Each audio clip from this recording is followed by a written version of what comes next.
All. Honorable Justice Eric Ogola, Honorable Justice Anthony Mrima, Honorable Lady Justice Dr. Frida Mugambi, presiding over petition E565 of 2024, regarding Gachagua versus state law and others.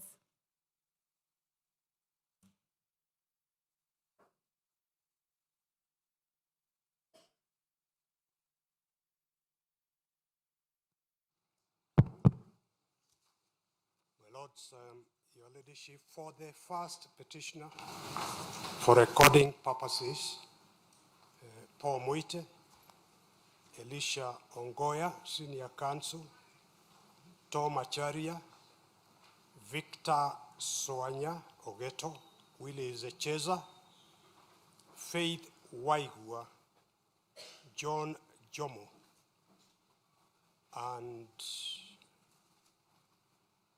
Faith Waigua is holding brief for Ochiel Dudley. Those are the counsel appearing for the first petitioner for the purposes of taking judgment this afternoon. I thank you.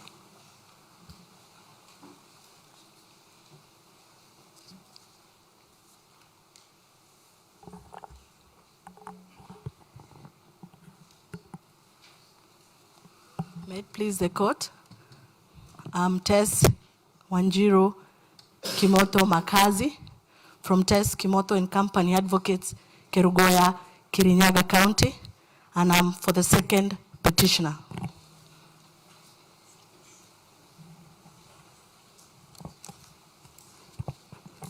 May it please you, my lords, my lady, Njeri Maina for the third petitioner. I appear with Andrew Muge and Christopher Wainaina.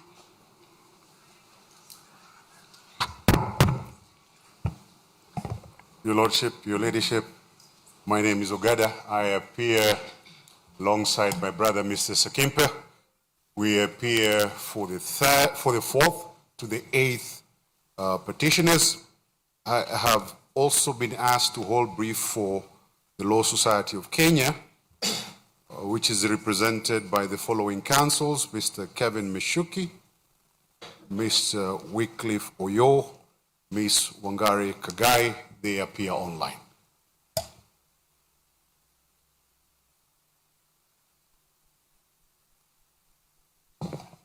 My Lord, the presiding judge, my Lord and my lady, if it pleases you, my name is Wamboi, Shadrach Wamboi. I appear for the 9th petitioner.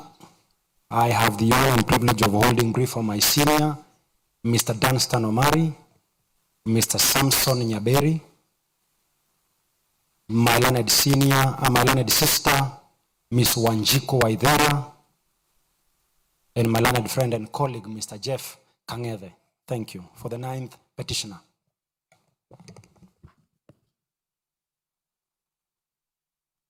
And Your Lordship, the presiding judge, and Your Lordship, and Your Lordship, Justice Mrima. My name is Kirago Wadhuta.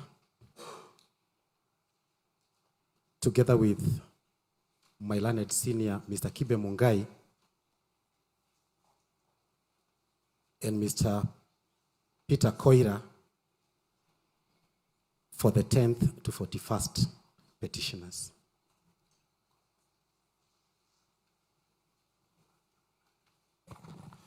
If it may please you,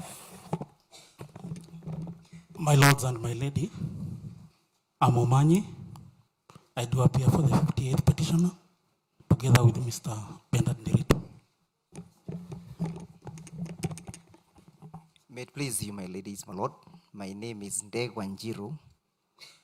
Alongside Mr. Boniface Nyamu, we appear for the 44th to the 49th petitioners.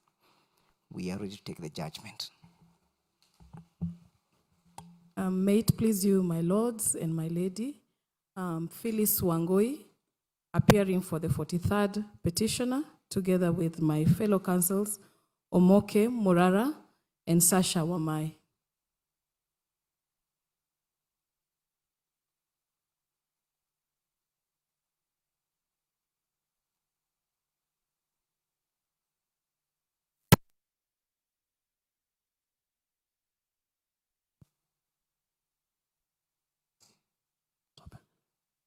May it please your lordship and your ladyship. My name is Mosongo. I appear for the 7th interested party, Kitocha Shiria, alongside Margaret Awor.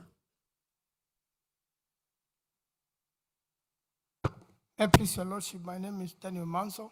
I do appear for 3rd interested party.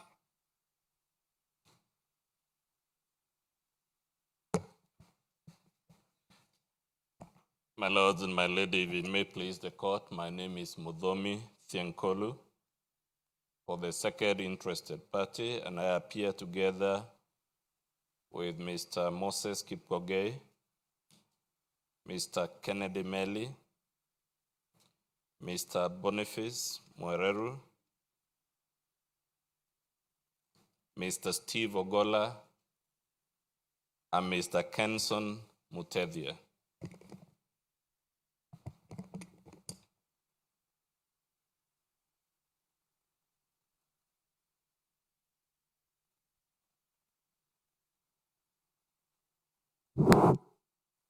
May it please the court.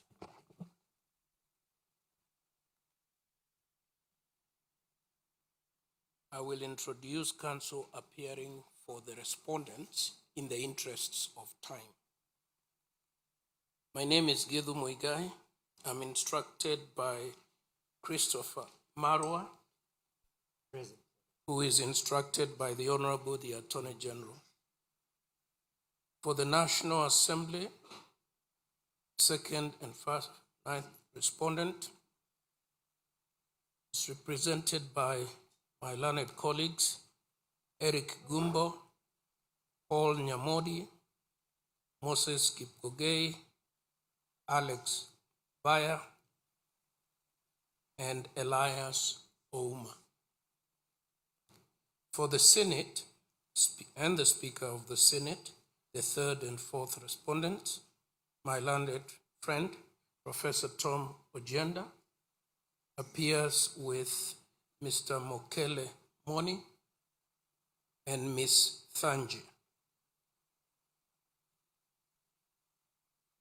Dr. Thionkolu has already introduced himself, and I will not repeat that. For the 9th respondent, Mr. Michael Mushemi, and Ms. Gathira is holding brief for Mr. Kamodo for the 10th respondents. Ms. Joy Anami and Hassan Noor are instructed by the 16th respondent, IEBC. Those are the appearances. Sorry, I would like to amend the representation of the Speaker of the National Assembly to include Mr. Sore, S-O-R-E-H, Sore. Those are the appearances. One.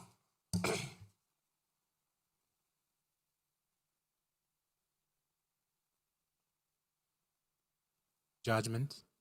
My name is Harrison Kinyanjui. With your very kind indulgence, I do appear for a petitioner in petition E586 of 2024. And my lord, my lady, we filed an application in the Court of Appeal to arrest the delivery of this judgment. This was after the 4th of June. The same petition was not heard when you had directed and ordered it be heard on this, on the 7th of June, 7th of May. You had ordered, directed it be heard on the 4th. On that 4th, it was not even listed for a mention. It was listed for a hearing. Because your initial direction was that that petition should be heard as a standalone petition, so that then the decision that will be made in the consolidated petition, together with that, would now be the judgment of the court, because the Honorable Chief Justice had appointed your lordships and my lady as the bench in that petition and as a bench in this petition. Now, when on the 4th of June, the said hearing aborted, we filed an urgent application before the Court of Appeal. CO application number 291, E291 of 2026. I also wrote an email letter to the Chief Justice as the head of the judiciary to bring into her attention the precipitate injury and ruinous violation of the petitioner's right to be heard before you render yourselves in this petition. Accordingly, the Court of Appeal certified that application is urgent. This morning, I served on everyone, including all the parties that are before you now. That application relates to the Court of Appeal's jurisdiction under Article 165(3), and therefore, in deference to the authority of the Court of Appeal, the matter being sub judice in the Court of Appeal, to arrest the delivery of a judgment, so that then a judgment can be rendered that is encompassing that petition and the consolidated petitions. I had, in deference to Section 20, subsection 1H of the High Court Administration and Organization Act, informed the Deputy Registrar of this court that application pertains to the arrest of the delivery of your judgment. And the Honorable Deputy Registrar then alerted me, asked me if I had communicated that to everybody, and I did. And therefore, in deference to the equivalent of the least pendants rule, that application being alive before the Court of Appeal, that this Honorable Court then defers the delivery of the judgment. My lords, as I close, my lady, the right to be heard, being enshrined in Article 25C of the Constitution, is non-abrogable. It cannot be abridged. But if this judgment is rendered, and peradventure, you find, as indeed you would find, of 2024, that there was no impeachment, the constitutional threshold was never met, that petition, you nullify the impeachment, you render the decision according to the pleas of the petitioner in the amended petition, then your lordships, and my lady, if peradventure you were to dismiss the petitions, hearing, it would be very embarrassing. So I suggest, in deference to that constitutional authority of the Court of Appeal, that you defer the rendering of this judgment. We can be heard tomorrow because we filed our submissions ready for the 4th of June in that E586. And then the ship can sail. You can render a judgment whether to dismiss or grant. Thank you.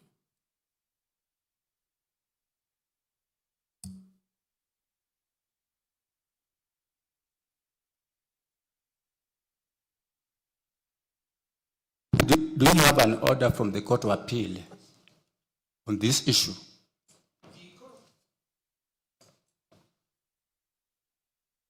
The Court of Appeal, as a matter of judicial notice, my learned friends will be aware, has a way of disposing of any matter. I don't think we are for argument. I've asked, do you have an order from the Court of Appeal stopping or arresting this judgment?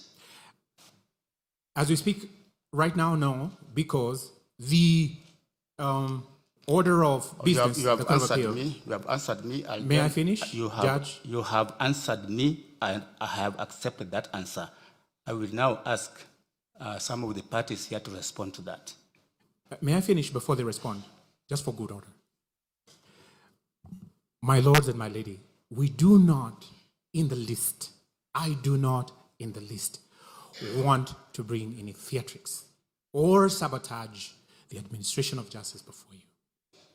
What has provoked this particular move to the Court of Appeal is the aborting of the hearing on the 4th of June 2026. And so that my learned friends can respond. On the 7th of May, before you, Learned Senior Counsel Professor Aguido Mugai gave me the podium so that then you could address everybody in E586. On that day, you gave, in the presence of everybody here, the 4th of June as a hearing date. So that as they address that, it is common ground that that petition was to be heard before the date to render the judgment was given. Thank you, Your Lordships. And thank you for giving me this opportunity. The subject matter raised by Mr. Kinyanjui relates to a file which is not before us here. And we have not taken any record in this particular file. But for the purpose of transparency, I will ask the parties who are expecting a judgment from us for their comment. My lords, my ladies, I have the instructions from the team of the first petitioner, His Excellency Rigathi Gachagua, to make representations on his behalf. We have come here to pick the judgment in the petition before you. We have not received any order from the Court of Appeal stopping today's proceedings.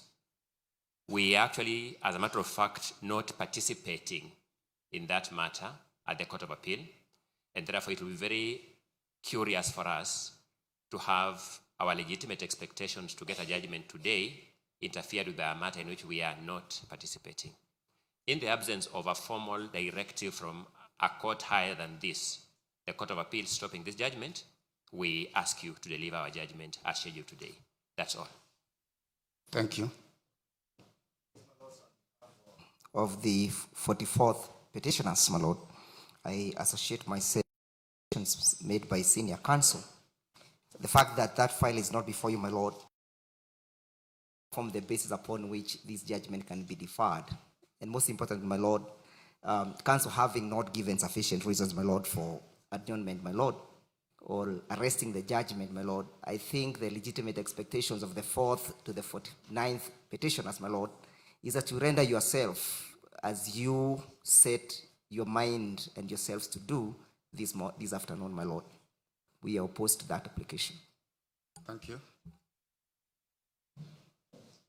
In the interest of time, I will speak for all my colleagues, for the respondents, and we associate ourselves with the submission of learned senior counsel, Mr. Ongoya.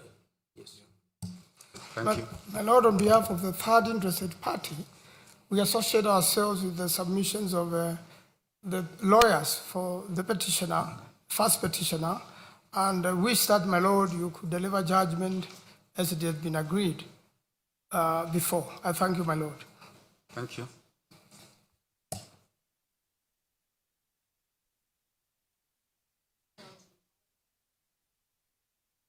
Your Honor, on behalf of the second petitioner, we associate ourselves with the submissions of the other petitioners, and we say in the absence of a court order for stay, then we see no need of stopping judgment. That's all.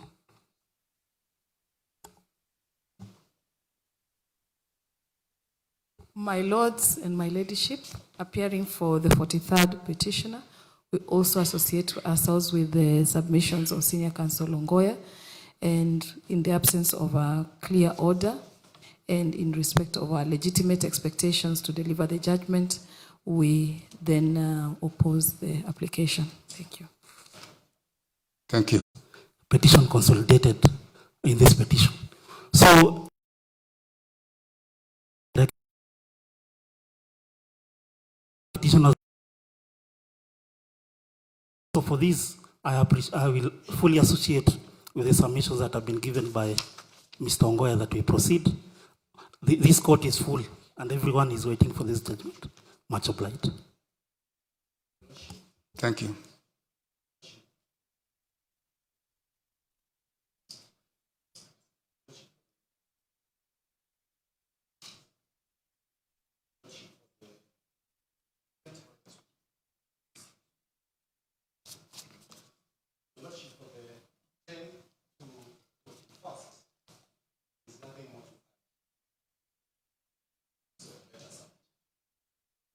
My lords and my lady, if it pleases you, speaking on behalf of the 9th petitioner, I will wish to fully associate myself with the submissions made by my senior and my teacher, Senior Counsel Zebedee Ongoya. My lord, over and above that, perhaps it will benefit the court to notice that we have only but been served with the application. So in any event, even in the absence of the order, deal with the business of the day. Mr. at the Court of Appeal. Thank you.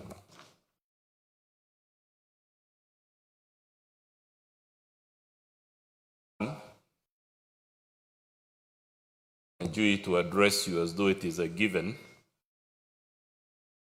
ultimately grant his request, and therefore, as already submitted, there is no basis for that request he makes as we speak. Number two, if you were to grant his request, nothing would stop all the other petitioners in the cohort of petitions that were equally held in abeyance pending the delivery of this judgment. So there is nothing special about his petition that would require a different approach. Number three, my lord, the record will show that throughout these proceedings, Mr. Kinyanjui has tried through one contrivance or another, through a letter of lamentation or another, to scuttle the process. This is just one of the series. It should be dealt the way the others have been dealt with. Thank you. Mr. Kinyanjui, I'll give you a right of reply. Thank you very much. There is no need for Land Council to cast aspersions on me. At no time did I seek to stop these proceedings. Secondly, a voice has been raised there on the 29th of May last year, a year ago.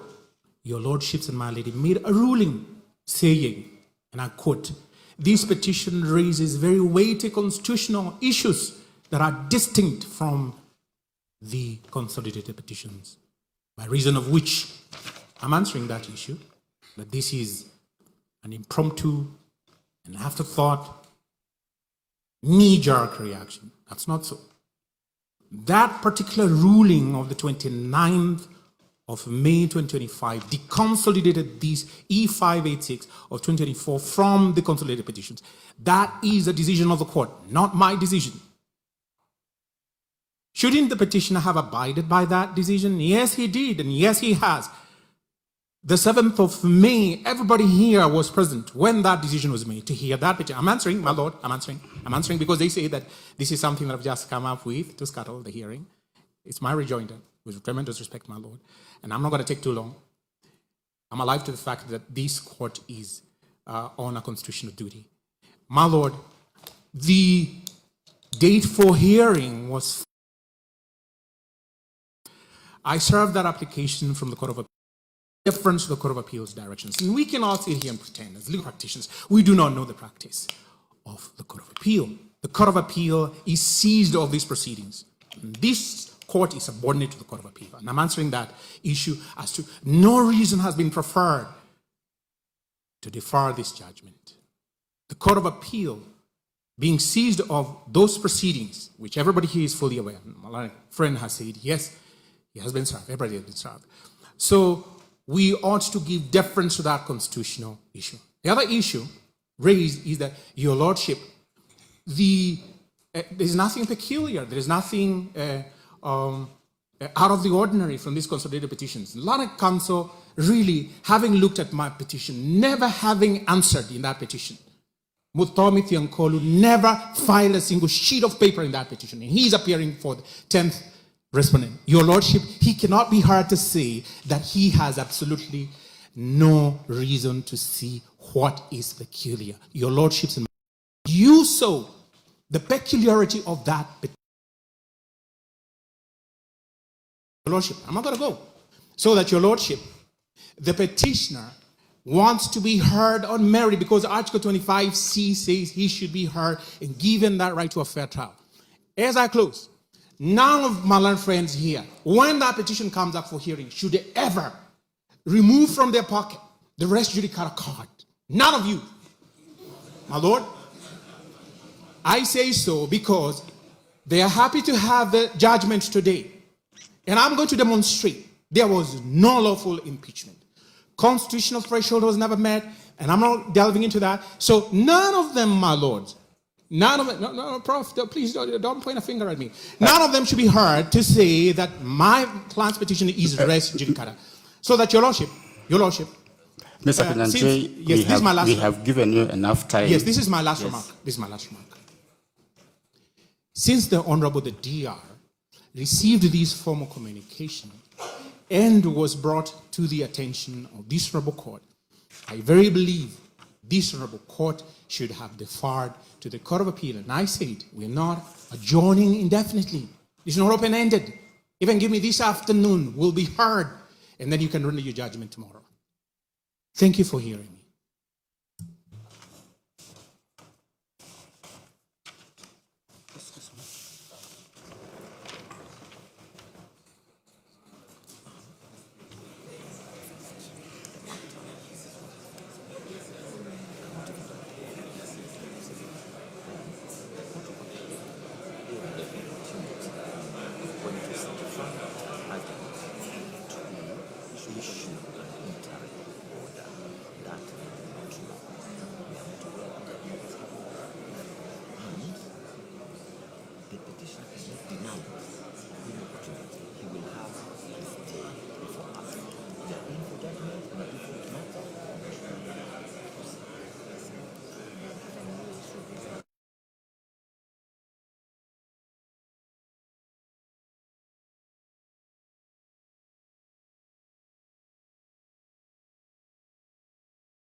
Mr. Kinyanjui, this is the brief ruling on that matter. First of all, we want to note for record that the matter you are referring to is not before this court, either by way of a mention or a hearing or a judgment. Indeed, it is not before us, and we are not able to take notes on that matter. Secondly, because many people here may not know where you are coming from, you yourself sought to be deconsolidated in that matter. And we gave you the orders the way you wanted them. You took yourself away from these petitions. We have made a decision on that. You will not misrepresent facts. Listen, I'm making a ruling on this matter. The matter is not before us. The Court of Appeal has had or has cited that matter. If they wanted to stop us, we would drop our pens. Give us a court order from the Court of Appeal, then we'll drop our pen. We don't have anything like that. Lastly, we gave directions the last time we were having this matter. We said that your matter will be mentioned after today's ruling. And for record, and this is the last comment we're making on this issue, your matter is coming for a mention on 18th of June, 2026. Parties before the court, are you ready to proceed? Thank you very much, Your Lordship.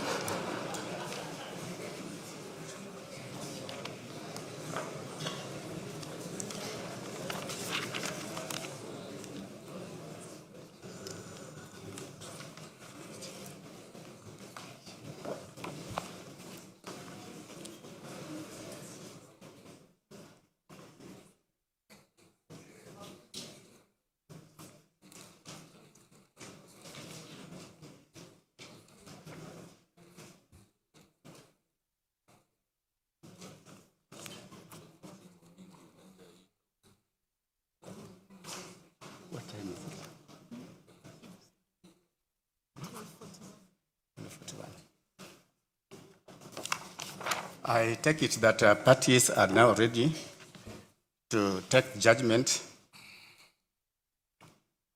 in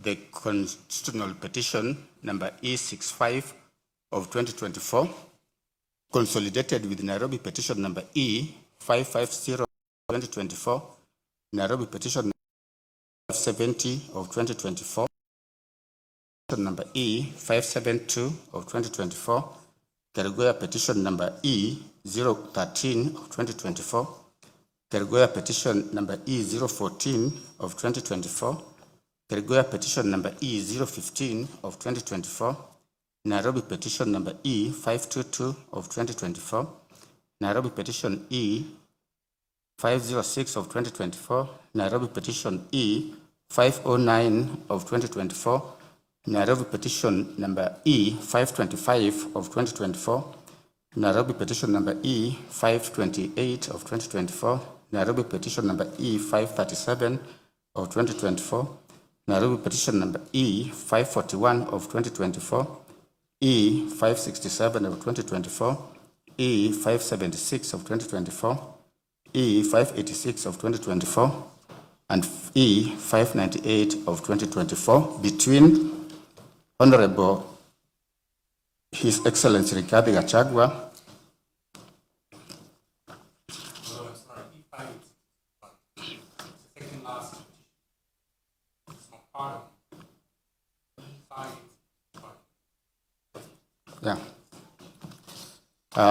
petitioners Rigathi Gachagua, Thomas Kimotho Maingi, John Jerry Maina, David Munyi Madenge, Peter Gichobi Kamotho, Grace Mudhomi Mwangi, Clement Mchiri Murioki, Edwin Munene Karioki, Sharia Mtani na Shadrack Wambui, Father Eddie Waiguru, Anthony Muithaga, Victor Gatia, Asunta Wangui Mwiruri, Christine Mukami Njuguna, Peter Kimani Kioira, Alice Wamuhu Mbugwa, Mwangi Anyeki Mbugwa wa Mumbi, Kigo Kahari, Priscilla Wambui Gitari, Muchiri Ngatia, Maria Njeri, Eric Warui Mwaniki, Brian Hunja, Sarah Hubi, Margaret Wanjira, Samuel Njenga, Hebron Gakuru, Samuel Ngari,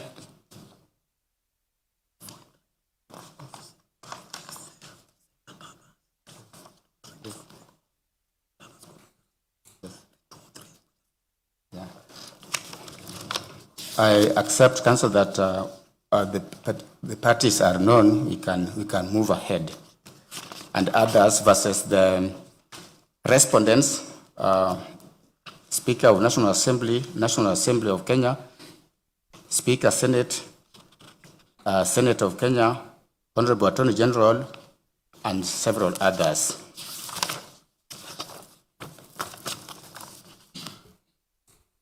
This is the judgment. For the sake of clarity, I believe the lead file in terms of the directions that this Honorable Court gave is E565. Yes. That is not quite what I heard. Yeah, that is the lead file. That is the position. Yes. Thank you. This is the judgment. We have a 350 page judgment, and we'll try as much as possible to read it.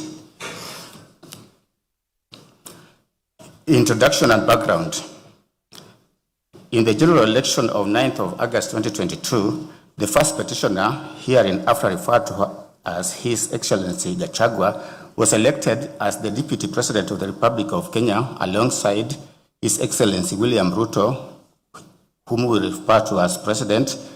Their election was upheld by the Supreme Court, paving the way for their swearing in on 13th of September 2022, beginning what was expected to be a full constitutional term under Article 145, Sub-Article 1, and Article 148, Sub-Article 6. That expectation, however, was cut short following the successful impeachment proceedings against His Excellency Gachagua. The process leading to his removal commenced on 1st of October 2024 when Honorable Mwengi Mutuse, the 9th respondent and Member of Parliament for Kibwezi West constituency, we shall refer to him as Hon Mutuse, introduced an impeachment motion pursuant to Article 145 and Article 150 of the Constitution. The motion hereafter refers.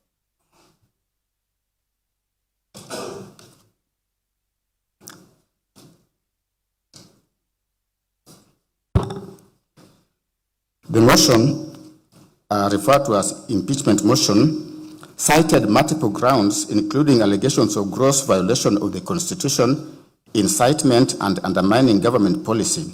The 11 grounds were as follows. Ground 1, gross violation of Article 10, Sub-Article 2A, B, and C, Article 27, Sub-Article 4, Article 73, Sub-Article 1A, and 2B, Article 75, Sub-Article 1C, and Article 129, Sub-Article 2 of the Constitution, and Article 147, Sub-Article 1, as read with Article 131, Sub-Article 2, C, and D of the Constitution. Ground 2, gross violation of Article 147, Sub-Article 1, and 152, Sub-Article 1 of the Constitution by undermining and the Cabinet and effective discharge of the national government's executive mandate. Ground 3, gross violation of Article 6, Sub-Article 2, Article 10, Sub-Article 2A, Article 174, Article 186, Sub-Article 1, Article 189, Sub-Article 1, and the 4th schedule to the Constitution by undermining devolution. 4, gross violation of Article 160, Sub-Article 1 of the Constitution on the institutional and decisional independence of judges.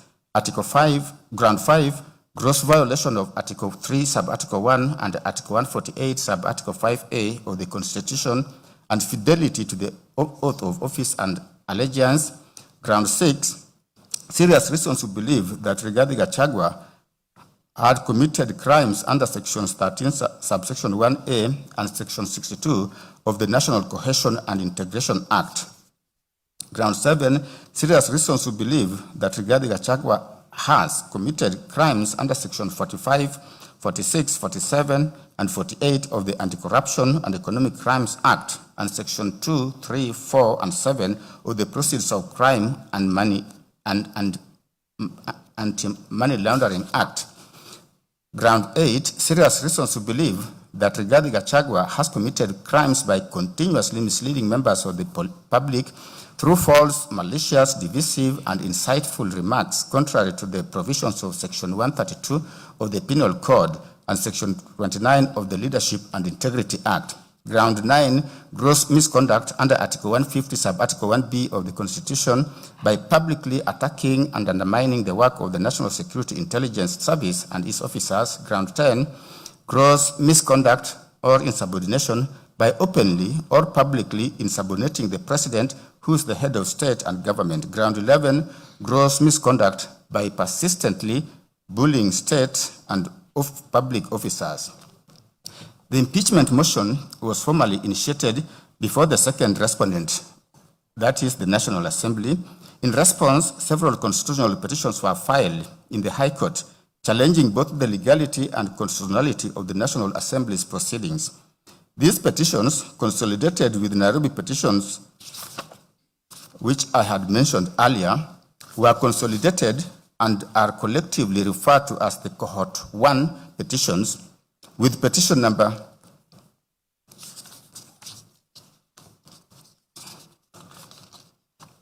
E522 of 2024 designated as the lead file. 56, that was Cohort 1 petitions. Cohort 2 petitions, where these petitions belong, the lead file is 565 of 2024. On 8th of October 2024, the National Assembly passed the impeachment motion. Subsequently, the resolution was transmitted to the Senate. As the impeachment process unfolded, further applications were seeking conservatory release were filed in the High Court to restrain the Senate from proceeding with impeachment hearings. The Senate thereafter conducted its hearings and upheld 5 of the 11 charges against His Excellency Gachagua, as a result of which he effectively ceased to hold office as Deputy President of the Republic of Kenya. The Senate's decision was communicated to the public through a Gazette notice issued on 17th of October 2024. Following the impeachment, His Excellency President Ruto nominated Professor Kithure Kindiki, the second interested party, whom we shall refer to His Excellency Kindiki, to fill the vacancy in the office of the Deputy President. The National Assembly voted in favor of the nomination, and His Excellency Kindiki was sworn into the office on 1st of November 2024. As the Senate proceedings that culminated in the impeachment of His Excellency Gachagua were underway, and while the National Assembly was concurrently addressing the vacancy created in the office of the Deputy President, further petitions were filed in the High Court at Nairobi and Kerugoya, including petition number 565 and several other petitions, being designated with petition number 565 of 2024 being designated as the lead file.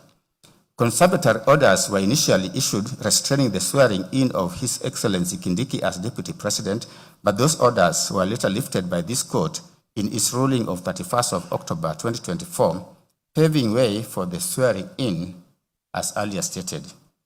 Thereafter, the pleadings were amended and cohort 2 petitions proceeded for hearing, culminating in the present judgment. We will now proceed to summarize the parties' pleadings and submissions in the cohort 2 petitions. Summary of pleadings and submissions. His Excellency Gachagua is the first petitioner. His case is as follows. He anchored his case on the further amended petition dated 13th of August 2025, supported by his affidavits deposed to on 18th of October 2024 and 27th of October 2024. Speaking to the deficiencies in the process before the National Assembly, His Excellency Gachagua deposed that the impeachment motion lacked the particularization and specificity required under Article 145, Sub-Article 1, and Standing Order number 64, 1A. He took issue with the lack of credibility in respect of the charges against him in the National Assembly and the Senate. As regards the constitutional imperative of public participation, His Excellency contended that the National Assembly's process was deficient in that the notice was unreasonably short and that it lacked adequate designated venues. It was his case that the exercise was biased, with organizers framing it as meant for invited members of specific parties. He stated that the process utilized unverified feedback forms that resulted in fictitious data. In alleging bias exhibited by the Speaker and Deputy Speaker of the National Assembly, His Excellency deposed that they made partisan statements and also failed to recuse themselves despite having conflict of interest as they were signatories to the coalition agreement that formed a substantial part of the evidence. It was his case that the Senate violated Articles 145, Sub-Article 3 to Sub-Article 6 by skipping the appointment of a special committee to investigate the charges against him, thereby denying him a crucial layer of fair hearing. He stated that Senate imposed an unconstitutional 10-day deadline on the plenary proceedings and unlawfully permitted the National Assembly to introduce new evidence by ambush. He was emphatic that the Senate violated his right to a fair hearing and dignity guaranteed under Article 50 and Article 28, respectively, when he was denied an adjournment. In further support of this position, Dr. Daniel Kibuka Gikonyo, a consultant cardiologist and founder of the current hospital, saw an affidavit on 28th of April 2026 to confirm the medical status of His Excellency Gachagua on the day he was scheduled to defend himself before the Senate. Speaking to the key medical events, it was his evidence that on 17th of October 2024, at approximately 3 p.m., His Excellency Gachagua arrived at current hospital with severe chest pain. He deposed that given his age and underlying risk factors including hypertension, history of diabetes, stress, he conducted ECGs and blood tests and recommended a 48 to 72-hour admission to enable close monitoring, further evaluation, and appropriate medical management. It was his evidence that he supervised His Excellency Gachagua's care until discharge on 20th of October 2024. Far from the impeachment process, His Excellency Gachagua impugned the subsequent nomination and approval of His Excellency Kindiki. He asserted that the process was rushed and there was no public participation despite the dictates of Articles 10 and 118 of the Constitution.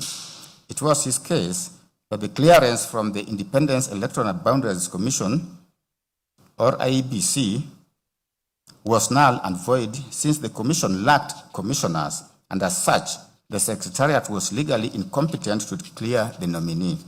Further to the foregoing, it was His Excellency Gachagua's position that His Excellency Kindiki was disqualified under Chapter 6 due to gross human rights violation, including abductions, extrajudicial killings during the Finance Bill protest when he served as Interior Cabinet Secretary.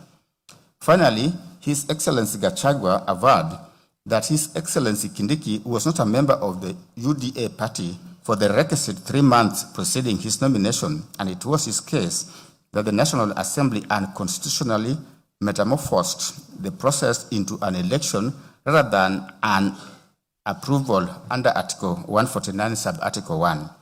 For these reasons, His Excellency Gachagua sought the following reliefs: a declaration that the respondents have contravened the provisions of Articles 10 and 18, Sub-Article 1, Articles 10 and Article 118, Sub-Article 1 of the Constitution by initiating a process leading to the removal from office by impeachment against the petitioner without first putting in place adequate legislative and procedural measures for effective public participation.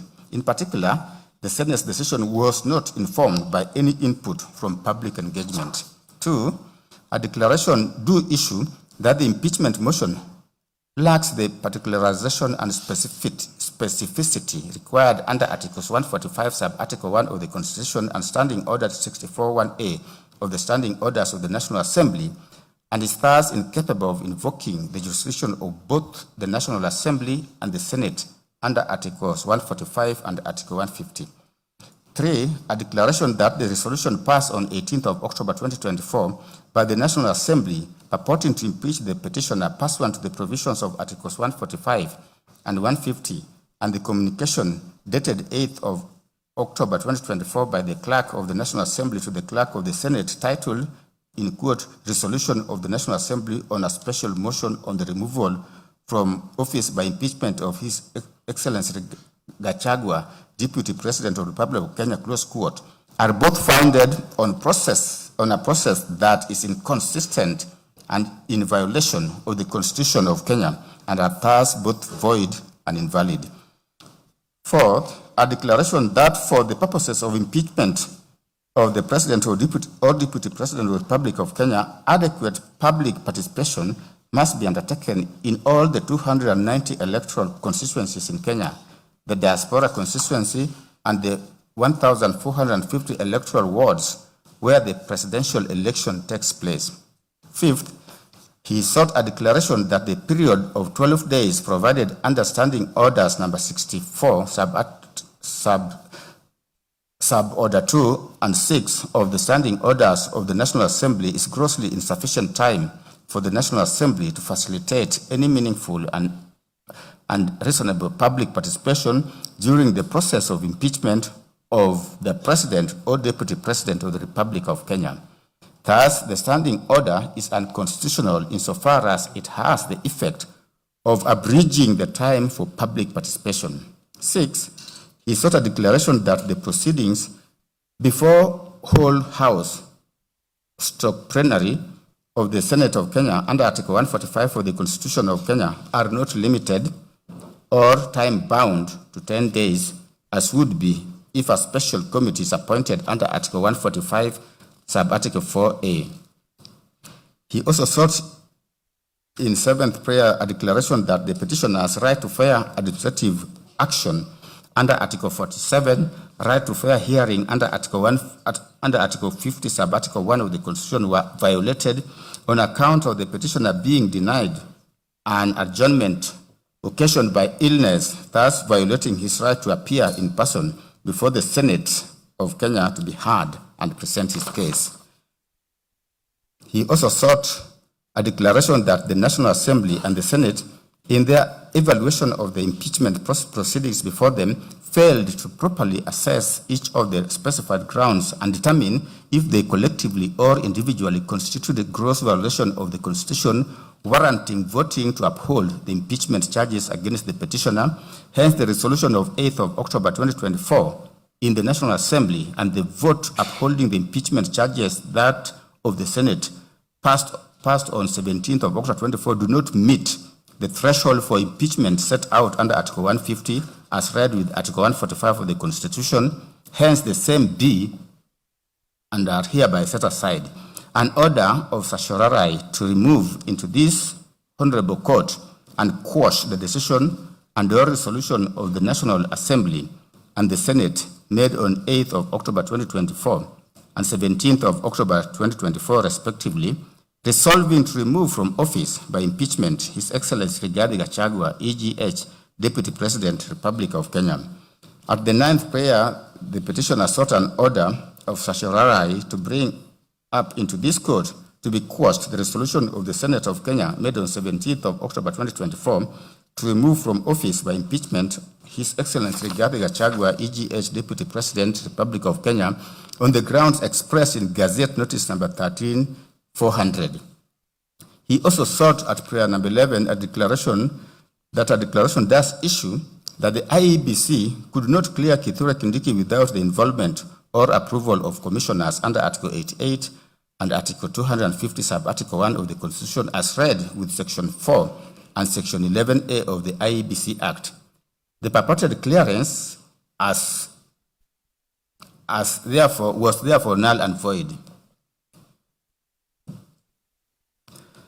Further, the overnight clearance violated Article 10 of the Constitution on openness and transparency. At prayer number 12, His Excellency sought a declaration does issue that Kithure Kindiki is disqualified under Article 10 and 72 of the Constitution due to unresolved concerns from his tenure as Cabinet Secretary for the Interior and National Administration, during which Kenya endured gross violation of human rights. He also sought a declaration does issue that the National Assembly violated Articles 124 sub-Article 4 and Article 149 sub-Article 1, Section 6 of the Public Appointments Parliamentary Approval Act, Cap 7F, and Standing Order 45 in the method it adopted to approve Kithure Kindiki's nomination as Deputy President. He also sought a declaration that Kithure Kindiki was illegally appointed and procedurally cleared and unlawfully approved as nominee for Deputy President in violation of Articles 1, Article 10, Article 8, Article 118, Article 124, Article 137, Article 148, Article 149, and Article 250 of the Constitution, so that his appointment, clearance, and approval for that position is null and void. At prayer 15, he sought a declaration that the petitioner suffered harm and is therefore entitled to constitutional damages as compensation for the violations against him in terms of general damages, punitive and aggravated damages, security to be specified at the hearing, special damages under Gazette Notice number 10346 of 2023 for loss of 1, salary, 2, official transport and other prevailing transport policy for 35 months, medical cover and benefits detailed to be supplied, airtime, gratuity, and annual salary for 5 years. He calculated those sums and gave the figures. At prayer number 16, His Excellency sought pension and other benefits under the Retired Benefits Deputy President and Designated State Officers Act, Chapter 197B of the Laws of Kenya, being a monthly pension equal to 80% of the first petitioner's last monthly salary while in office. 2, a lump sum payment on retirement calculated as a sum equal to 1 year's salary paid for each term served in office. 3, 2 saloon vehicles of an engine capacity not exceeding 2,000 cc, which shall be replaceable once every 4 years. 4, one four-wheel drive vehicle of an engine capacity not exceeding 3,000 cc, which shall be replaceable once every 4 years. 5, a fuel allowance equal to 15% of the current monthly salary of the office holder. 6, full medical and hospital cover, providing for local and overseas treatment with a reputable insurance company for the first petitioner, the first petitioner's spouse, and the first petitioner's child who is below 18 years or is under 25 years of age and is undergoing a course of full-time education, and in the case of a female child, is not married or is not cohabiting with any person. 7, 2 drivers. 8, 1 personal assistant. 9, 1 accountant. 10, 1 secretary. 11, 2 housekeepers. 12, 2 senior support staff. 13, 2 cooks. 14, 2 gardeners. 15, 2 cleaners. 16, armed security guards, who shall be provided on the request of the first petitioner.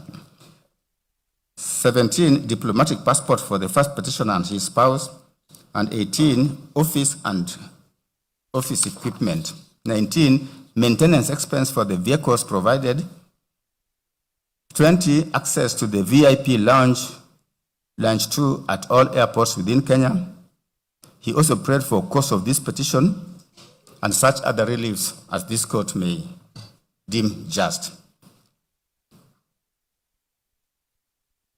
In support of his claim, His Excellency Gachagua submitted, or rather in his submissions, he advanced his case further through written submissions dated 7th of October 2025, which were orally highlighted in court by his counsel, Paul Mute Senior Counsel, Elisha Ongoya Senior Counsel, and Mr. Ochiel Dudley, among others. The unifying premise of their submissions was that the impeachment proceedings were not purely political processes insulated from judicial scrutiny. Instead, they constituted constitutionally regulated proceedings subject to the supremacy of the Constitution, the doctrine of legality, and the supervisory jurisdiction of this court under Articles 23, 47, 50, and 165.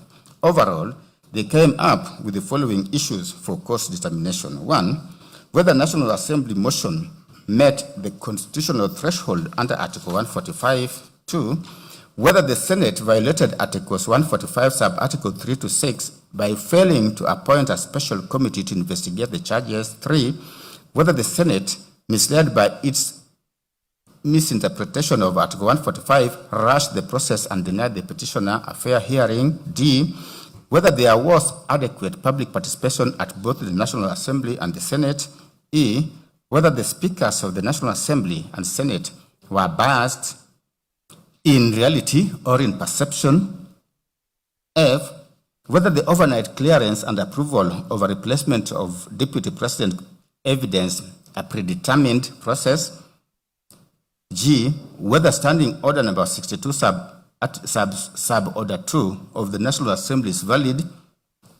And then lastly, what are the available reliefs?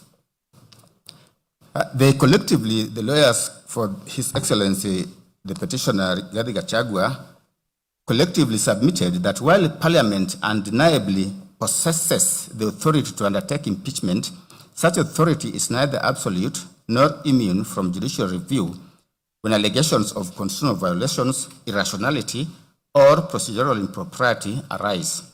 They characterize the proceedings as a politically engineered process disguised as constitutional compliance, submitting that Parliament specifically observed procedural forms while deliberately undermining constitutional substance, thereby necessitating judicial intervention to preserve the rule of law. Leading the charge on the constitutional standards of the process, learned senior counsel Elisha Ongoya anchored his arguments on constitutionalism and legitimacy within Kenya's presidential order. He submitted that the Constitution transformed governance from unrestrained political discretion to a system founded on constitutional limitation and accountability, which rendered all exercise of public power, including parliamentary impeachment, subordinate to the Constitution and amenable to judicial scrutiny. Describing the proceedings as an exercise in malicious compliance, he drew parallels to the historical trials of Socrates, Sir Thomas More, and Jesus Christ to demonstrate how processes can appear outwardly lawful while being fundamentally unjust and predetermined. He maintained that constitutional democracy depends on good faith, adherence to fairness, and constitutional morality, not merely technical compliance. In analyzing the text of Article 145 and Article 150, Counsel noted that the threshold language, gross violation, gross misconduct, and serious reasons prove impeachment is a mechanism reserved strictly for the gravest constitutional transgressions. To that end, Counsel drew the support from the cases of Mike Sonko, which we have particulars we have given,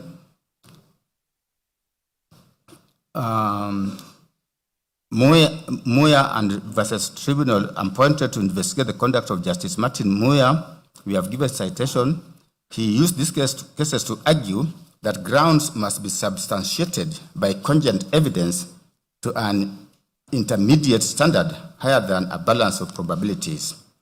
Senior Counsel Ongoya further submitted that since impeachment directly interferes with the sovereign will of the electorate expressed through universal suffrage, courts could not abdicate their responsibility by treating it as a purely political immune process.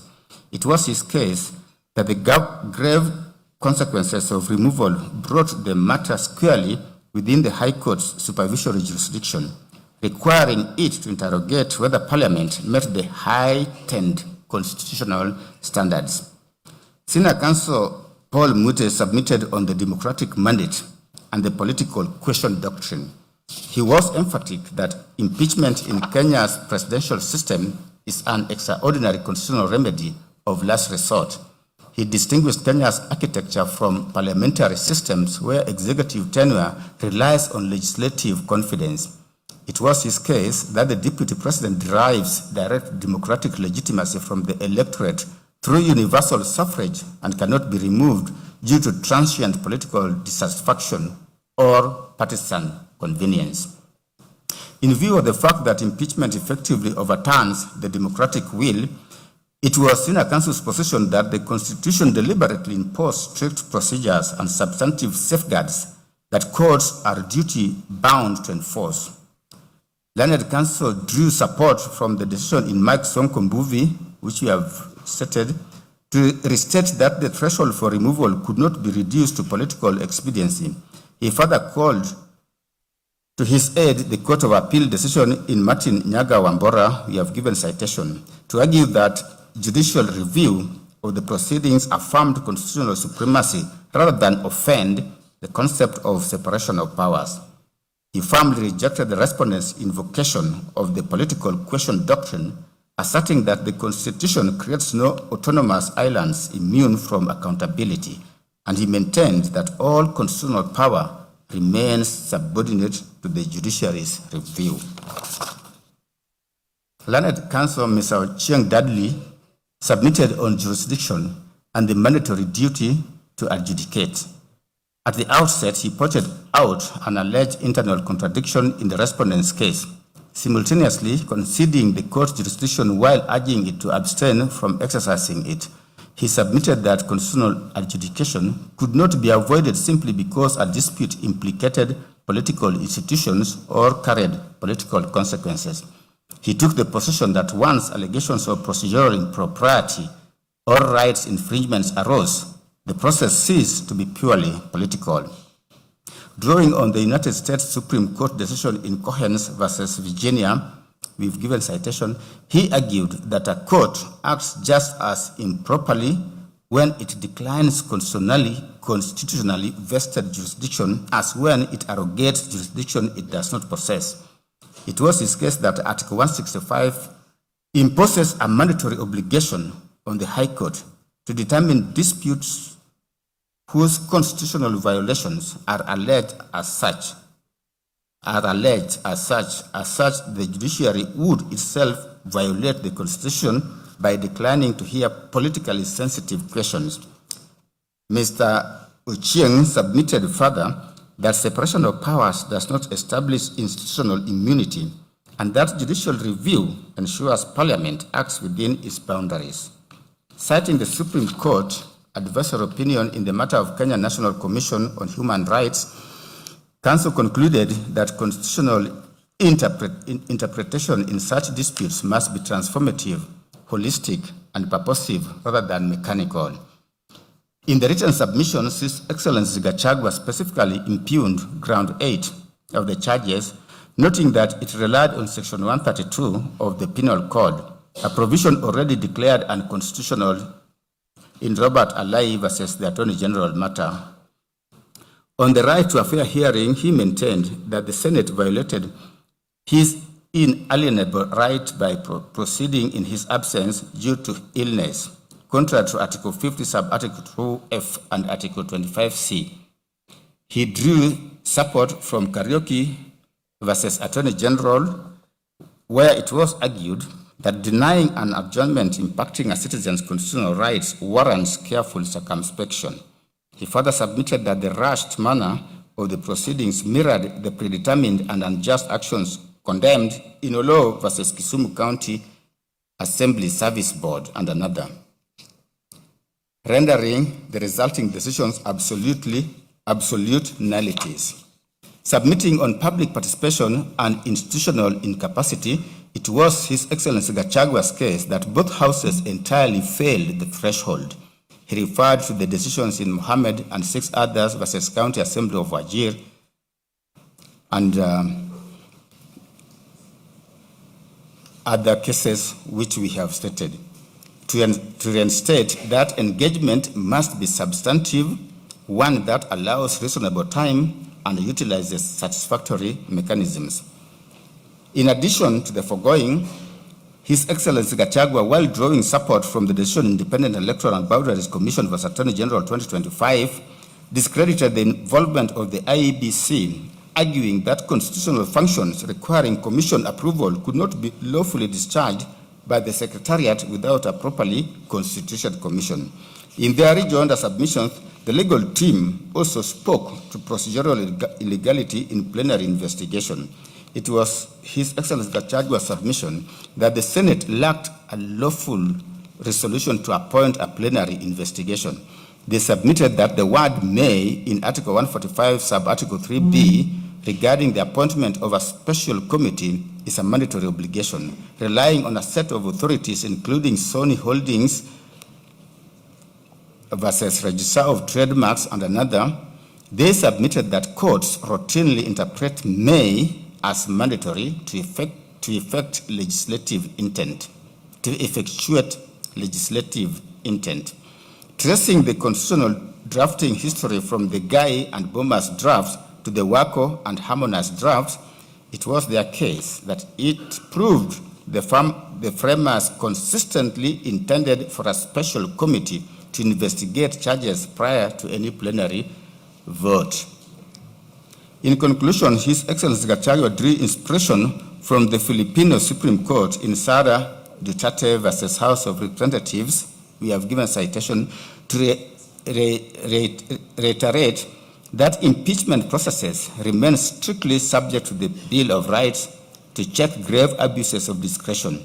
Consequently, they urge the court to utilize its discretion as established in Imanyara and 2 others versus Attorney General to award damages for the constitutional violations to vindicate His Excellency Gachagua's right and deter future legislative infringements.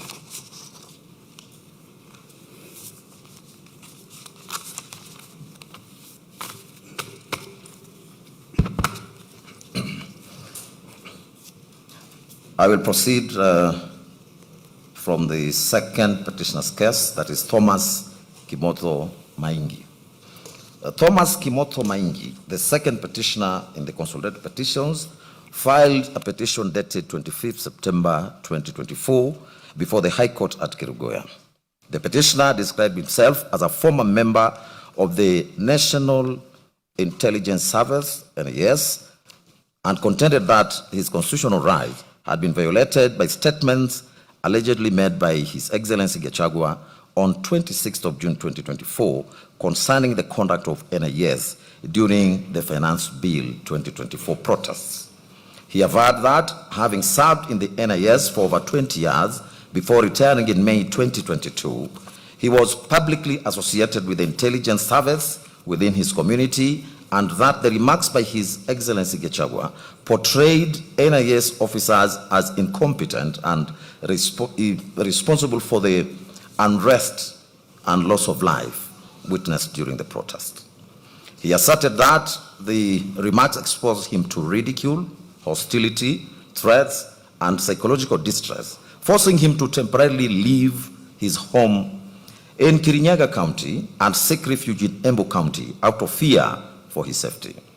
Mr. Maingi further contended that the Attorney General, AG, failed in his constitutional duty as the principal legal advisor to government by failing to advise His Excellency Gachagua appropriately regarding the provisions of sections 24, 25, and 26 of the National Security Intelligence Service Act relating to complaints against the NIS.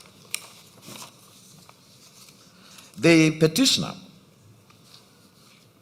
alleged violations of Articles 10, 27, 28, 29, and 47 of the Constitution, claiming that the impugned statements amounted to discrimination, infringement of human dignity, psychological torture, and unfair administrative conduct. Consequently, the petitioner sought the following reliefs: that there be a declaration that the constitutional rights of the applicant as provided for under Articles 10, 27, 28, 29, and 47 of the Constitution have been violated by the respondents. B, that the first respondent be ordered to issue an apology to the NIS members and staff for the utterances and or speech made on the 26th of June, 2024. C, cost of the petition, and D, any other relief the court may deem. The second petitioner did not, however, file any written submissions. The third petitioner's case. Honorable Njeri Maina, the third petitioner in the consolidated petitions, filed the petition dated 2nd of October 2024. That was later amended on the 9th of October 2024 before the High Court at Kerugoya. She is the current woman representative in the National Assembly for Kirinyaga County. She stated that she brought the petition on her own behalf and on behalf of the residents of Kirinyaga County, and in public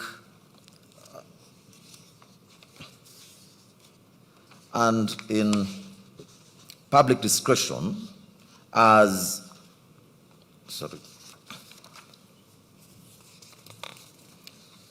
and in public interest, her petition also principally challenged the constitutionality, legality, and procedural propriety of the impeachment proceedings commenced against His Excellency Gachagua.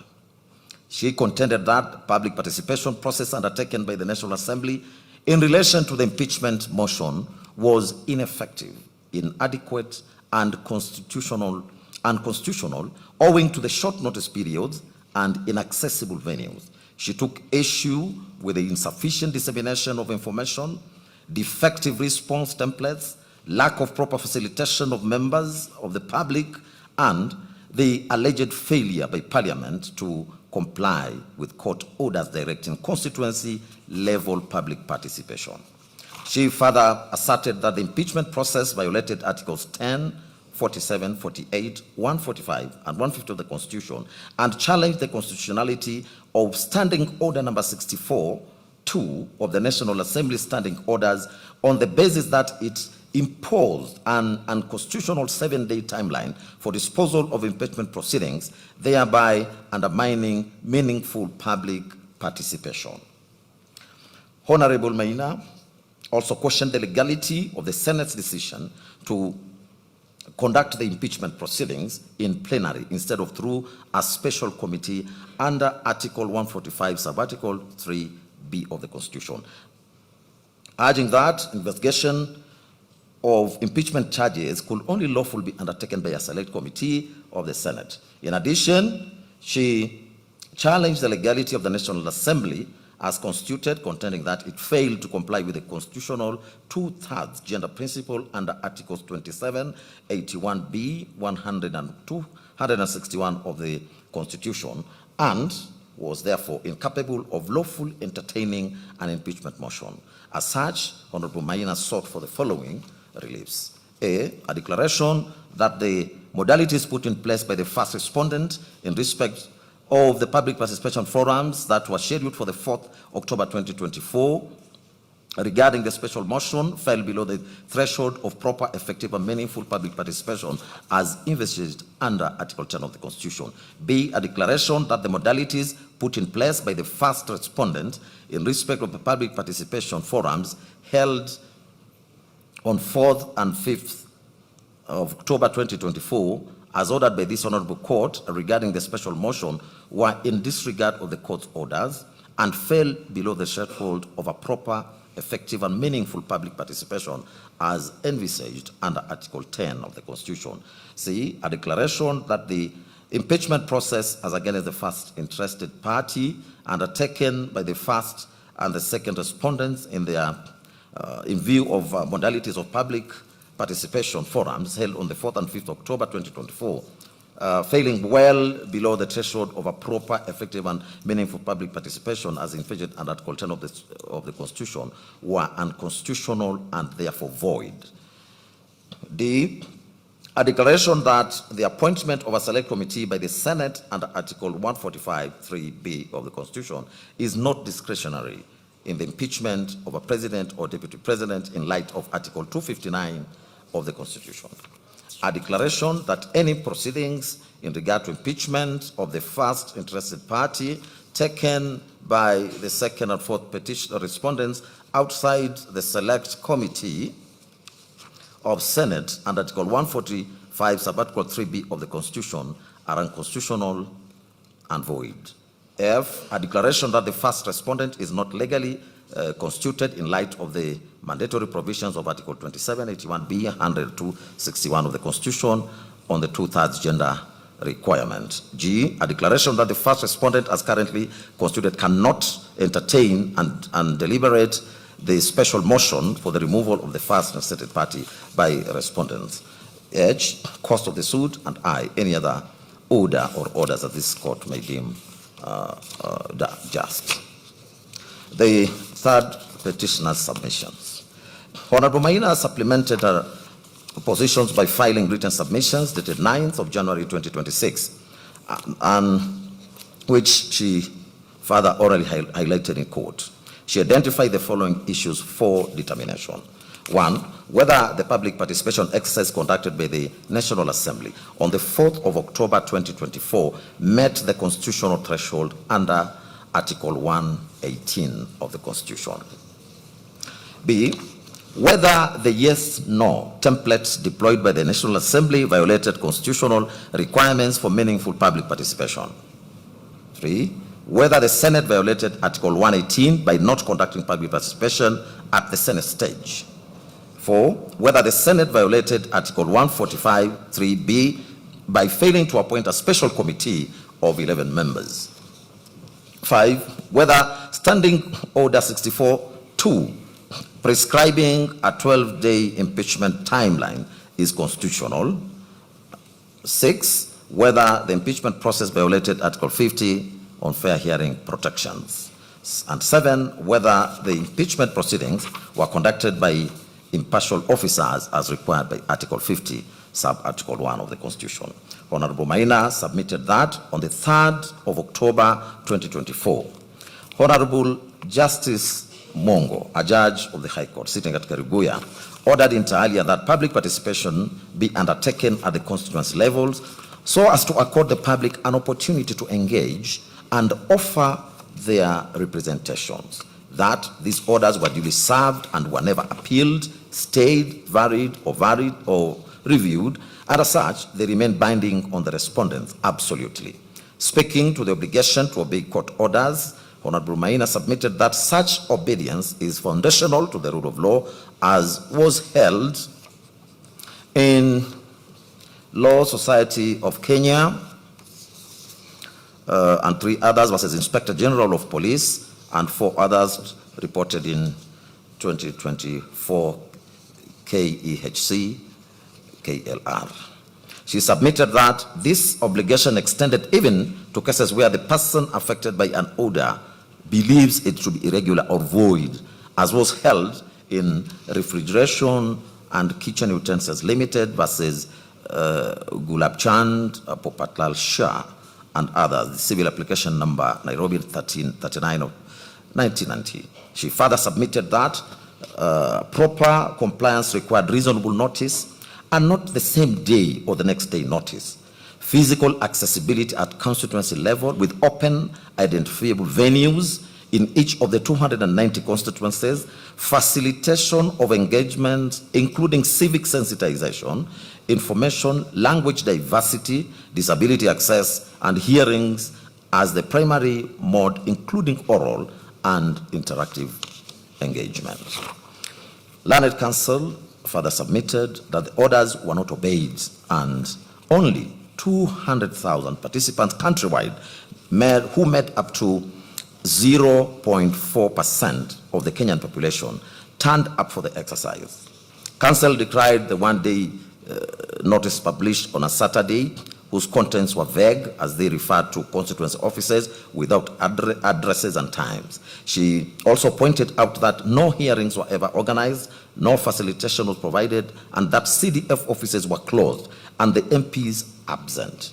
Honorable Maina submitted that she became aware of the purported exercise only past midday and that none of her counterparts within the Kirinyaga County were aware of the exercise. She further submitted that even the citizens who visited the constituency venues found them locked and no officials or staff were inside. It was submitted that the National Assembly faced a binary choice of obeying the Constitution through the court order or preserve Standing Order 64-2, which provided for 7 days deadline. They chose the latter, which Honorable Maina describes as contempt, dressed as obedience. That a legislative outcome obtained in defiance of a binding court order cannot stand in a constitutional democracy governed by the rule of law as discussed by Lord Denning in McFoy versus United States Company Limited, United Africa Company Limited, reported in 1961, 3 All England Reports 1169, where the learned judge held that, I quote, if an act is void, then it is in law nullity. You cannot put something on it and expect it to stay there. It will collapse, end of quote. Honorable Maina also took issue with the yes and no template as constitutional fraud, as the National Assembly deployed a standardized template reducing 7 complex constitutional allegations into binary tick box questions. That citizens were asked whether they supported impeachment on each ground without being supplied with evidentiary material, explanatory memoranda, and His Excellency Gachagua's response, relying on the Supreme Court and British American Tobacco BAT versus Cabinet Secretary for Health 2019, which we'll hear in after be referring to as the BAT case. She articulated attributes of meaningful participation to include clarity of the subject matter for the public to understand, structures, processes that are clear and simple, opportunity for balanced influence from public, commitment to the process such that views can influence outcomes, and inclusive and effective representation. She also listed integrity and transparency of the process and capacity to engage on the part of public, including sensitization of the subject matter. Honorable Maina admitted that the digital-only, English-only mechanism systematically excluded rural residents, the elderly, persons with disabilities, the non-English speakers, and the non-English speakers. She stated that there were no physical venues for explaining the template or receiving oral views, that were only in 10, that there were only 10 pictures of people attached as evidence of attendance for the 5th October exercise, and that they were contained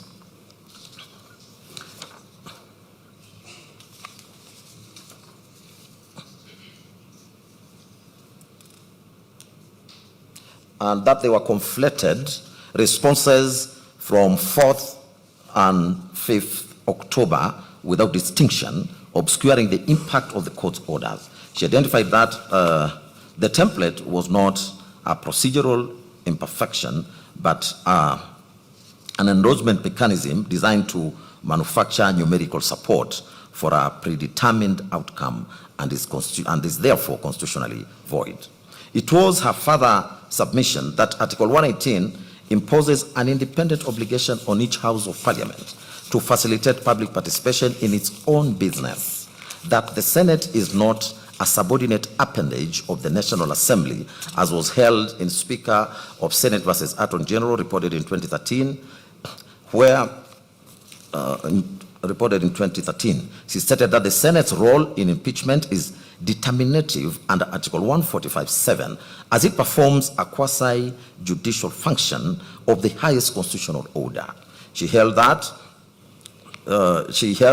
position that the Senate could not constitutionally rely on the National Assembly's defective process, particularly where that process was conducted in defiance of court orders. That the Senate was aware of these defects as they were documented, litigated, and judicially acknowledged. Counsel submitted further that in Mwangaza versus Speaker of the Senate 2025, reported in 2025 Kenya Law Reports, this court held that Senate must satisfy itself that public participation was adequate and satisfaction requires inquiry, assessment, and independent judgment, but the Senate undertook none. That the Senate conducted no public participation whatsoever, as no notices were issued, no invitations were extended, no hearings were conducted, and no submissions were received, and that this is not a case of inadequate participation, but a case of none at all.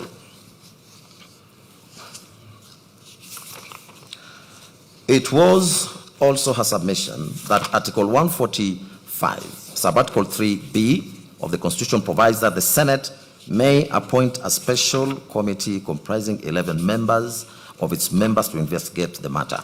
On that, it submitted that the word may was a grant of power, not a license to bypass the Constitution, and that once the Senate had elected to proceed under Article 145, it must proceed within the architecture prescribed, which includes a special committee. She further stated that under Article 145, Subarticle 6, it provides that the Senate jurisdiction to vote is triggered only if a special committee reports that allegations have been substantiated, and absent a committee report, the gateway to plenary determination was not opened. She also stated that the constitutional function of the special committee was structured investigation, not political debate, receiving, interrogating, and testing evidence, producing a reasoned report, and insulating investigation from the volatility of plenary politics. That Article 145, Subarticle 5 of the Constitution, guaranteed the Deputy President the right to appear and be represented before the special committee, and by bypassing the committee, the Senate extinguished an entire constitutional hearing stage guaranteed to the Deputy President, thus violating the non-derogable right to a fair hearing. Learned Counsel submitted that standing orders confirmed this distinction, as Standing Order 79 on the Deputy President impeachment provided for a special committee, but no alternative. That Standing Order 80 of the Governor's impeachment impeachment expressly provides two alternatives, that is, a special committee or a plenary investigation. It was then posited that where the drafters intended to permit plenary investigation, they could have said so, and that the omission of the Deputy President must be respected.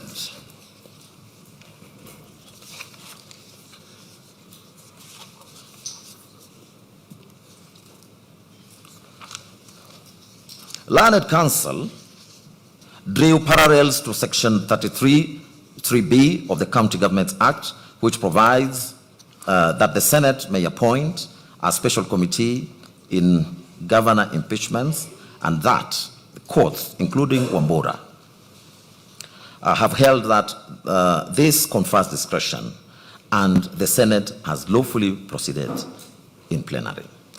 That those decisions underscore the opposite point, that where law expressly provides alternatives, discretion exists, but where the Constitution provides only one investigative pathway, the discretion does not extend to inventing another.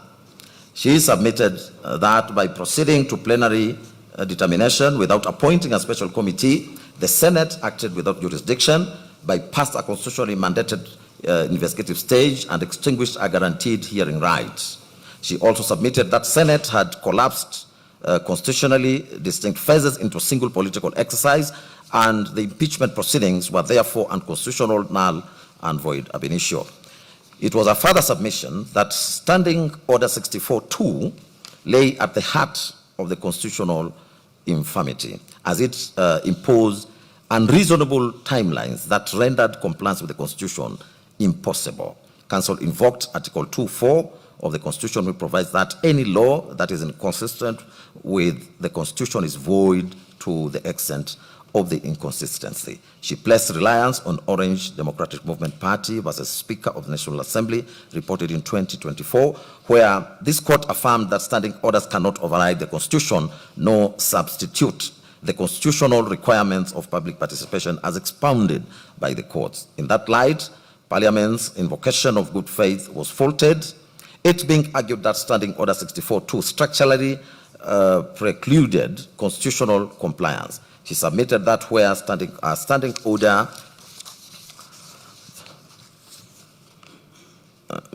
made adherence to constitutional obligations impossible, such a standing order is itself unconstitutional. It was further submitted that Standing Order 64-2 embodied a deliberate parliamentary choice to prioritize political expediency over constitutional safeguards. By prescribing rigid timelines, it ensured that once an impeachment motion gained initial traction, the process would be driven to conclusion before public sentiment could evolve, before courts could intervene meaningfully, or before the affected office holder could mount an effective defense. Counsel argued that this was precisely what the Constitution sought to prevent, since impeachment is not a mere vote of no confidence, but a quasi-judicial constitutional process carrying grave consequences. On that basis, it was argued that this court should declare Standing Order 64-2 unconstitutional, null and void, to the extent that it prescribed timelines incompatible with constitutional requirements, and that any impeachment conducted under its terms is tainted with illegality from inception. On the question of whether His Excellency Gachagua was accorded a fair hearing, Honorable Maina submitted that he was hospitalized with chest pains on the eve of the Senate proceedings. Despite medical evidence of incapacity, the Senate proceeded with a hearing and voted, thereby violating the most basic tenet of the fair hearing rule, audi alterem partem, meaning no person shall be condemned unheard. Counsel further argued that the 12 days between service of the motion and the National Assembly vote were constitutionally inadequate, given that Article 50, Subarticle 2B guaranteed the right to have sufficient time and facilities to prepare defense. His Excellency Gachagua, it was emphasized, faced 11 complex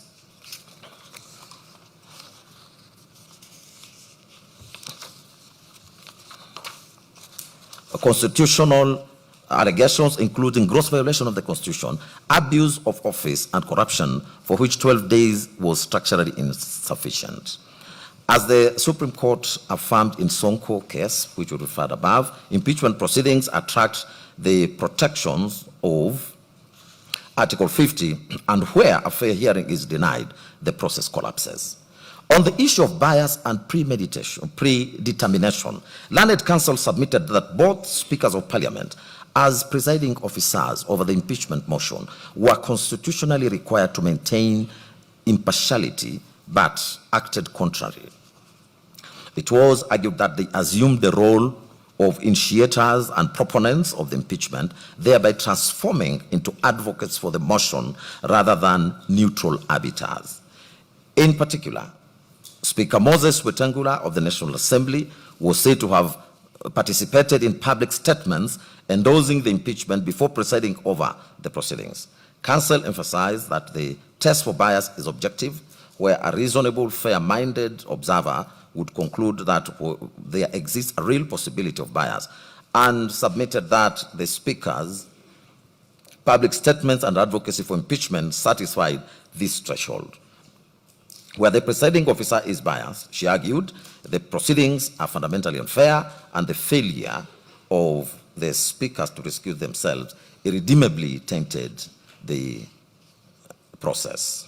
For the above reasons, Honorable Maina urged the court to grant the relief sought in her petition.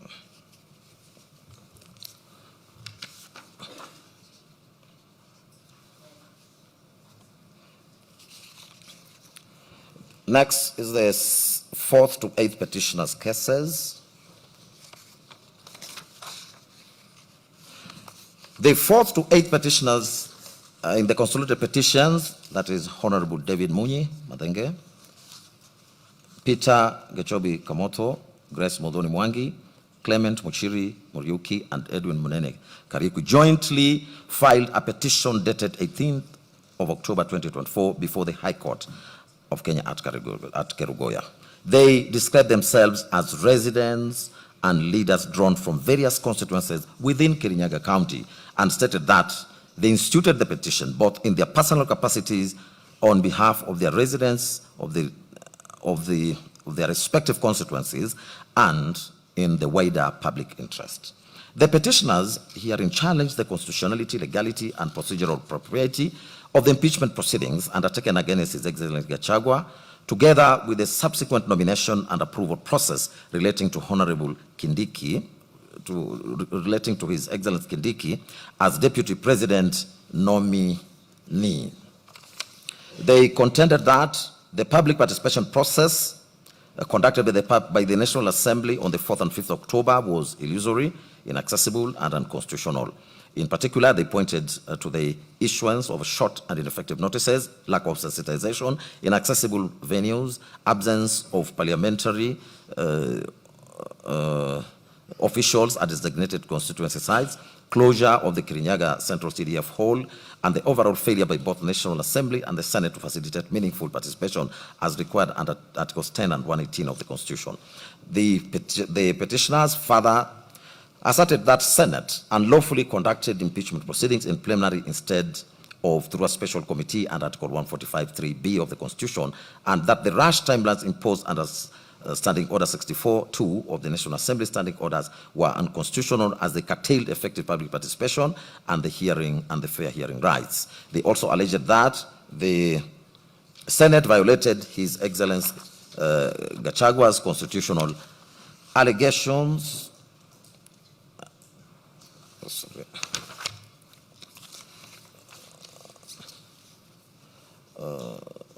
They also alleged that the Senate violated His Excellency Gachagua's non-derogable rights under Article 25(c) and 50 of the Constitution by refusing to adjourn proceedings on the 17th of October 2024, despite his hospitalization and medical emergency, thereby denying him an adequate opportunity to be heard.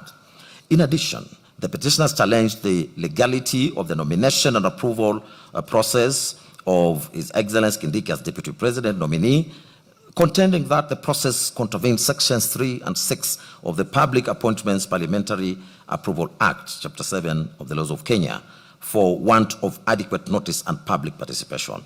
The petitioners then sought the following prayers. A declaration that the appointment of Professor Kithure Kindiki, the second interested party herein, as Deputy President of the Republic of Kenya is invalid, null and void.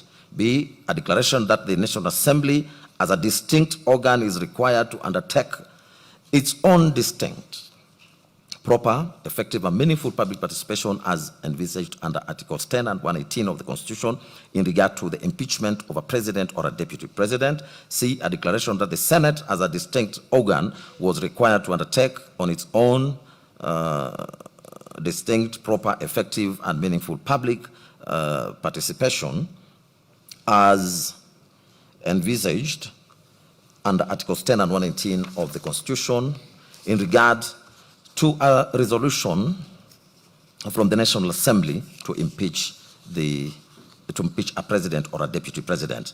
D, a declaration that the public participation as scheduled by the first and the second respondent on 4th of October regarding the special motion was not a proper and effective and meaningful public participation as envisaged in Articles 10 and 18 of the Constitution.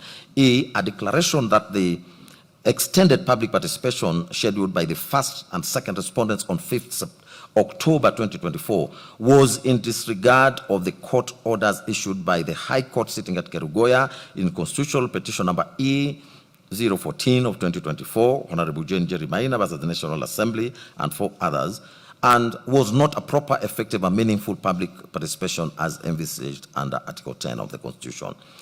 F, a declaration that the impeachment process as against the first interested party was undertaken by the first and second respondents in view of the impugned, improper, ineffective, and meaningful public participation held on the 4th and 5th October was unconstitutional and therefore void.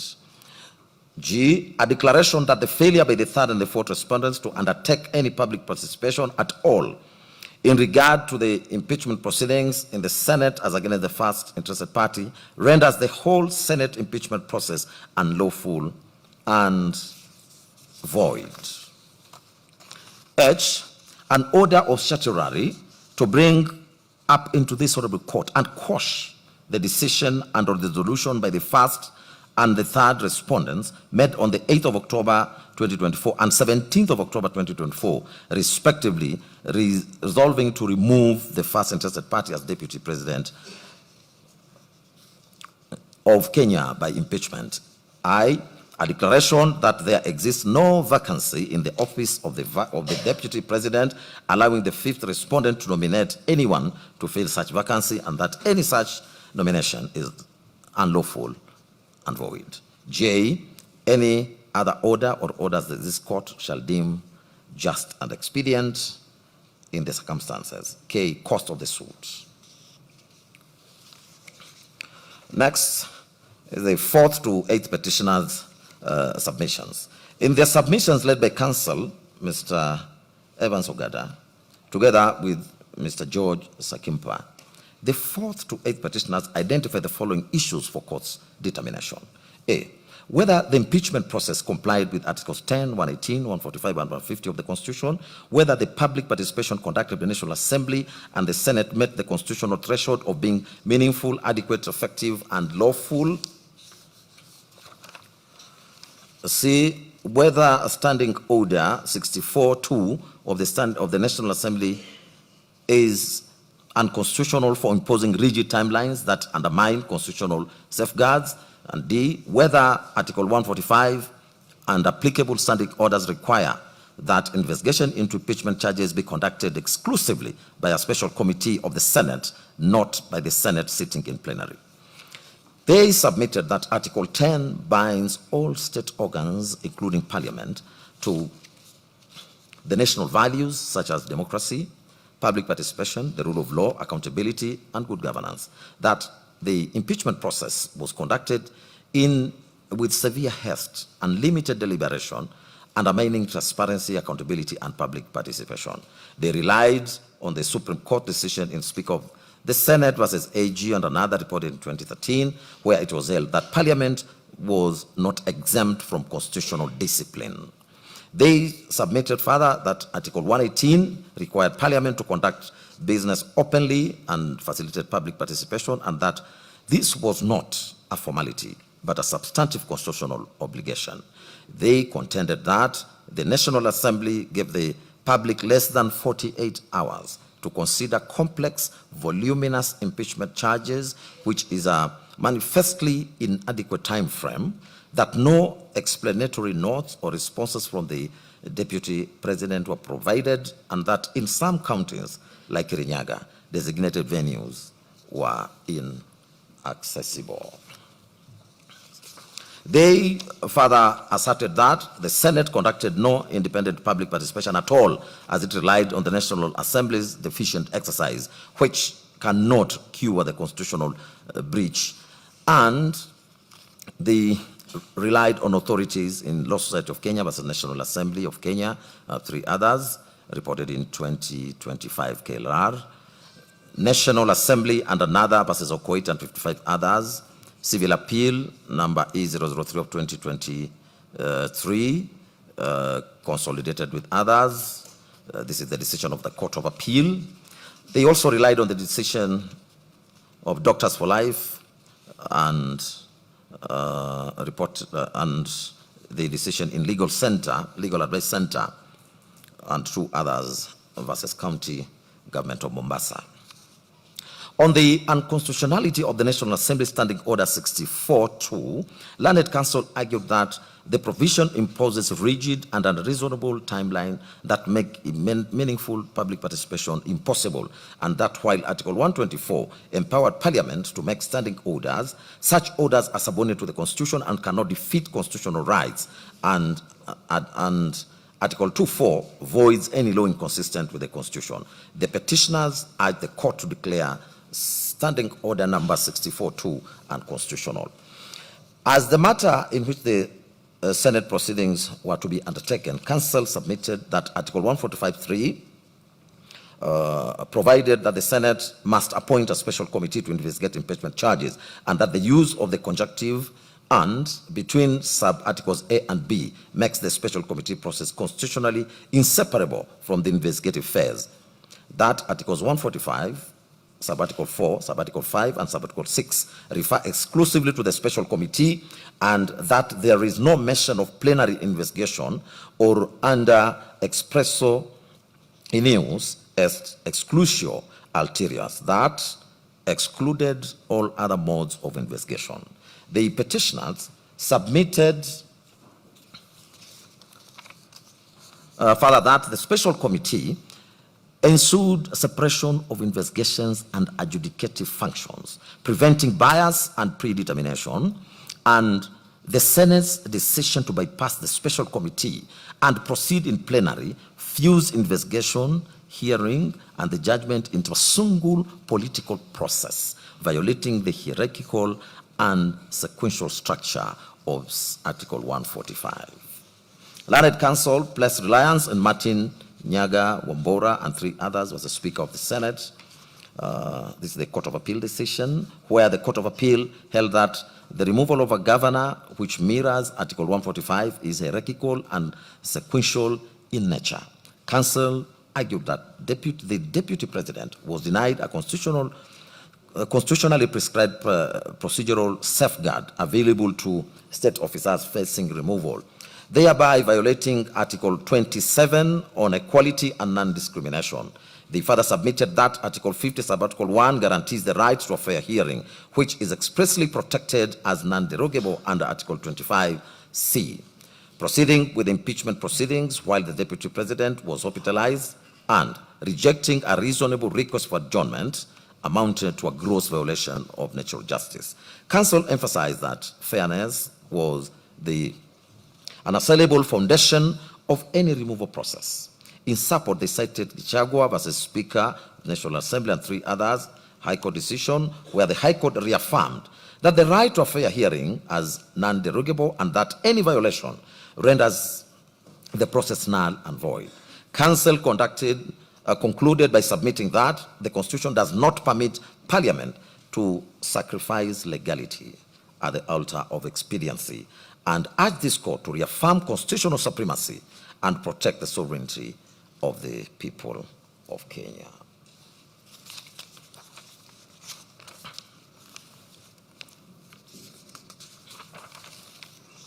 The petitioners prayed for declarations and that the impeachment process violated Article 10,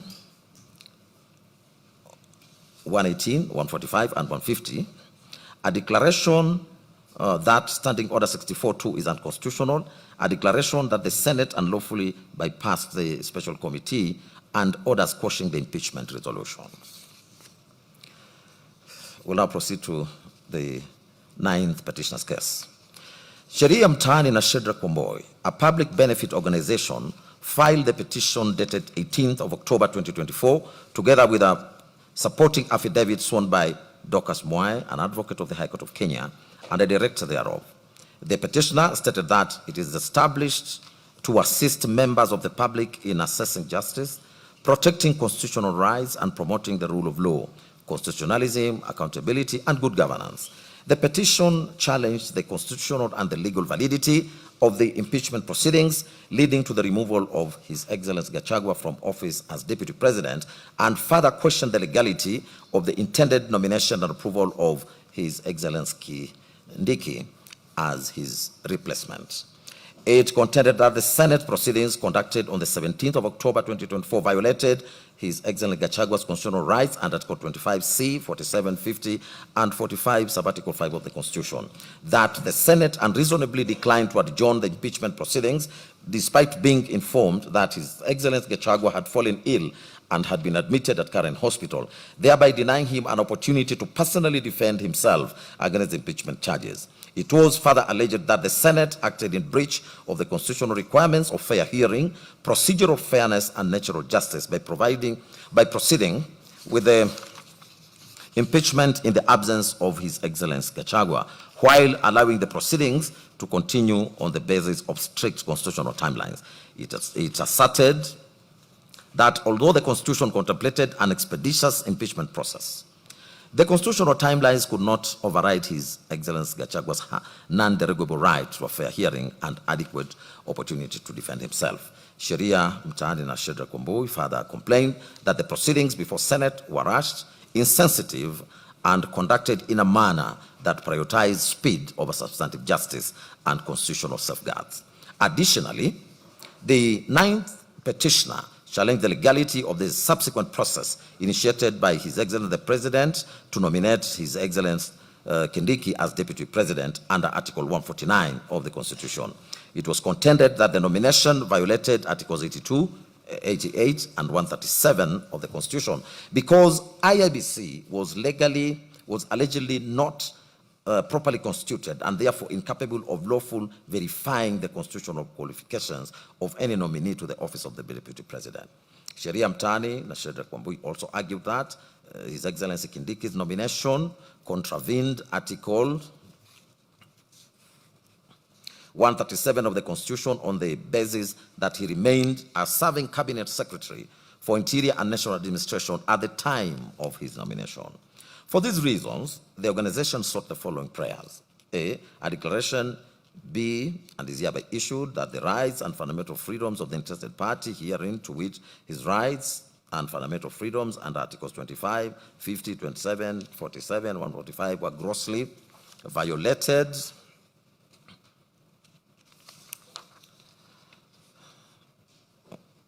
by the third respondent on the 17th of October 2024 for declining to grant him an adjournment on the Senate sitting deliberating on his removal from office by way of impeachment. B, a declaration does hereby issue that the decision by the third respondent to have the interested party removed from office by way of impeachment to the extent that it was done in gross violation of Articles 25, C, 50, 27, 47, and 145.5 of the Constitution was unconstitutional to the extent of its unconstitutionality and null and void ab initio. C, a declaration that any subsequent replacement of the interested party, if at all, to the office of the Deputy President of the Republic of Kenya was unconstitutional and therefore null and void ab initio. D, a judicial review order of certiorari does hereby issue to bring to its court to this court the decision of the third respondent as communicated via Gazette notice dated 17th of October 2024, communicating the removal from office of the Deputy President from the office by way of impeachment. E, a judicial review order of certiorari does hereby issue to bring to this court the decision of the President of the Republic of Kenya nominating His Excellency Kithure His Excellency Kindiki as the Deputy President of the Republic of Kenya for the purpose of quashing and the said appointment, and that the said appointment failed the qualification for for the Deputy President as provided for under Article 137(2)(b) and 3 of the Constitution. F. Alternatively, this court be pleased to make a declaration that the appointment of the Deputy President by the President to fill in the vacancy arising from the removal of the interested party from office pursuant to Article 149 of the Constitution must be read together with Article 82 and 88 of the Constitution to give the IEBC its constitutional mandate to approve the name of the nominee as proposed under Article 149 of the Constitution. G. A declaration be made that the approval of Professor Kithure Kindiki or any other person as Deputy President of the Republic of Kenya is subject to Article 82 and 88 and 137 of the Constitution. Costs of the petition be provided, interest on one above at court rates till payment in full, and this court be pleased to make any further and other relief as it may deem fit in the circumstances. In respect of the 9th respondent submissions, led by Counsel Shadrach Wambui, the 9th respondent identified 3 principal issues for court's determination. A. Whether the nomination of a Deputy President can be legally finalized or approved in the absence of a fully constituted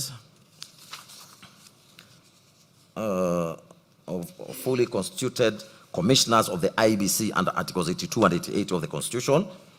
B. Whether the Senate's refusal to grant His Excellency Gachagua an adjournment due to documented illness during the impeachment proceedings constituted a breach of the rights to a fair hearing and natural justice under Articles 25C, 47 and 50 of the Constitution. And C. Whether the nomination of Honorable Kindiki while serving as a Cabinet Secretary is constitutionally infirm for violating eligibility criteria under Article 148 as read with Article 137. A learned counsel submitted that His Excellency Gachagua fell suddenly ill on the afternoon of the 17th of October 2024 when he was scheduled to defend himself before the Senate, and that the Senate rushed the proceedings and unreasonably declined to adjourn to allow him to recuperate. That the Senate proceeded with ex parte proceedings leading to his removal from office in his absence, which violated Articles 25C, 51, 47, and 145(5). The organization relied on the Supreme Court decision in Kidero and 4 others versus Waititu and 4 others, reported in 2014, which affirmed that fair hearing incorporates the audi alteram partem principle, and also referred to the Court of Appeal in Judicial Service Commission versus Mutava and another, reported in 2015, KLR, which held that rules of natural justice apply to all bodies exercising judicial, quasi-judicial, or administrative duties. It submitted that Senate has no prescribed time limitation for completing impeachment proceedings, and the rushing was unjustified. It was the organization's submissions that Article 148(1) requires that a person nominated as Deputy President must satisfy the requirements of Article 137 and 137(1)(b), or 137, and that Article 137(1)(b) provides that a person is not eligible for nomination as President and by extension Deputy President if they hold any other state office, and that Article 260 defines state officer to include a Cabinet Secretary. It submitted that at the time of his nomination and parliamentary approval on 18th of October 2024, His Excellency Kindiki was serving as the Cabinet Secretary for Interior, and therefore he did not satisfy the constitutional eligibility criteria, rendering his nomination null and void ab initio. It was the organization's further submission that at the material time in October 2024, the IEBC was not fully constituted and it lacked the requisite number of commissioners as the previous commissioners had resigned or retired. Articles 82 and 88 establishes a constitutional architecture requiring a lawful and fully constituted IEBC to oversee electoral and nomination processes, and that the Supreme Court in IEBC versus AG Advisory Opinion number 4 of 2024, reported in 2025, held that a clear distinction must be drawn between administrative continuity by the Secretariat and the exercise of constitutional authority vested in the Commission as a collegial entity. It submitted that the exercise of constitutional functions reserved for the Commission under Article 88, Sub-Article 4, cannot be lawfully discharged in the absence of a properly constituted Commission with the requisite quorum. It was further submitted that in the absence of commissioners, IEBC was constitutionally incapable from undertaking its mandated electoral processes, and that the approval of a deputy president nominee, the second highest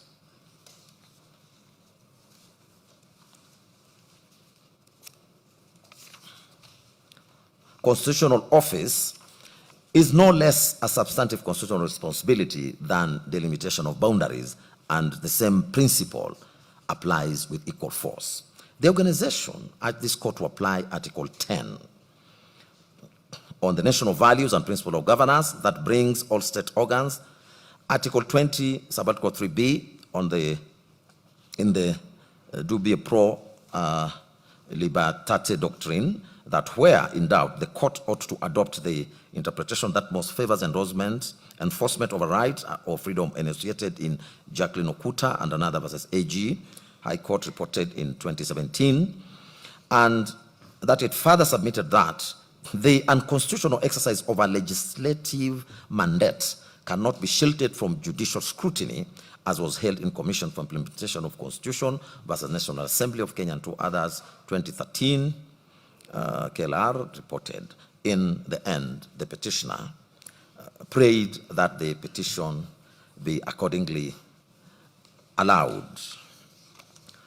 I now proceed to the 10th to 41st petitioner's case.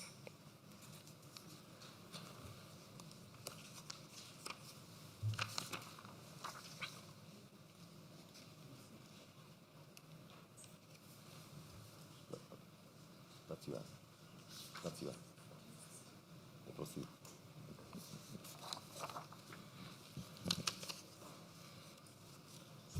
Let me take the 10th to 41st petitioner's case. The 10th to 41st petitioners are a group of Kenyan citizens and one registered association, primarily from Central Kenya region. They filed the petition dated the 17th of October 2024. That was amended on the 18th of June 2025 and re-amended on the 16th of December 2025. They challenged the constitutional validity of the impeachment process and subsequent removal of H.E. Gachagua as Deputy President of Kenya, stating that the National Assembly and the Senate failed to comply with Article 152 of the Constitution, which requires them to modify the presidential impeachment procedure under Articles 144 and 145 for the Deputy President. They said that instead they applied the same rules under Standing Order 64 and 65 for the National Assembly and Standing Order 78 and 79 for the Senate without necessary modifications, ignoring that the Deputy President does not have the same powers, prestige, or legal immunities as the President. The petitioners aver that this failure rendered the entire impeachment process invalid, null and void ab initio, and violated the right to a fair hearing under Articles 25, 27, and 50. It was their further position that the impeachment was not a genuine parliamentary process, but was engineered, sponsored, and bulldozed by political and financial inducements to capture Parliament, turning it into a tool to remove the DP and settle political scores, thereby subverting the sovereign will of the people who elected the Deputy President in the August 2022 general election. They asserted that the President and the Deputy President were elected on a joint ticket and that the impeachment violated the rights of the petitioners and other voters from the Central Kenya region who voted for that joint mandate. The petitioners also highlighted and incorporated arguments from Nairobi High Court Constitutional Petition 356 of 2024. In that matter, it was alleged that both H.E. President Ruto and H.E. Gachagua had violated their oaths of office and the Constitution through various actions. Specifically, it was claimed that the President accepted foreign gifts valued at approximately Kenya shillings 240 million in the form of paid-for jet hire and fuel costs for a state visit to the United States, thereby exceeding the legal threshold permitted for such gifts. It was further alleged that the President entered into a secretive treaty with the United States to designate Kenya as a non-NATO ally without tabling the agreement before the National Assembly and Senate as required by constitutional oversight. Additional claims included intimidation and threats directed at members of parliament to bypass oversight, as well as inducement of political defections to artificially control the majority party coalition. The petitioners accused the president of using state violence to criminalize and suppress the Gen Z, otherwise read the Generation X good governance protests, as well as the July 2023 protests against oppressive taxation and the high cost of living, and that he distributed state appointments along acute ethnic lines. Additionally, H.E. Gachagua was faulted for publicly dividing Kenyan citizens into shareholders and non-shareholders in quotes, based on political alignments, whereas H.E. President Ruto is accused of spending hundreds of millions of public funds to conduct avoidable by-elections caused by appointing sitting MPs and senators to the cabinet. The petitioners further argued that the Kenya Kwanza coalition agreement binds H.E. President Ruto to nominate a replacement deputy president from the Gikoyo, Embu, or Meru communities, which is the same region as the impeached deputy president. They sought a declaration that the president's power to nominate a new deputy president was subject to certification by the IEBC, that the nominee meets qualifications under Articles 99 and 137, stating that the 14-day and 60-day timelines in Article 149 were meant to ensure public participation across all 90 constituencies. Consequently, the petitioners asked the court to declare the nomination and approval of H.E. Kindiki as the new deputy president as unlawful, null, and void. The petitioners thus sought the following reliefs from this court. 1. A declaration be issued to declare that the first petitioner was impeached by the National Assembly and removed by the Senate under a procedure that violated Articles 27, 50, and 150 sub-Article 2 of the Constitution. 2. A declaration be issued to declare that the first and second respondents have violated the rights of the petitioners and other voters and residents of Central Kenya region by failing to govern together in accordance with their joint mandate secured during the presidential election held on the 9th of August 2022. 3. A declaration be issued to declare that the first petitioner was impeached by the Parliament under the respective standing orders of the National Assembly and the Senate that offends Article 150 sub-Article 2 of the Constitution. 4. A declaration be issued to declare that the impeachment of the first petitioner was null and void ab initio on account of the violation of Articles 25, 27, and 50 of the Constitution, read together with Articles 144, 145, and 150 of the Constitution.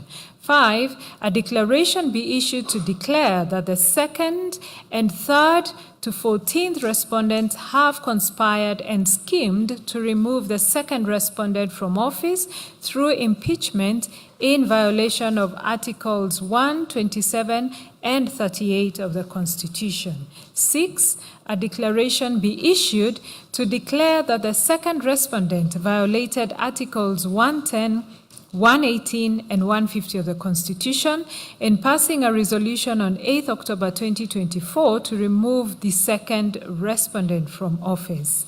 7. An order of certiorari be issued to quash the resolution of the second respondent passed on 8th October 2024 to approve the motion of impeachment of the first petitioner tabled on 1st October 2024 by the 9th respondent.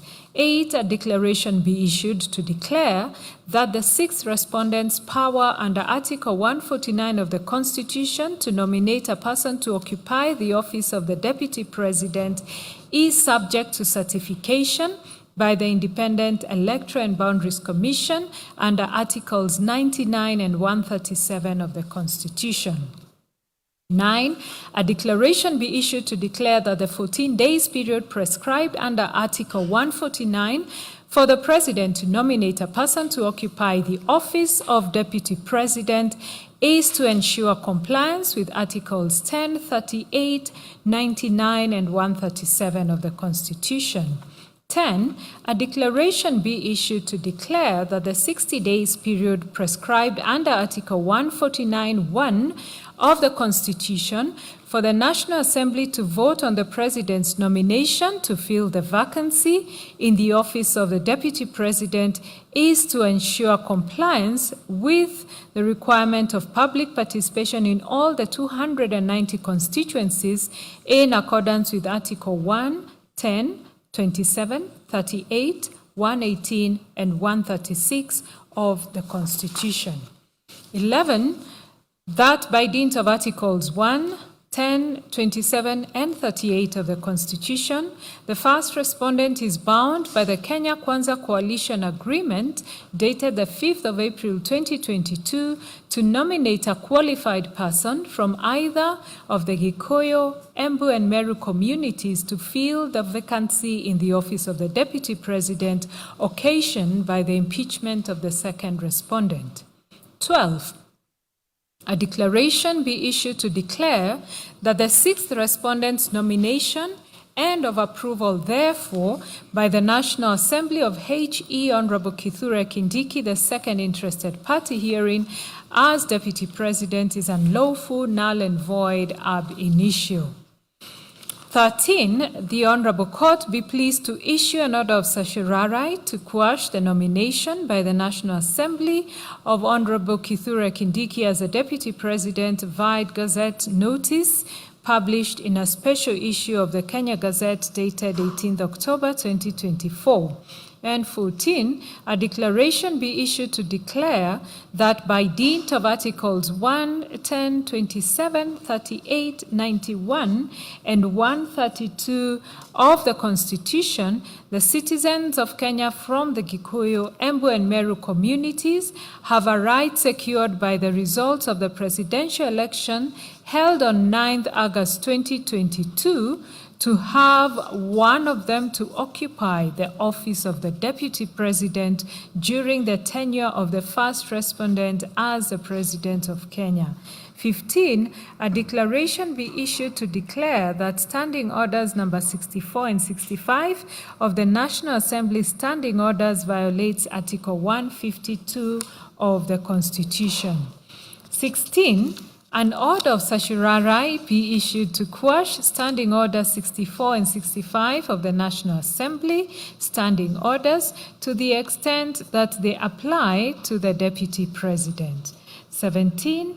A declaration be issued to declare the Standing Orders number 78 and 79 of the Senate adopted on the 16th of June 2024 violates Article 152 of the Constitution. 18.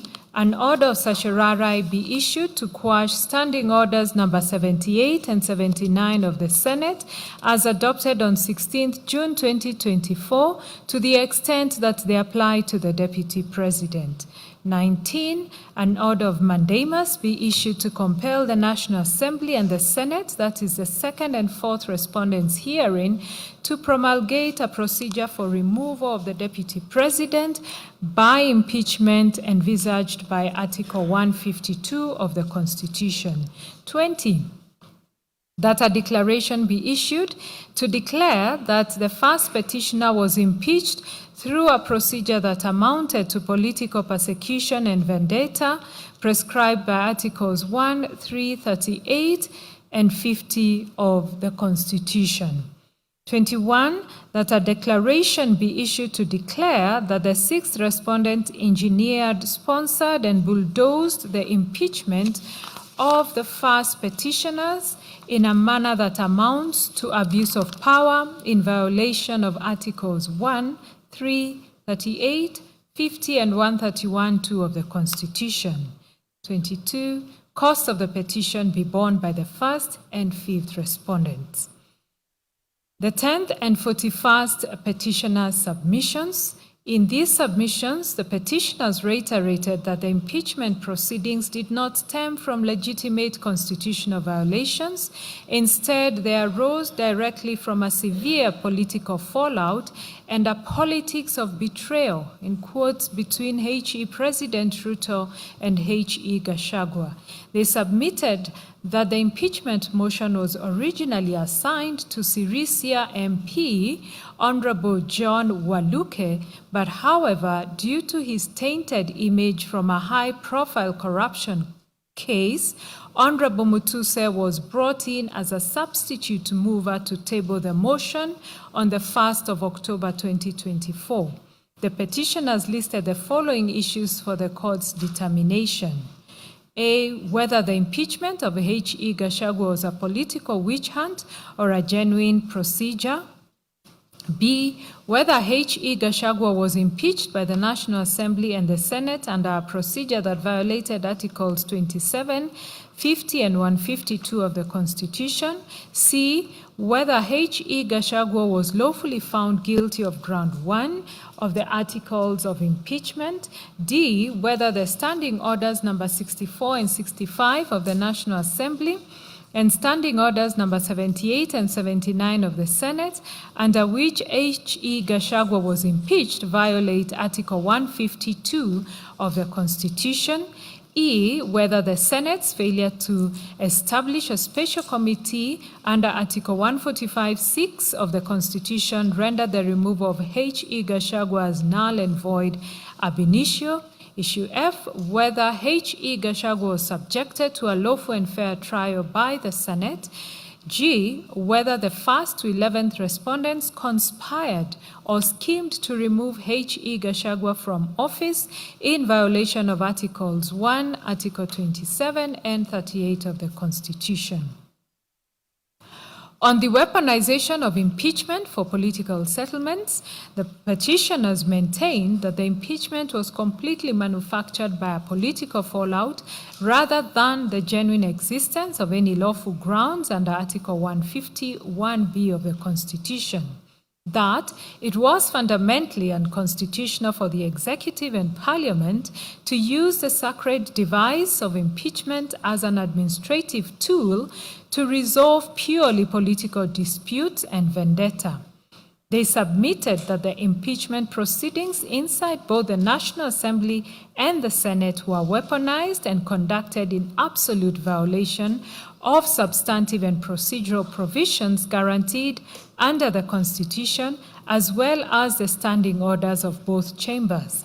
They specifically maintained that the current rules governing the process, that is, Standing Orders 64 and 65 of the National Assembly and Standing Orders 78 and 79 of the Senate, violate Article 150 sub-Article 2 of the Constitution and must be quashed. The petitioners equally submitted that H.E. President Ruto's power to nominate a replacement under Article 149 was strictly subject to certification by IEBC under Articles 99 and 137, and because the 14-day and 16-day constitutional windows under Article 149 are designed to guarantee rigorous public participation across all 290 constituencies, the rushed nomination and approval of H.E. Kindiki was unlawful. It was null and void ab initio. That rushing this process directly violated the political rights of the petitioners under Article 38. A fortiori, the petitioners argued that this court has an obligation to step in and quash the impeachment to halt an ongoing executive scheme to re-establish an imperial presidency in Kenya, and they warned that Parliament has become subservient and sycophantic to the executive, acting like the single-party rubber stamp parliaments of the late 1980s, which present an existential threat, to Kenya's constitutional democracy. They restated the prayers that sought to declare the impeachment null, void, and an act of political persecution that violated Articles 25, 27, 50, and 150 of the Constitution, and orders of certiorari quashing the National Assembly's 8th October 2024 resolution approving the impeachment motion, and Gazette Notice 13401, which appointed H.E. Kindiki as Deputy President. They also sought to quash the National Assembly Standing Orders 64 and 65 and Senate Standing Orders 78 and 79 to the extent that they apply to the removal of a Deputy President and orders to compel both chambers of Parliament to promulgate a legally compliant, constitutionally envisaged procedure for removing a deputy president under Article 150, Sub-Article 2. The petitioners relied on various local authorities, including the Sonko case earlier mentioned, as well as Jirongo versus Soy Developers Limited. They also relied on foreign authorities, including Kriegler versus the Law Society of Alberta, Republic R versus Budry, R versus Campbell, R versus Reagan, all of which citations you will find in the judgment, all from the Supreme Court of Canada. Further reliance was placed on books, articles, speeches, and reports, as well as interview statement by Senator Edwin Sifuna on the Senate floor as per the Hansard of 9th October 2024 and an interview statement by H.E. Gachagua on Inoro TV. In the end, the petitioners prayed that their petition be allowed as prayed. Moving on to the 43rd petitioner's case, Mr. Morara Omoke filed a petition dated 9th October 2024 before the High Court of Kenya at Eldoret, together with a supporting affidavit sworn on the same date in his capacity as a Kenyan citizen and patriot, acting in defense of constitutionalism, the rule of law, and democratic governance. The petition challenged the constitutionality and legality of the impeachment proceedings commenced against H.E. Gachagua by the National Assembly and Senate. He contended that the impeachment process was politically motivated, defective, unconstitutional, and undertaken in violation of the sovereign will of the people expressed during the 2022 general election. His case centered on the alleged violations of Article 1, 10, 38, 47, 48, 50, 73, 75, 94, 118, 145, and 150 of the Constitution, that the impeachment motion tabled by the Honorable Motuse had not been preceded by adequate public participation, and that the MPs who appended their signatures in support of the motion failed to consult their constituents before supporting the impeachment process. He further alleged that the process of collecting signatures in support of the impeachment motion was tainted by bribery, undue influence, intimidation, and forgery of signatures belonging to some MPs. He contended that the subsequent public participation exercise conducted on 4th and 5th October 2024 was merely cosmetic and incapable of constituting meaningful public participation because it was hurried, poorly coordinated, inadequately publicized, and conducted through only one center per county and constituency. He also complained that the public participation forms contained only the allegations against H.E. Gachagua and omitted his responses, thereby condemning him unheard and violating the principles of fairness and natural justice. He also alleged bias and conflict of interest on the part of the Speaker and Deputy Speaker of the National Assembly. He contended that both office holders publicly supported the impeachment process before the motion was tabled and debated in Parliament, thereby compromising their constitutional obligation to act as neutral and impartial arbiters during the proceedings. He asserted that the impeachment motion was politically motivated and arose from internal disputes within the UDA party, yet the parties involved had failed to exhaust internal party dispute resolution mechanisms under the party constitution before initiating impeachment proceedings. He also argued that there existed no comprehensive statutory framework governing impeachment proceedings and the collection of signatures for impeachment motions, thereby rendering the process legally deficient and constitutionally uncertain. Mr. Omoke then sought the following orders. A declaration that the impeachment motion moved by the third respondent does not meet the threshold set out in Article 145 as read with Article 150 of the Constitution.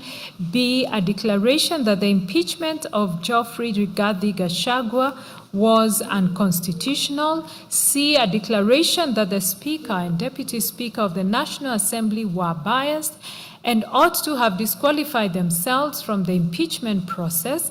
D, a declaration that the impeachment motion violated the interested parties' rights under Article 32, 33, 38, 47, 48, 50, 73, and 75 of the Constitution of Kenya 2010.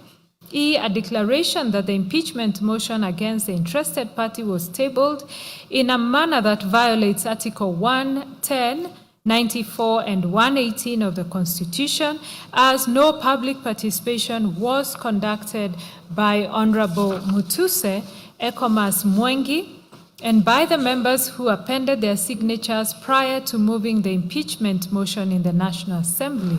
F, a declaration that the impeachment motion, which was a result of a dispute in the United Democratic Alliance Party, was tabled before the National Assembly without exhaustion of internal remedies, contrary to the exhaustion doctrine and Article 159 of the Constitution of Kenya.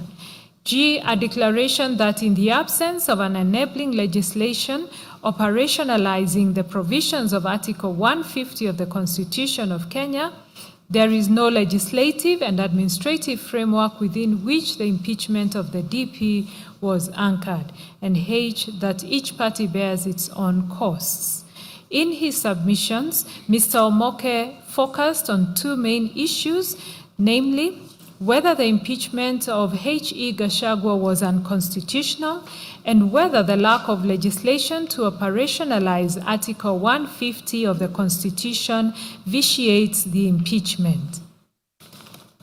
He wholly adopted H.E. Gachagua's submissions dated 7th October 2025, submitting that the constitutionality of the impeachment transcends him and must be evaluated with a view to advancing constitutionalism and the rule of law. He maintained that public participation was inadequate and a sham, as the mover of the motion and the 291 MPs who appended their signatures in support of the impeachment motion did not conduct any public participation in their constituencies before signing, contrary to Articles 1, 10, 94, and 118 of the Constitution.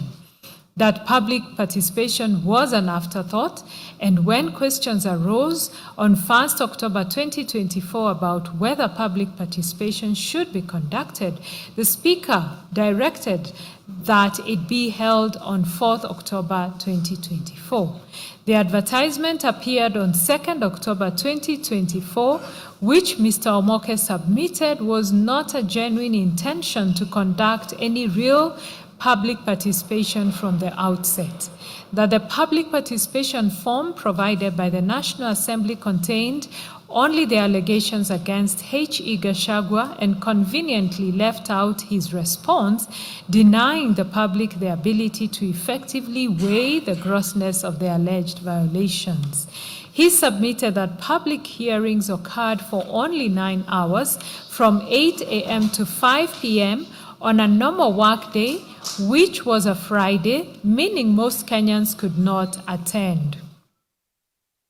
That venues were changed on the eve of the exercise. For example, in Embu, it changed from IFAD Hall to Talent Academy, and in Nairobi, it changed from KICC to Bomas of Kenya.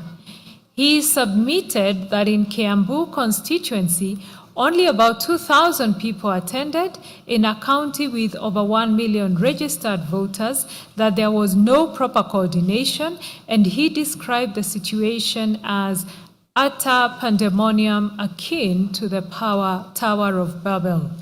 He contended that in some areas, especially in Mount Kenya, public participation forms were faulty. There were incidents of pre-filled forms, and a vehicle ferrying pre-filled forms was torched in Nyeri County. That the National Assembly extended the exercise to the following day on the 5th of October 2024, but no proper notification was made and MPs kept away from the exercise. He added that in some constituencies like West Mugirango, the MP never opened the constituency office, and that the one center per county and one center per constituency is too deficient, as public participation should have been conducted at least at each polling station or at minimum each ward. Mr. Omoke submitted that the National Assembly neither processed, nor considered the feedback collected, and the entire exercise was a mere sham to hoodwink innocent Kenyans. He accused Deputy Speaker Gladys Bos-Sholei of being biased in that on 23rd September 2024, while speaking at a function in Uasin Gishu County, she swore to spearhead the impeachment motion and put the Deputy President on notice, stating in quotes, "Mimi mwenyewe nitakupeleka nyumbani." In brackets, "I will personally take you home." That she also hinted at some of the grounds of impeachment before the motion was even tabled. He further argued that Speaker Moses Masika Wetangula on 29 September 2024, while attending a church function at Wamonyo Catholic Church in Machakos County, publicly took a stand on the impeachment motion before it was tabled. Using the biblical description in Mark 9:38-50, he stated that H.E. Gachagua, being a part of the body that leads to sin, should be cut off. These utterances he submitted violated Articles 47, 50, and 150 of the Constitution, and that neither the Speaker nor the Deputy Speaker should have presided over the impeachment motion. Mr. Omoke submitted that the Constitution sets a high threshold for impeachment as a measure is a grossness of alleged violations, and that grudges and squabbles cannot be the basis for removal. He contended that extraneous grounds were introduced on the floor on 8th October 2024, as it was alleged that H.E. Gachagua had referred to Honorable Florence Jematea Sergon, the countrywoman rep of Baringo, as a harlot. That Honorable Karoli Omondi, MP Suba North, referred to conversations he had with H.E. Gachagua without providing any proof. Honorable Patrick Macau, MP Mavoko, also made references to conversations without providing any proof. On the vote that 281 MPs supported the motion, 44 opposed, and there was one absentee, Mr. Omoke submitted that MPs abdicated their obligation to weigh the grounds against the intermediate standard of proof set by the Supreme Court in Odinga and 5 others versus IEBC and 3 others. That the impeachment overturned the decision of 7,176,141 Kenyans who voted for the joint ticket on 9th August 2022, a decision upheld by the Supreme Court, and that the motion was an egregious overthrow of the decision of the majority with that of a few. It was Mr. Omoke's further submission that no statutory legislation exists on the process of impeachment of the President and Deputy President from start to completion, as no legal framework exists on the collection of signatures in support of an impeachment motion. Therefore, there is no framework upon which the impeachment of the Deputy President was anchored.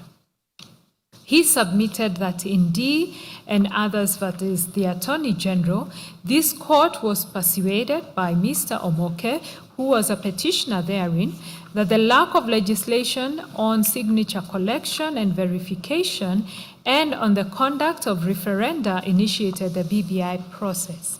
He submitted that the same principle applies here, and that legislation is so central to the fairness of the process that the court ought to, at minimum, issue a structural edict requiring enactment of this legislation.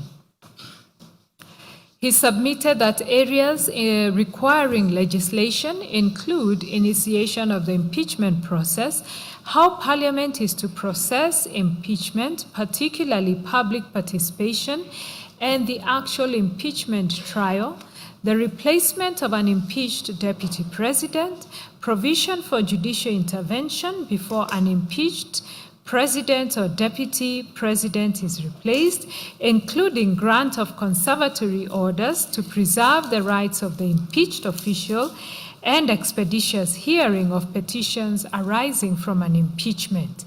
Mr. Omoke saw no reason why the court could not have maintained the conservatory orders in favor of H.E. Gachagua and had the petitions within a week or two.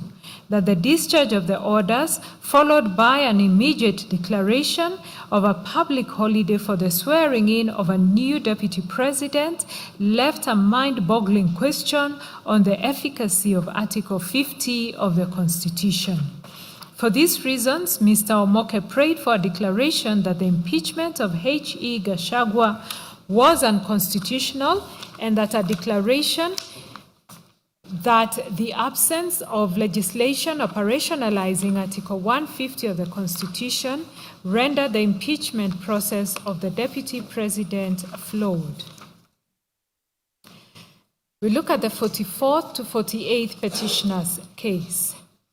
Obuli Namenya, Kennedy Kareithi Gachagua, Dennis Okumu, Simon Mushangi, and Peter Maina Kanene jointly filed the petition dated 30th September 2024 before the High Court of Kenya at Nairobi.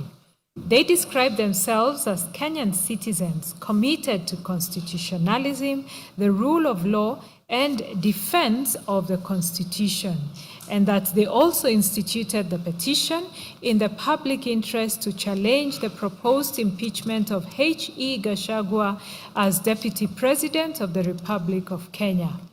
As per their petition and the supporting affidavit sworn by Obuli Namenya, the petitioners challenged the constitutionality of the impeachment process on the basis that Parliament had failed to establish a proper legal and procedural framework governing public participation in impeachment processes under Article 118 and 124 of the Constitution. The petitioners contended that neither the National Assembly standing orders nor the Senate standing orders provided mechanisms, procedures, threshold, timelines, verification methods, venues, or modalities for meaningful public participation in impeachment proceedings, thereby rendering contemplated impeachment process unconstitutional.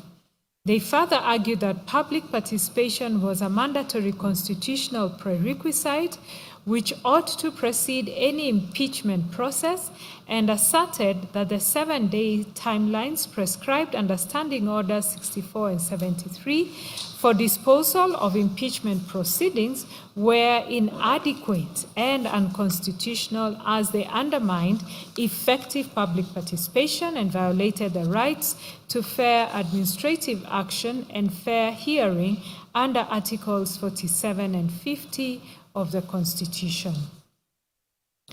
The petitioners additionally alleged that the impeachment process was politically motivated and tainted by bias and lack of impartiality on the part of parliamentary leadership, citing public pronouncements by parliamentary leaders in support of the impeachment motion. They advanced a historical argument concerning the office of the Vice President and Deputy President in Kenya, contending that successive Deputy Presidents had historically been subjected to political hostility, dismissals, and frustration, which informed the constitutional design of 2010, requiring the President and Deputy President to be elected jointly. The petitioners then sought the following prayers: a declaration that the impeachment process of a deputy president is a sui generis in nature, and that public participation forms a fundamental background that plays a significant role in attaining the right to a fair trial enshrined under Article 50 of the Constitution.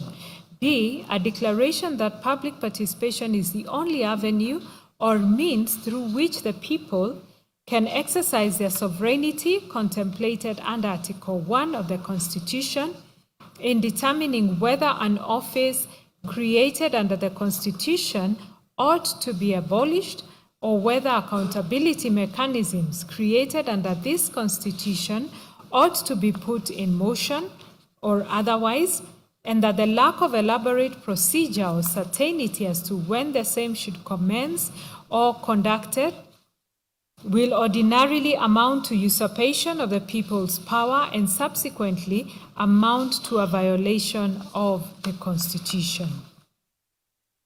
C, a declaration that the Article 118, Sub-Article 2, that clearly provides for mandatory public participation, and Article 124, creating the requisite parliamentary standing orders, neither the National Assembly nor the Senate had enacted an Act of Parliament providing for the procedure on how the impeachment of either the President or Deputy President is to be undertaken, nor has the National Assembly Standing Order 64 or 65 or the Senate Standing Order number 74 provided for the procedure governing the crucial element of public participation relating to the impeachment of a deputy president. D, a declaration that the National Assembly Standing Order 64 and 65 or the Senate Standing Order number 74 are unconstitutional, as they were never subjected to the mandatory public participation during their enactment. E, a declaration that the standing orders must with certainty and clarity provide that the public participation contemplated under Article 118 should be a conditional precedent that must precede all other processes relating, connected, or incidental to the impeachment of the Deputy President. F, a declaration that Article 27 requires that all Kenyans must be subjected to the principle of equality and equal protection of the law while Article 47 requires that a person must be subjected to an administrative process that is procedurally fair, expedited, reasonable, and lawful, irrespective of one's status in society, and that the respondents herein have violated the same by commencing an impeachment process that is constitutionally tainted with illegalities. G, a declaration that public participation in an impeachment process is a fundamental infrastructure that facilitates the enjoyment of Article 50, and that the absence of the same will amount to the respondents herein violating, denying, threatening, or infringing the interested party's right to a fair trial during his impeachment. H, a declaration that time is an important resource for any judicial or quasi-judicial tribunal contemplated under the Constitution, and that the 7 days period for impeachment provided for under Standing Order 64-2B of the National Assembly Standing Orders and the Senate Standing Order 73-1 amounts to conducting a sham trial in, and the same will amount to a violation of Article 50. I, a declaration that Standing Order 64-2B of the National Assembly Standing Orders and the Senate Standing Order number 73-1 does not provide for the sufficient and adequate time for carrying out a qualitative, quantitative, meritorious, accurate, and secure public participation, the hearing and determination of the impeachment trial before Parliament that will result into a fair, just, impartial, and judicious determination of the impeachment trial as contemplated under Article 47 and 50 of the Constitution. J, a declaration that for purposes of authenticating and verifying the results of the participants taking part in the public participation, confirming all the requisite legal thresholds like that of citizenship, the total number of participants, public participation ought to be undertaken by an impartial state organ separate from Parliament. Looking at the 44th to 48th petitioners' submissions, led by Learned Counsel Mr. Njiro Ndegwa, the petitioners focused on the constitutional architecture governing impeachment of a deputy president, submitting that the process was fundamentally flawed because impeachment is a measure of last resort, not a primary accountability tool, and that the Senate failed to apply the mandatory modification rule under Article 152, which requires that Articles 144 and 145 be applied in quote with necessary modifications to the deputy president.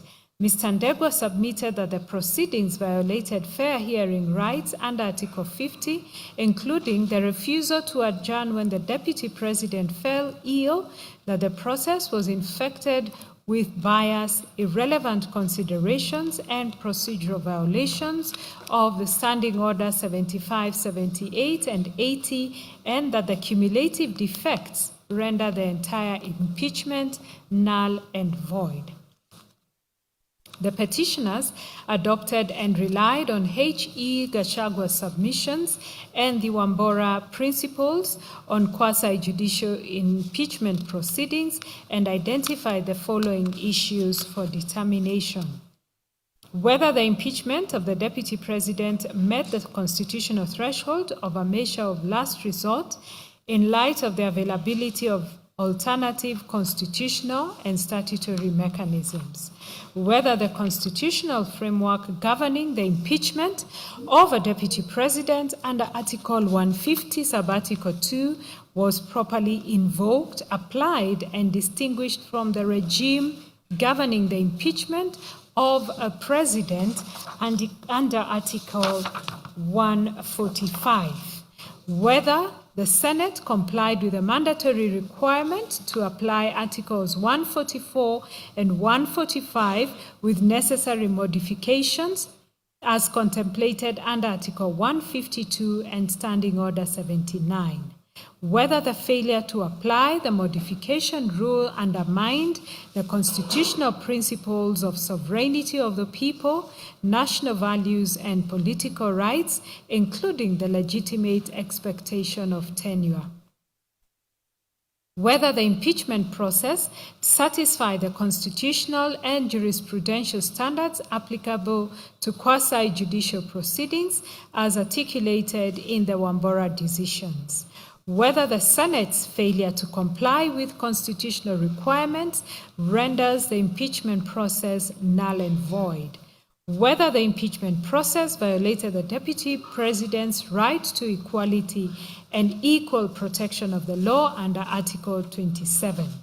Whether Parliament, in conducting the impeachment proceedings, acted as an impartial and unbiased quasi-judicial body as required by law. Whether the debates and proceedings in both the Senate and the National Assembly were confined to the substantiation of the charges or were contaminated by irrelevant, extraneous, and prejudicial considerations. Whether the refusal to grant an adjournment upon the Deputy President falling ill violated his right to a fair hearing under Article 50, including the right to be present and to be adequately present, to adequately present his defense. Whether the Senate misapplied Standing Order 78 by proceeding under a plenary hearing without affording procedural safeguards and by improperly treating the proceedings as time-bound. Whether the impeachment proceedings violated the Deputy President's right to adequate time and facilities to prepare a defense under Article 50, Subarticle 2A, and the right to be heard under Standing Order 80. Whether the Senate acted in violation of its own standing orders, including Standing Orders 75, 78, and 80, and the legal effect of such violations.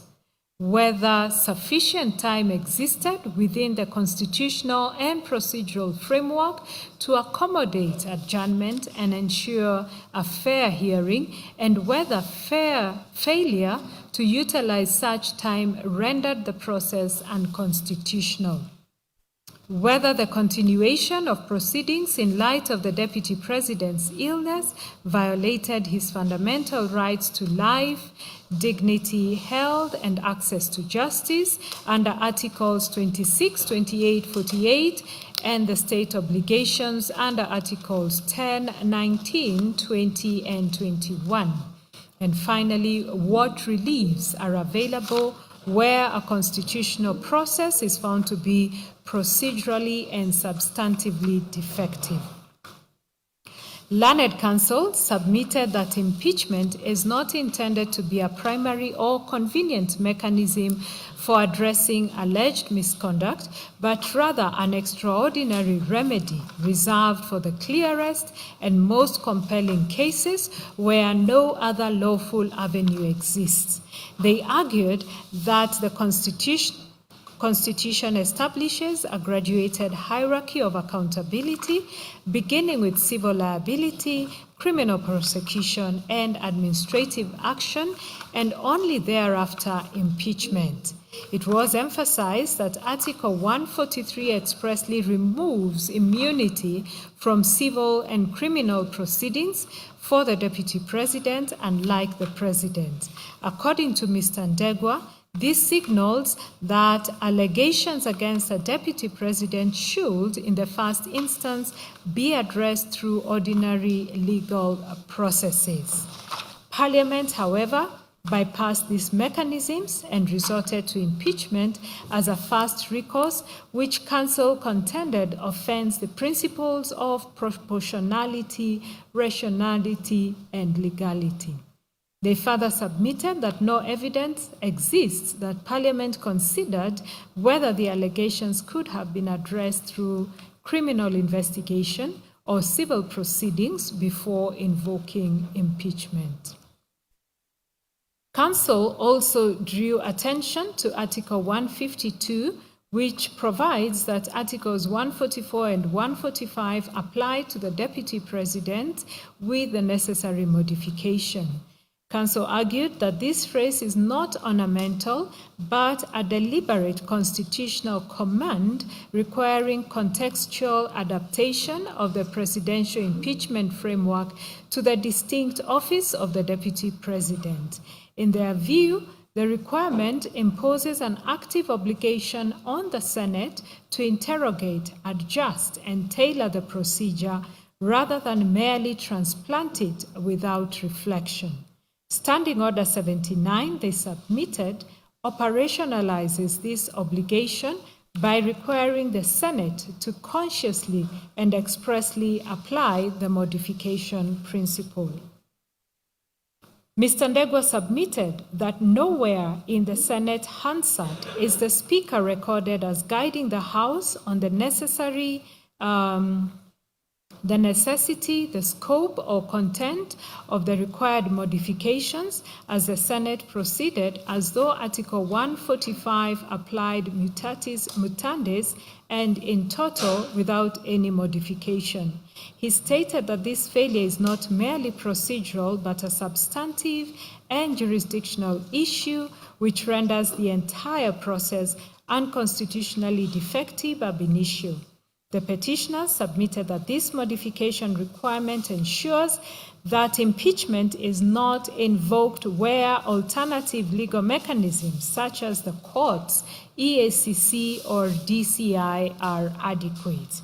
It was their case that the failure to modify denied the Deputy President the procedural safeguards that would have arisen from a properly tailored process, including consideration of alternative accountability mechanisms, flexibility in procedure to ensure fairness, and enhanced scrutiny of the necessary and proportionality of the impeachment. It was their submission that the office of Deputy President derives its legitimacy from the sovereign will of the people expressed at the ballot under Article 1, and impeachment without proper modification undermines this sovereign will and defeats the legitimate expectation of tenure for both the office holder and the electorate.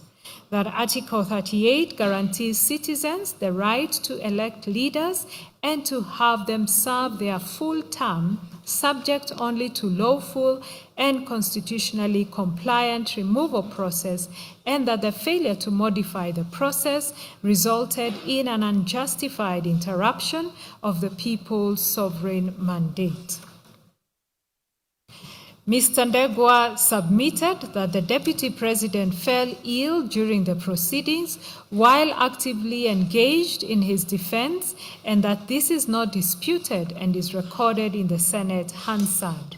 That the Senate refused to grant an adjournment, proceeding instead to a conclusion in his absence, and he submitted that this violated Article 52 on the right to adequate time and facilities to prepare a defense, and Article 52F on the right to be present when being tried, and Standing Order 80 on the right to be heard within Senate proceedings. That a hearing conducted in the absence of the principal defense participant due to verified illness cannot satisfy the conditional threshold of fairness. He stated that the Senate had sufficient procedural latitude under Standing Order 75 to adjourn without violating any constitutional timeline, but the refusal was not dictated by lack of time, but by a failure to exercise discretion fairly. The petitioner submitted that under Article 26 on the right to life, the state must refrain from actions that undermine physical well-being or exacerbate medical vulnerability, and that proceeding with impeachment during illness reduced the Deputy President to a procedural object rather than a rights-bearing participant. They stated that Article 48 on the access to justice extends to all adjudicative processes, including parliamentary impeachment, and that meaningful participation requires reasonable accommodation and denial of adjournment and denial of an adjournment rendered access to justice illusory. They also submitted that the test for bias is objective and whether a reasonable and informed observer would apprehend bias, and that senators acknowledged imperfections in the case but still voted to impeach, which demonstrated bias. They urged the court to address the impeachment process as a whole, not in fragments, noting that the petitioners have demonstrated cumulative defects, including failure to apply the modification rule under 152, absence of impartiality and presence of bias, reliance on irrelevant and extraneous considerations, violations of fair hearing rights, misconstruction of the constitutional and procedural framework, and breach of Standing Order 75, 78, and 80. They submitted that individually, each defect is serious, and collectively, they reveal a process that is constitutionally unsound from inception to conclusion. That Article 165(3)(d) Roman 2 vests the High Court with jurisdiction to determine whether anything done under constitutional authority is inconsistent with or in contravention of the Constitution. They contended that this court is not being invited to interfere with parliamentary politics, but is being invited to perform its core constitutional function as guardian of legality and fundamental rights, and where Parliament acts within constitutional bounds, the court defers. But where it acts outside those bounds, the court must intervene, not as an intruder, but as a constitutional necessity. As such, the petitioners urged the court to find that impeachment was not a measure of last resort when ordinary legal mechanisms were available and bypassed, that the Senate failed to apply the mandatory modification rule under Article 152, rendering the process unconstitutional ab initio, that the refusal to adjourn during illness violated Articles 50, 26, 28, and 48, that the proceedings were infected with bias and irrelevant considerations, and that the cumulative defects render the impeachment null, void, and of no legal effect. They then prayed that their petition be allowed in entirety. I will then take over from the 51st petitioner's case. Karen Mwangi, the 51st petitioner, in the consolidated petitions, filed a petition dated 26th of September 2024 before the High Court of Kenya at Milimani as a public-spirited Kenyan citizen and a defender of the Constitution. Ms. Mwangi contended that the impeachment process was unconstitutional, unlawful, and politically motivated. She relied on public statements allegedly made by Honorable Didmas Baraza and Honorable Gladys Bosholei in September 2024, indicating that the impeachment of H.E. Gachagua had already been predetermined, and further referred to a motion by Honorable Danson Mungatana expressing displeasure with the conduct of His Excellency Gachagua. Ms. Mwangi asserted that the allegations leveled against his H.E. Gachagua were vague, unsupported by evidence, and lacking in specificity and peculiarity, contrary to the constitutional requirements of fair hearing and due process under Articles 47 and 50 of the Constitution. She further alleged that the intended impeachment process mounted to a political witch hunt designed to settle political scores rather than a lawful constitutional process, and contended that the respondents had violated the national values and principles under Article 10, including the rule of law, transparency, accountability, equality, and protection of human rights. She maintained that His Excellency Gachagua had not been accorded adequate notice of the charges against him, sufficient particulars of the allegations, nor an opportunity to adduce and challenge evidence in violation of Articles 25C, 35, 47, and 50 of the Constitution. As such, she sought for the following orders. A declaration that within the purview of Articles 25C, 35, 47, and 50 of the Constitution of Kenya, a person facing impeachment proceedings under Article 150 is entitled to be informed substantially with peculiarity and specificity and supported with evidence the grounds of impeachment before the commencement of the impeachment proceedings by the National Assembly and Senate. B, conservatory orders do issue against the respondents, restraining them from a collection of signatures in support of a motion to impeach His Excellency Rigathi Gachagua, lodging any motion and or carrying on proceedings seeking to impeach the Deputy President of the Republic of Kenya, the interested party herein. See, an order of compensation enshrined and provided for under Article 23A of the Constitution of Kenya, made up of damages as shall be assessed and quantified by the petitioner, general damages, cost of the petition, and any other relief. The 51st petitioner neither filed any written submission nor attended the physical highlighting of submissions. In respect to the 54th petitioner's case, Emmanuel Elijah Otieno was the 54th petitioner in the consolidated petitions. He is an advocate of the High Court of Kenya who filed the petition dated 18th of October 2024, together with a supporting affidavit also challenging the constitutionality and legality of the impeachment and removal from office of His Excellency Gachagua as Deputy President. He stated that instituted proceedings in the public interest pursuant to Articles 3 and 258 of the Constitution, and contended that impeachment process undertaken by the National Assembly and the Senate was procedurally unfair, politically motivated, unconstitutional, and inconsistent with the constitutional principles governing impeachment under Articles 145 and 50 of the Constitution. He maintained that impeachment was a constitutional mechanism intended to promote accountability and good governance, and not a tool for settling political disputes or managing political differences among leaders.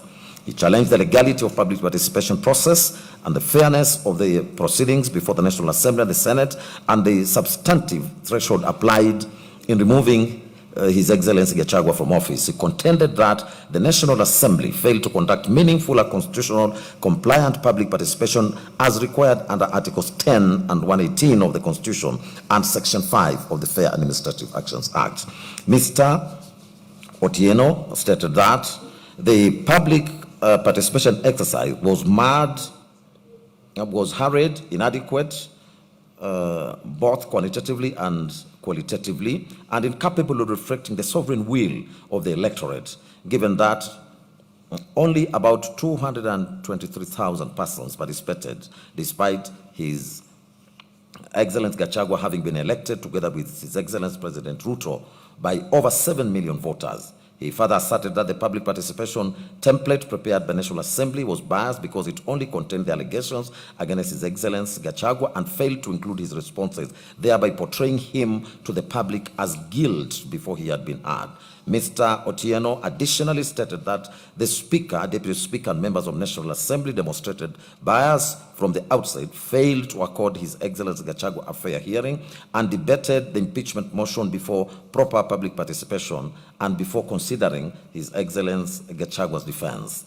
He maintained that no impeachable offense meeting the constitutional threshold of gross violation, gross misconduct, or commission of crimes under national or international law had been substantiated either before the National Assembly or the Senate. He further challenged the Senate proceedings, contending that the Senate violated His Excellency Gachagua's right to a fair hearing by proceeding with the impeachment despite his illness and hospitalization, and by failing to adjourn the proceedings to allow him an opportunity to personally testify. He therefore alleged violations of Articles 25C, 47 and 50 of the Constitution relating to the rights of fair hearing and fair administrative action. He sought the following prayers: A declaration, B, and receive by issue that the public participation organized and conducted by the first respondent did not meet the requirements of Articles 118, 1B of the Constitution quantitatively and qualitatively. B, a declaration be and is hereby issued that the first respondent violated seventh respondent right to a fair administrative action under Article 47 of the Constitution and Section 4 of the Fair Administrative Actions Act. C, a declaration be and is hereby issued that the first respondent violated the right of the seventh respondent under Article 50, Sub-Article 1 of the Constitution 2010. D, a declaration be and is hereby issued that the resolution of the first respondent to impeach the seventh respondent was invalid and null and void. And E, respondent shall bear the cost of the petition. Likewise, the 54th petitioner neither filed any submissions nor attended the physical highlighting of the submissions. Next is consideration of the 55th and 56th petitioner's case. Stephen Mbugua Wanjiru and Gladys Nyambura Gituha jointly filed the petition dated 20th of October 2024 together with the supporting affidavit sworn by Wambugu Wanjohi. They stated that they were public interest litigants and defenders of constitutionalism. They challenged the legality, constitutionality, and procedural propriety of the impeachment proceedings undertaken against His Excellency Gachagua as Deputy President of the Republic of Kenya, as well as the subsequent nomination and approval process relating to His Excellency Kindiki as the Deputy President nominee. The petitioners contended that the impeachment process before both the National Assembly and the Senate were marred by procedural irregularities, bias, denial of fair hearing, and unconstitutional conduct, that the Speaker and the Deputy Speaker of the National Assembly had publicly pronounced themselves in favor of the impeachment before presiding over the proceedings, thereby violating the constitutional principles of impartiality, neutrality, and natural justice. The petitioners further challenged the adequacy and constitutionality of the public participation exercise conducted on the 4th and 5th October 2024, asserting that the notice period was too short to permit meaningful participation, that the questionnaires used by the National Assembly only presented the accusations against His Excellency Gachagua without his responses, and that the Parliament failed to avail documentary and electronic evidence to the public to facilitate informed participation.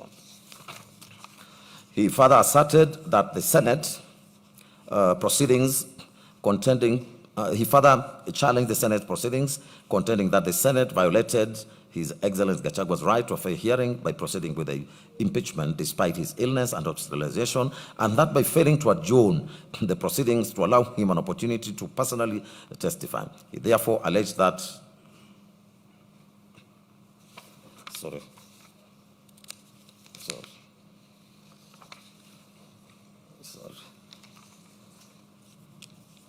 Sorry, I had repeated that bit, but I'll proceed from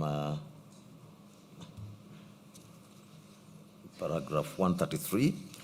They additionally alleged that public participation process was chaotic, disorderly, and marred by violence and characterized by low turnout in several constituencies and undertaken on days when many Kenyans were engaged in religious worship, thereby undermining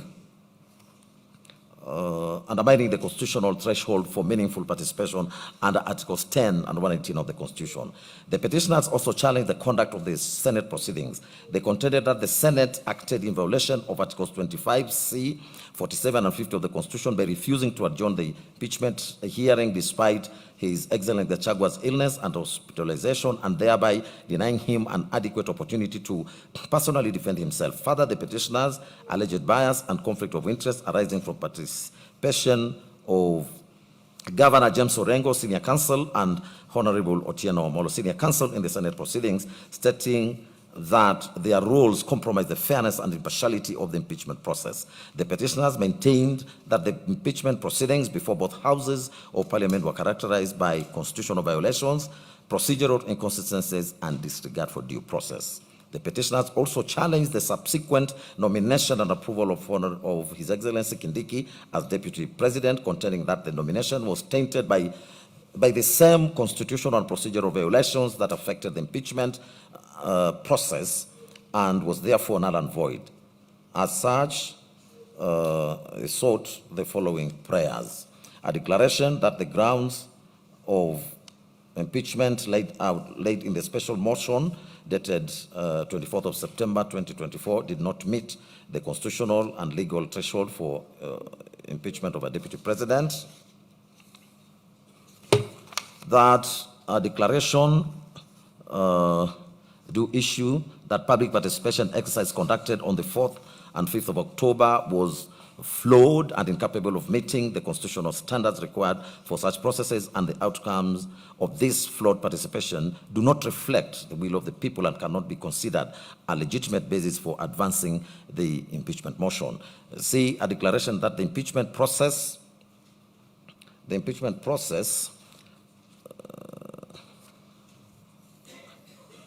against the deputy president initiated by the National Assembly and subsequently conducted by the Senate was tainted by substantive and procedural constitutional violations, rendering unconstitutional, illegal, null, and void. D, an order nullifying the impeachment of the deputy president as the process was marred by procedural irregularities, bias, conflict of interest, and a violation of the right to a fair hearing as guaranteed under Article 50 of the Constitution. A, an order directing the immediate reinstatement of the Deputy President to his duly elected office, having been unconditional and constitutionally and unlawful removed through an impugned process. F, an injunction restraining the President, the National Assembly, and any other state organs from proceeding with or effecting the appointment of any other person to the office of the Deputy President pending the hearing and determination of this petition. G, an order revoking the nomination and subsequent approval of Professor Kithure Kindiki as Deputy President by the National Assembly, as it stems from an unconstitutional process and is procedurally flawed and in violation of the Constitution. H, a mandatory injunction directing the National Assembly and the Senate to comply with the Articles 10 and 118 of the Constitution by ensuring meaningful and effective public participation in any future impeachment processes or similar proceedings of national importance. I, declaration that the participation of Governor James Orengo, Senior Counsel, and Honorable Otieno Molo, Senior Counsel, in the impeachment proceedings violated the principles of impartiality and fair hearing and constituted a conflict of interest that compromised the integrity of the impeachment proceedings. J, an order awarding the petitioner cost of this petition, and K, any other orders or reliefs. The 55th and 56th petitioners did not file any written submissions, and they also did not turn up at the hearing.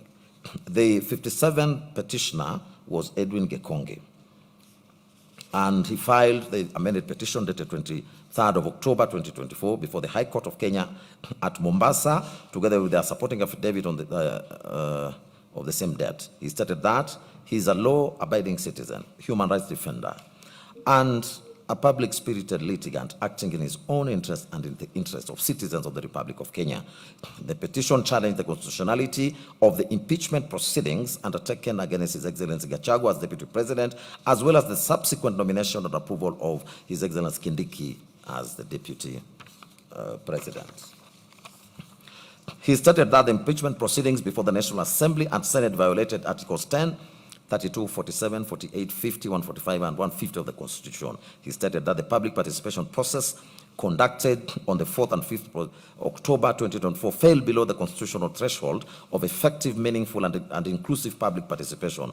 The petitioner asserted that the notice period for the public participation exercise was too short, that the exercise was limited to county offices instead of constituency level, and that the extension of the exercise to 5th of October 2024 was ineffective because the notice was issued on the very day of participation and coincided with a Sabbath day of worship for the Seventh-day Adventists, thereby excluding members of the faith from meaningful participation. He further alleged that the exercise was marred by confusion, violence, inadequate information, early closure of centers, and generally low participation, thus violating Articles 10 and 118 of the Constitution. He also challenged the legality of the Senate proceedings on the ground that His Excellency Gachagua was denied a fair hearing contrary to Article 50 of the Constitution. He contended that although the first petitioner had fallen ill and was unable to continue participating in the proceedings, the Senate declined to adjourn the hearing and proceeded to vote on the impeachment charges in his absence. Mr. Gekonge stated that Article 145 of the Constitution did not prescribe rigid timelines that could override the constitutional right to a fair hearing, and that the Senate failed to apply the necessary constitutional modifications contemplated under Article 150 in impeachment proceedings relating to a deputy president. He further maintained that the evidence presented before the Senate did not attain the constitutional threshold required to establish gross violation of the Constitution, gross misconduct, and serious reasons to believe that His Excellency Gachagua has committed crimes under national law. Mr. Gachagua also challenged the legality and constitutionality of the nomination and approval of His Excellency Kindiki as Deputy President, stating that the constitutional timelines under Article 149 contemplated meaningful public participation and adequate vetting before approval of a Deputy President nominee. He contended that His Excellency Kindiki remained a state officer serving as Cabinet Secretary at the time of nomination and had not formally resigned, thereby rendering him constitutionally disqualified under Article 137 and Sections 23 and 24 of the Elections Act. The petitioner further challenged the role of IEBC, contending that the commission was not properly constituted and therefore incapable of lawfully confirming the qualifications of the nominee. Mr. Gachagua sought the following orders. A declaration that the modalities put in place by the first respondent in respect of the public participation forums that were scheduled for the 4th and 5th October 2024 regarding the special motion fell below the threshold of a proper, effective, and meaningful public participation as envisaged under Article 10 of the Constitution. B, a declaration that the public participation process on the 5th of October 2024 was unconstitutional for failure to provide sufficient notice and in violation of the freedom of religion under Article 32. C, a declaration that the impeachment process against the first interested party undertaken by the first and the second respondents was unconstitutional and did not meet the requirements set under Articles 145 and 150 of the Constitution of Kenya. D, a declaration that the impeachment process as against the first interested party undertaken by the first and the third respondents was unconstitutional as it violated Article 50 of the Constitution of Kenya in terms of providing a fair hearing. E, a declaration that the impeachment proceedings of the first interested party taken by the first and third respondent was unconstitutional, void for failing to meet the evidential threshold of the impeachment of a deputy president under Article 150, subarticle 1B. F, a declaration that the nomination of Abraham Kithure Kindiki by the President of Kenya is unconstitutional, null and void, and in contravention of Article 137(1) of the Constitution. G, a declaration that the approval of the nomination of Abraham Kithure Kindiki by the National Assembly is unconstitutional for failure to comply with Articles 10 and 118 of the Constitution. H, a declaration that the approval of the nomination of a deputy president by the National Assembly under Article 149 of the Constitution must include public participation in every constituency. I, a declaration that the approval and nomination of Abraham Kithure Kindiki by the National Assembly is unconstitutional as Abraham Kithure Kindiki had not resigned as a state officer. J, a declaration that the independent, that IEBC at the time of nomination of Abraham Kithure Kindiki was not properly constituted to approve or confirm the qualification of Abraham Kithure Kindiki under Article 137(1) of the Constitution. K, a declaration that IEBC had violated Article 149 of the Constitution by confirming that Abraham Kithure Kindiki was qualified to stand as a member of Parliament as per Article 137(1) of the Constitution. L, any other orders as the court may deem just. Mr. Gachagua likewise did not file any submissions. In respect of the 50th, the 52nd and the 53rd petitioners, that is John Njomo, Clarence Eboso, and Wanjiru Mwangi, their petitions were withdrawn from the consolidated proceedings on the 7th November 2024, as well as on the 16th of May 2025. On the 7th interested parties case and submission, that is Kituo cha Sheria, it appeared as the 7th interested party in these proceedings and filed a replying affidavit sworn on the 15th of April 2026 by Dr. Wambua Kituku, who is its executive director, as well as written submissions of even debt. Kituo identified 4 issues for court's determination, being whether the National Assembly process met the constitutional threshold for meaningful public participation and Articles 1 and 10, 110 and 118 of the Constitution. Secondly, whether impeachment proceedings were quasi-judicial to the extent that they meet constitutional and statutory procedural fairness standards. Thirdly, whether the court could review the procedural regularity of impeachment proceedings consistently with the doctrine of separation of powers. And lastly, whether the refusal to adjourn and the decision to proceed with in absentia violated the first respondent's petitioner's right to fair administrative action and fair hearing under Articles 10, 27, 28, 47, and 50 of the Constitution. Kituo cha sheria averred that Article 118 of the Constitution mandated Parliament to facilitate public participation and involvement in legislation and all other business of the Assembly and its committees. They further argued that the removal of a deputy president from office was one of the most significant constitutional functions assigned to the National Assembly and the Senate and directly affected the sovereign will of the people. It was their understanding that public participation in such a constitutional process had to be both quantitative to mean that a sufficient number of citizens had to be reached and accorded an opportunity to participate, and qualitative to mean that the participation had to be meaningful and capable of influencing the decision-making process.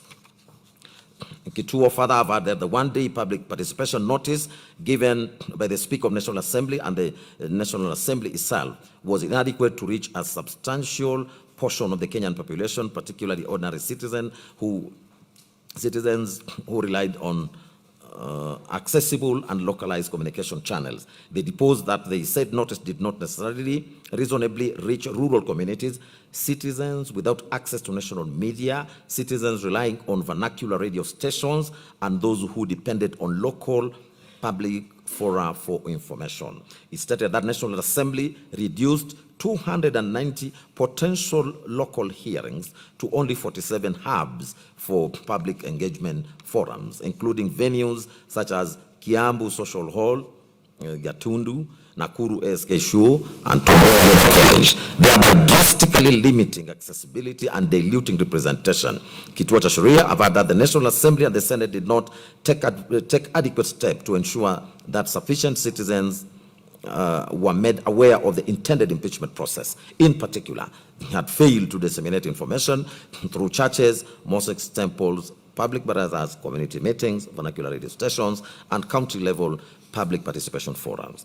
They further averred that the alleged public participation conducted by the National Assembly and the Senate lacked adequate structures for public engagement, including ICT-based platforms for the submission of views, decentralized citizens forums, structured mechanisms for receiving memoranda from citizens across counties, and organized town hall meetings. As a result, members of public were largely reduced to observers of the proceedings rather than participants in the process. They deposed that in the impeachment proceedings conducted by the Senate, by the Speaker of the Senate and the Senate on the 16th and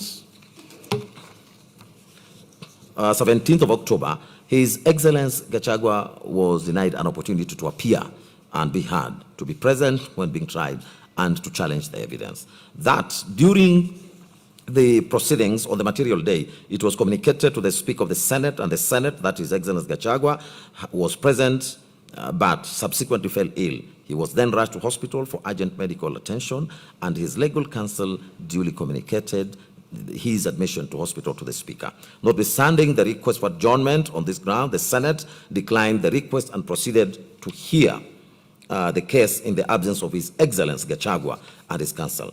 The Senate subsequently decided to remove His Excellency Gachagua from office by impeachment for gross misconduct and on grounds of violation of the Constitution. Kituo stated in the proceedings of that the proceedings of the removal from office of the deputy president before the Senate involved the reception of evidence, evaluation of contested facts, and the making of determinations that directly affected the fundamental rights of His Excellency. Those proceedings, therefore, ought to have been procedurally fair and to have accorded him an opportunity to be present during the trial, to be cross-examined, to be re-examined, and to fully clarify any allegations made. However, the Senate, in disregard of the quasi-judicial nature of the proceedings, reached its determination without affording His Excellency those rights. Kituo cha Sheria contended that declining an adjournment request when His Excellency suffered severe and involuntary pain constituting a medical emergency was inhumane and unreasonable. They further averred that the one-day public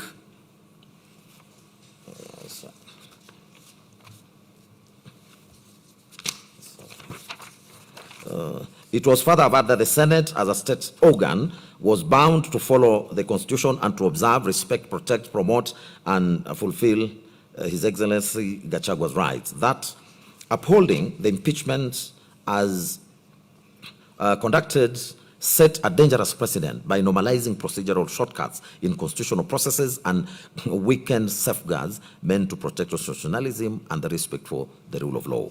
The absence of cross-examination in the present case was, in his view, a novel and serious procedural omission that contravened national values and principles of governance, including good governance, integrity, transparency, accountability, fairness, human dignity, equality, social justice, inclusiveness, equality, human rights, non-discrimination, and protection.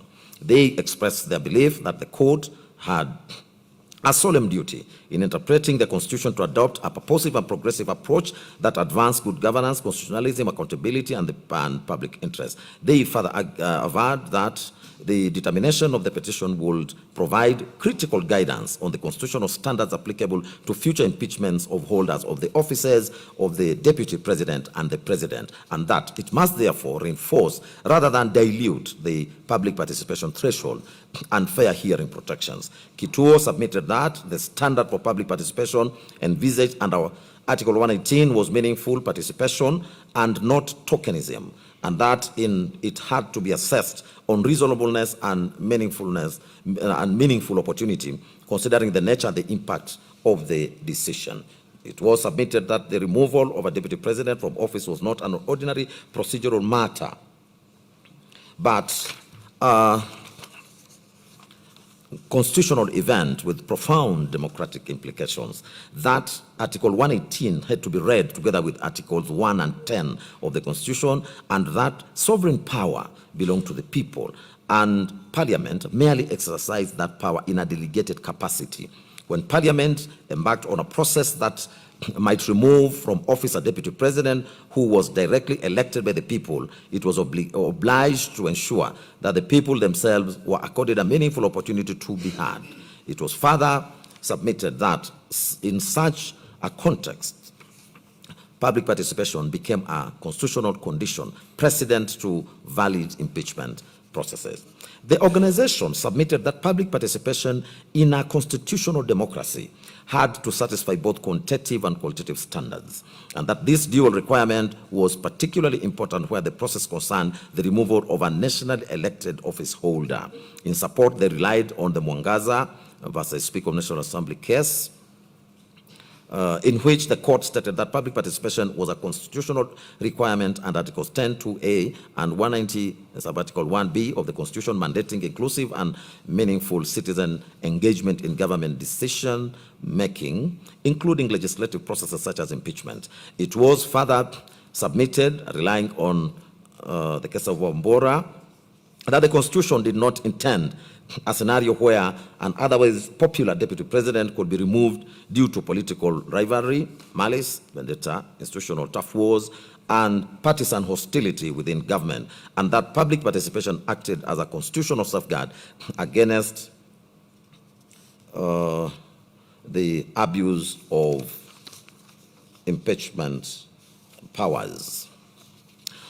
On the inadequacy of the notice period, the interested party submitted that the one-day Gazette notice and a national radio announcement coupled with two-day public engagement period was grossly inadequate to facilitate meaningful public participation, as such short time could not reasonably reach most Kenyans, particularly ordinary citizens who relied on accessible and localized information channels. On the over-centralization of venues, They submitted that the Speaker of National Assembly and the National Assembly failed to utilize several well-established participatory mechanisms ordinarily available to them, including ICT platforms for structured public input, county-based citizen engagement forums, public notice boards, and accessible announcements, town hall meetings, engagement through representation of the people, and decentralized partisan platforms across counties. Instead, the National Assembly adopted a centralized and restrictive mode whereby all 290 constituencies were grouped into only 47 participation centers, one per county. This arrangement overloaded single venues, diluted constitutional high-level representation, and transformed public hearings into mass gatherings where individualized contributions were particularly impossible. The structural barriers disproportionately undermined meaningful engagement, especially for marginalized communities, people with disabilities, workers unable to leave employment on short notice, those without transportation, and citizens living far from county headquarters. It was submitted that a process of this gravity required decentralized, not consolidation of engagement forums. On the rigid and non-deliberative format of engagement, they submitted that the National Assembly employed a highly structured and restrictive model of engagement in which parliamentary clerks read out the charges, provided a general explanation of the processes, attendees were given limited time to offer their views, and those views were recorded in a pre-designed format for compilation. That format did not allow robust deliberation, did not permit cross-examination of claims, and did not facilitate informed submissions on the constitutionality or factual basis of the impeachment. It was submitted that public participation had to be interactive and not merely a formalistic exercise. On the inadequacy of the online submission mechanism, they submitted that the National Assembly's website provided template forms where citizens could tick boxes indicating support or opposition to the impeachment, but those forms offered only binary choices, allowed no uploading or supporting documentation, and permitted no opportunity for dialogue or nuanced analysis. This reduced public participation to checkbox voting rather than substantive constitutional engagement. They acknowledged in their submissions that the standard required was not perfection, but reasonableness. However, reasonableness is in a matter of this magnitude required the Speaker of the National Assembly and the National Assembly to have actively mobilized public awareness through non-public convergency points such as churches, mosques, temples, public barazas, national radio stations, vernacular broadcasting stations, and other accessible civil forums. The failure to which those avenues significantly restricted the reach of the notice and consequently diminished participation. The process was submitted to have been conducted on an extremely short notice, centralized into two field venues, and structured in a rigid and non-deliberative manner, and procedurally shallow through form-based engagement, all of which demonstrated a failure to meet constitutional standards and calling into question the validity of the impeachment of His Excellency Gachagua. It was further submitted that the removal of a deputy president from office was not merely an internal matter of parliament, but a matter of national constitutional significance affecting the democratic will of the electorate, the integrity of the executive structure, the political stability of the Republic of Kenya, and the sovereignty of the people, and that accordingly the electorate had to be accorded an opportunity to participate in a process that sought to overturn their democratic choice. Kituo cha Sheria submitted that even where Parliament acted within its constitutional mandate, when it undertook a process that received and evaluated evidence and reached determinations adverse to rights, reputations, and the tenure of office, it was obliged to meet minimum content on procedural fairness. It was submitted that the Senate proceedings bore all the hallmarks of a quasi-judicial trial, from pleadings, evidence, contested facts, adverse finding to a grave sanction in the form of removal from office. And that Articles 47 and 50 of the Constitution and the Fair Administrative Actions Act 2015 therefore applied with full force. Impeachment of a national executive was not a mere political debate, but a structured constitutional trial with legal standards burdened with reputational, civil, and democratic consequences, which made the rights to be present, to cross-examine, and to be re-examined all the more imperative.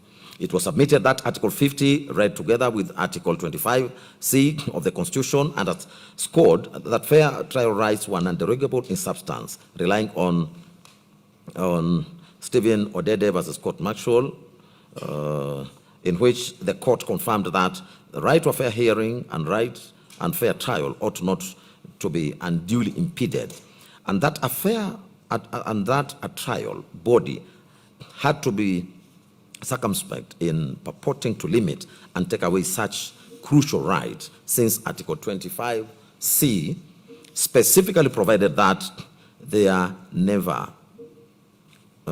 was never to be any derogation from the right to a fair hearing. It was further submitted that while impeachment was sui generis, the logic of adversarial testing of allegations applied with equal, if not greater force.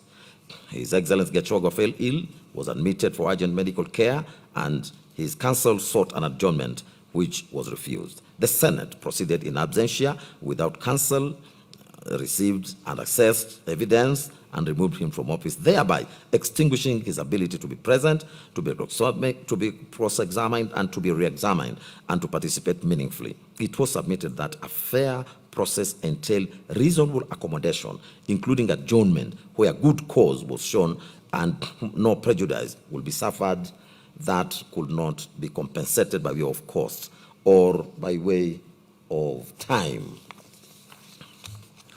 Kituo cha Sheria relied on Githiga and 5 others versus Kiruti Factory Company Limited, in which the Supreme Court confirmed that the right to a fair trial indicated that the right to a fair hearing indicated that an individual shall not be penalized by a decision affecting his rights or legitimate expectation unless he had been given prior notice of the case against him, a fair opportunity to answer, and the opportunity to present his case. It was submitted that this was precisely what was not accorded to His Excellency Gachagua. It was further submitted that if the Senate could adjourn an entire sitting over quorum issues as per Standing Order 40, then refusing to adjourn to accommodate a hospitalized party where fairness and due process rights were under Articles 47 and 50 were at stake was unreasonable, disproportionate, and constitutionally infirm.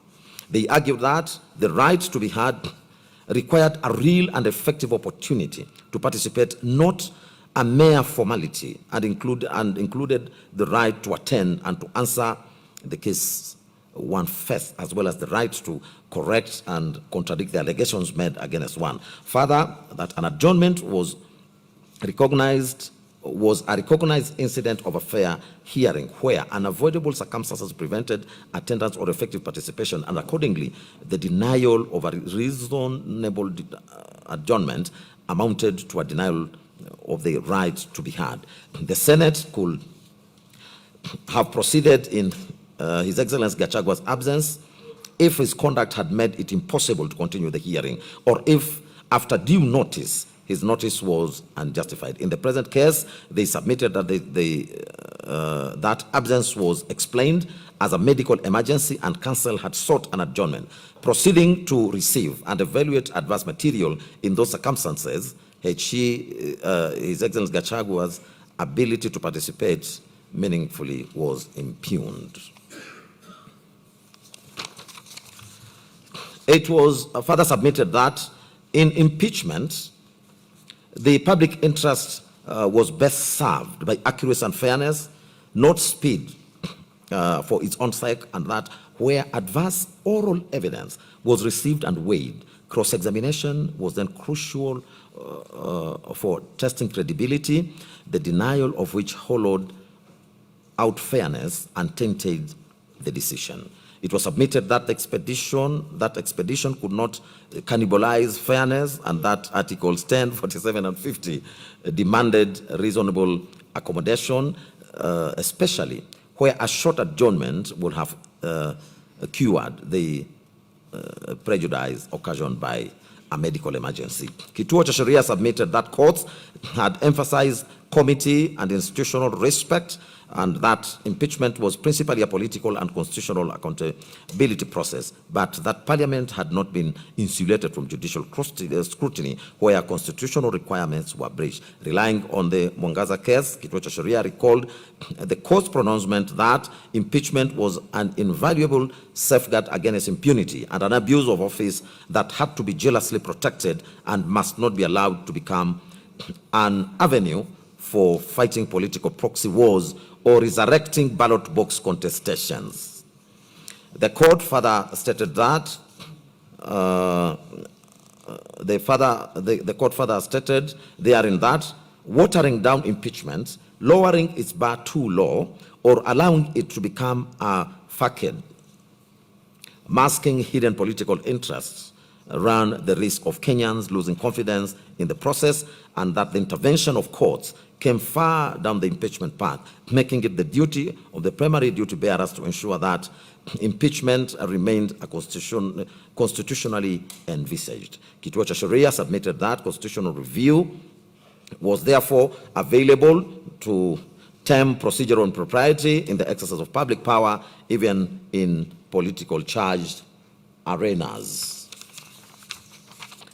Further reliance on the relying on the Wambora case, Kituo cha Sheria recalled the Court of Appeals statement that the process of removal lay entirely in the County Assembly, wherein it was initiated, and the Senate, wherein it was concluded, but that the court might only come in when necessary to confirm that the process had been properly followed as laid down in the Constitution and the statute. Accordingly, they submitted that the question before the court was not how the Senate should have voted, but whether it had obeyed the Constitution in getting there. It was submitted that Article 10 of the Constitution bound all state organs whenever they applied or interpreted the Constitution, or enacted, applied, or interpreted any law, or made or implemented policy, public policy decisions, and required good governance, integrity, transparency, accountability, human dignity, equality, social justice, inclusiveness, equality, human rights, and non-discrimination. An impeachment that shut out the subject's presence, cross-examination and re-examination, especially in a medical emergency, subverted human dignity, equality of arms, and accountability, and was thus unconstitutionally infirm. Kituo cha Sheria was not asking the court to supervise the National Assembly and the Senate debate or to substitute their judgment, but only to ensure that in reaching their determination, the constitutional procedures were observed. They sought a declaration that the impeachment proceedings conducted on the 16th October 2024 by the Senate were procedurally unfair, unconstitutional, and ultra-vires. A declaration that the Senate, acting as a quasi-judicial body, violated Articles 47 and 50 of the Constitution by denying cross-examination, re-examination, and a reasonable adjournment in the alternative. A reasonable adjournment. In the alternative, if the court was minded to preserve the proceedings, an order of remit directing the de novo hearing before the Senate in strict conformity with constitutional and statutory fair hearing requirements, including presence, representation, examination, disclosure, and reasonable determination, and such other orders as the court may deem fit to vindicate the Constitution and the public interest in a lawful, rational, and fair impeachment process.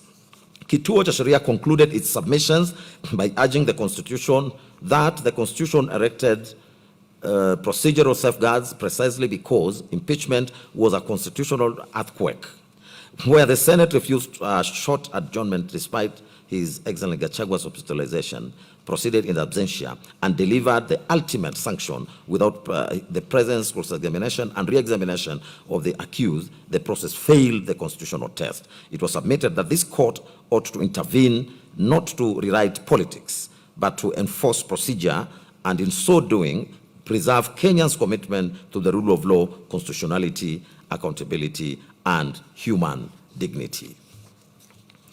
We'll now proceed to responses and submissions to the consolidated petitions. We'll start with the second and the seventh respondents' cases.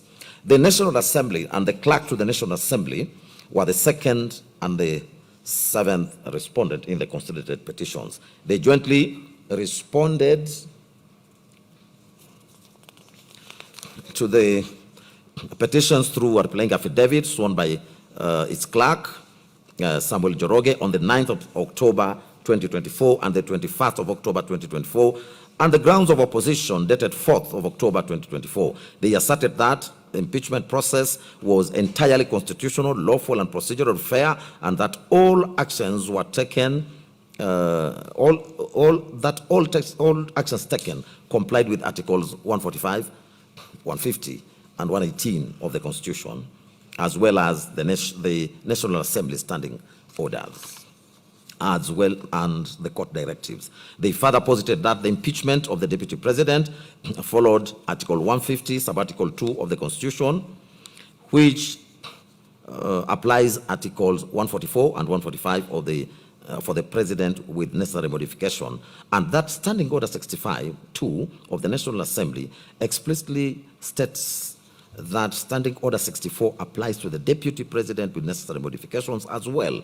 They deposed that the Speaker validly confirmed that the motion met the required legal form and the signature threshold of at least 117 MPs, or 1/3 of all members, that public participation was adequate, inclusive, and compliant with court orders, as the National Assembly placed advertisements in all three national dailies on the 2nd, 3rd, and 4th of October 2024. Public hearings were held on the 4th of October 2024 across the country, and that public and the public will submit views by way of email, post, hand delivery. A dedicated template in English and Kiswahili was provided, and they were also able to visit the constituency offices. The respondents contended that upon being served with a court order on the 3rd of October 2024, they extended public participation to the constituency level until 5th of October 2025, and that a public participation report was published. They asserted that the process was real and not illusory, that public participation was not part of the Deputy President defense, as it was meant to gather general public views to inform the Assembly, and that holding it first preserved the integrity and the independence of public input, preventing it from being influenced by the Deputy President's defense or parliamentary debate. The respondents maintained that the Deputy President still received his full right to be heard during the debate on the 8th of October 2024, where he appeared in person with his legal team. The respondents further claimed that one of the petitioners, Honorable Jane Jeremiah, closed her Kirinyaga County Women Representative Office during public participation exercise, despite parliamentary officers being deployed there. Further, they reliably learned that the closure was directed by the woman representative herself, since she was vehemently opposed to the impeachment. The respondents averred that she cannot then benefit from her own actions that obstructed the public participation exercise. The respondents deposed further that after debate on the 8th of October 2024, the motion was put to a vote, and 282 members voted in support of the impeachment and 44 voted against, which exceeded the required 2/3 majority under Article 145(2) of the Constitution. That on the 9th of October 2024, the Speaker of the National Assembly formally notified the Speaker of the Senate of the resolution by transmittal. The respondents denied any constitutional or otherwise wrongdoing and prayed that the constituted petitions against the National Assembly and the clerk be dismissed with course. In respect to their submissions, The National Assembly and its clerks' onslaught on the constitutional petition was led by learned counsel, Mr. Eric Gumbo, Mr. Paul Nyamodi, and Honorable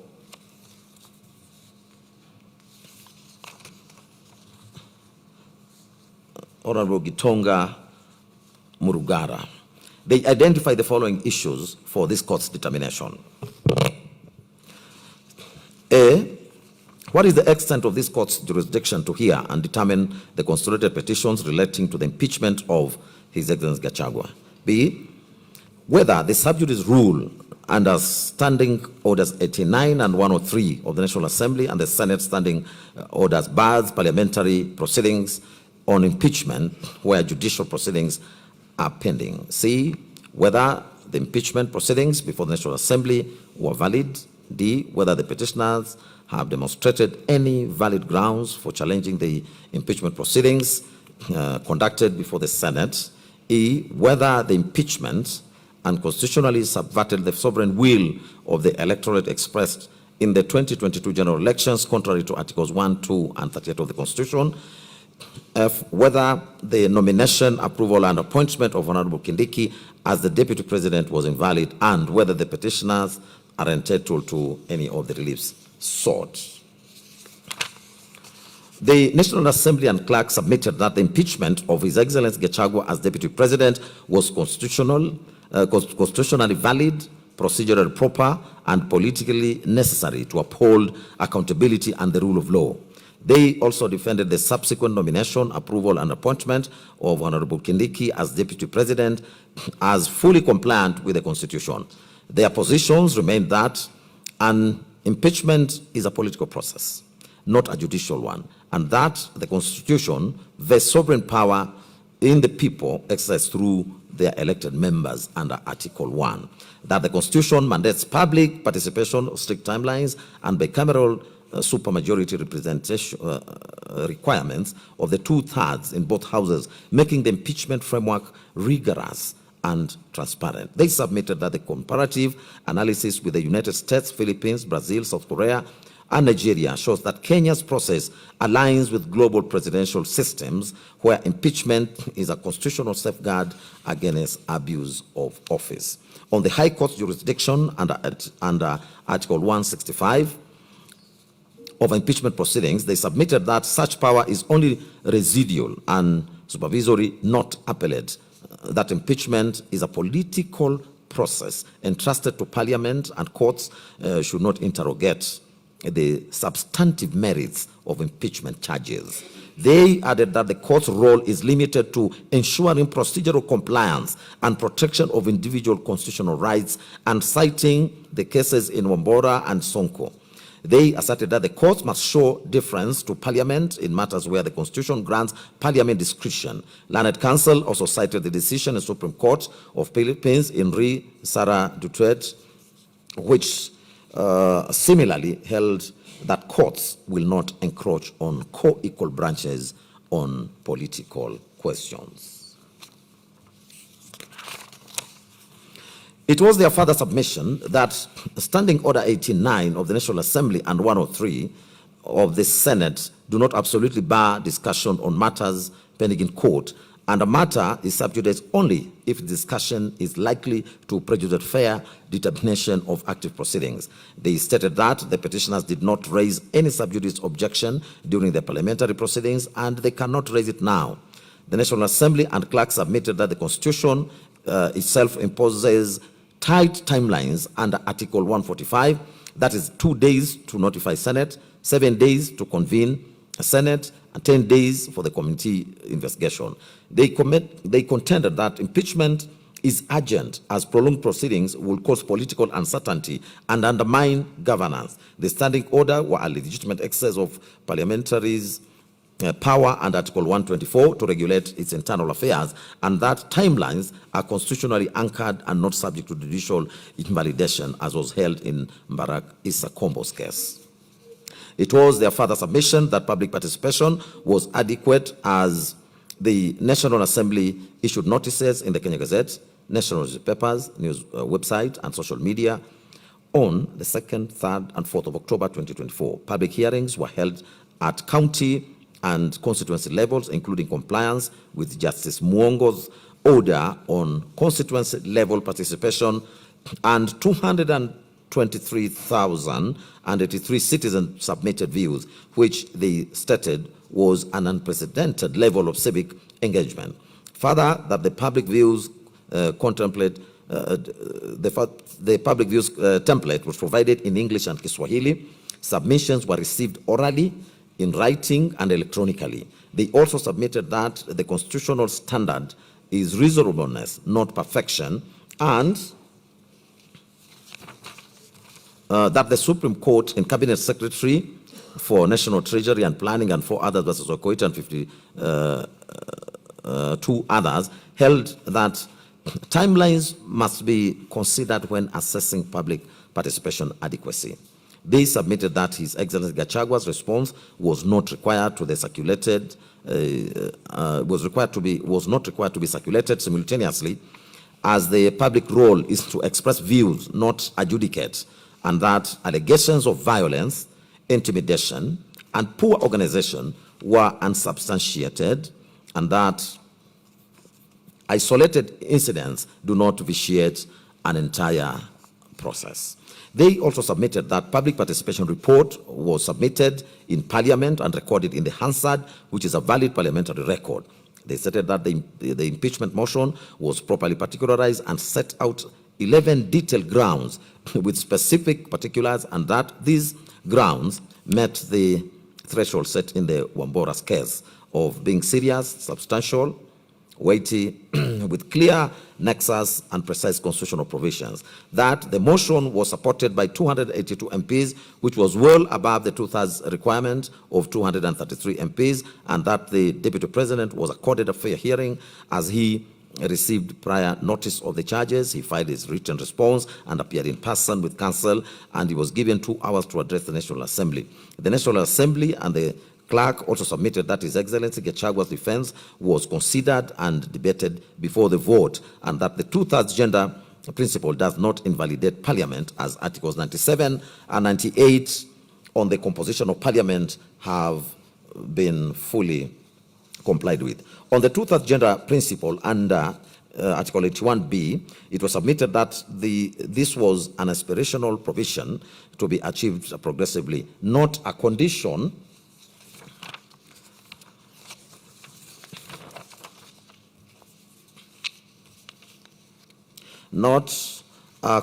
precedent to Parliament's validity, and that Article 261 provides a mechanism for addressing legislative delays, and that no advice from the Chief Justice or action by the President has occurred to dissolve Parliament. They contended that accepting the petitioner's argument would void all legislation and action since 2013 and will be an absurd and constitutionally impermissible outcome.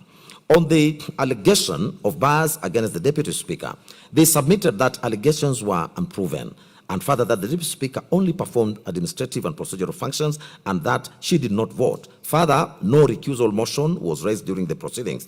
They stated that the test for bias is objective, as stated in the Supreme Court in Rawal and others, and that the threshold had not been met in this matter.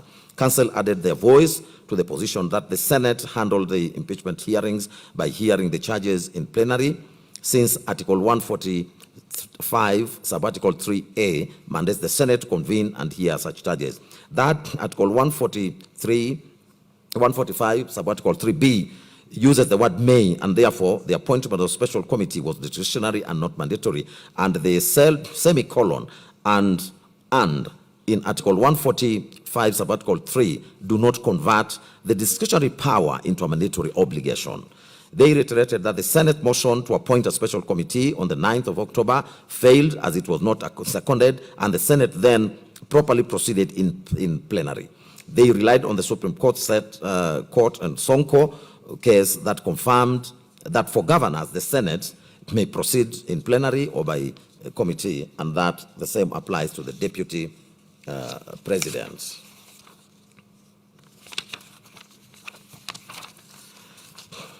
It was also their submission that the 10-day timeline for plenary proceedings was constitutional, as where the Constitution is silent, the Senate may regulate its own procedures under Article 124, Subarticle 1, and the 10-day deadline was a reasonable exercise of procedural autonomy to ensure expedition. Council submitted that impeachment must be concluded without undue delay, and the timeline reinforced accountability and good governance. It was their father's position that His Excellency Gachagua received a fair hearing in the Senate, as he was represented by counsel throughout. He was cross-examined at the National Assembly, and he cross-examined National Assembly witnesses, and he filed witness affidavits on the 12th and 13th of October 2024. They contended that the Senate did not refuse an adjournment unreasonably, as senior counsel Muite was given from 2:30 p.m. to 5 p.m. to contact His Excellency Gachagua, that no medical evidence of either doctor of either a doctor's report or prescription was provided to the Senate, and that the Senate offered to adjourn until Saturday, 19th, October 2024, within the constitutional time frame, but this motion failed on a vote. The National Assembly and the clerk submitted further that the decision to proceed in absentia did not violate fair hearing, as His Excellency Gachagua had already filed his evidence and opted out after cross-examining the National Assembly's witnesses. That no new evidence was introduced. All material before the Senate had already been placed before the National Assembly and forwarded to the Speaker, and time allocation was not disproportionate, as both parties were accorded equal time. The National Assembly submitted that it also could not call all its witnesses due to time constraints, and that this was a consequence of expedition and not bias. They further submitted that the Senate had no independent duty to conduct public participation, which under Articles 10 and 118 applies primarily to legislative functions. The Senate, when hearing impeachment, acts as a quasi-judicial capacity, not a legislative one, and that public participation occurs at the National Assembly during the initiation stage, not at the Senate at the trial stage. Council submitted that comparative practice in South Africa, USA, and in the USA, Nigeria, and Brazil confirms that the upper house role is adjudicatory, not participatory, and that the court in Mwangaza versus Speaker of the Senate held that public participation in gubernatorial impeachment occurs at the country assembly level, and the same applies in equal measure in this matter. The respondents contended that allegations of bias against the Senate Speaker remained unproven, as a Speaker's role is presiding and procedural, and he has no deliberative vote. That mere coalition membership does not establish bias, and that the petitioners have not pointed to any specific act or omission showing a real possibility of bias. They restated that the test for bias is objective, and the petitioners failed to meet it, as well as in respect of the Senate Speaker. It was the submission of the National Assembly and the clerk that the participation of Honorable Orengo and Honorable Amolo as counsel did not invalidate the proceedings, in that Article 77(1) restricts gainful employment that is inherently incompatible with state office, and that presenting a party in proceedings is not such an employment. That any alleged illegality would affect the advocates personally and not the validity of the impeachment process, and that no actual bias or procedural fairness has been shown. They further submitted that the Senate applied the correct standard of proof for impeachment, which is above a balance of probabilities but below beyond reasonable doubt, as set out by the Supreme Court in the Sonko and Wambora cases. The Senate found 5 charges substantiated, including gross constitutional violations, attacks on judicial independence, ethnic incitement, gross misconduct, and that the evidence was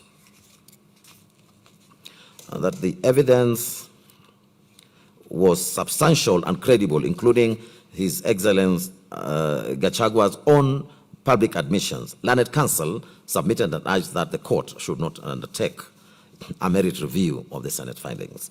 Counsel reiterated that impeachment does not subvert the sovereign will of the people, as it is not an affront to democracy, but an affirmation of accountability.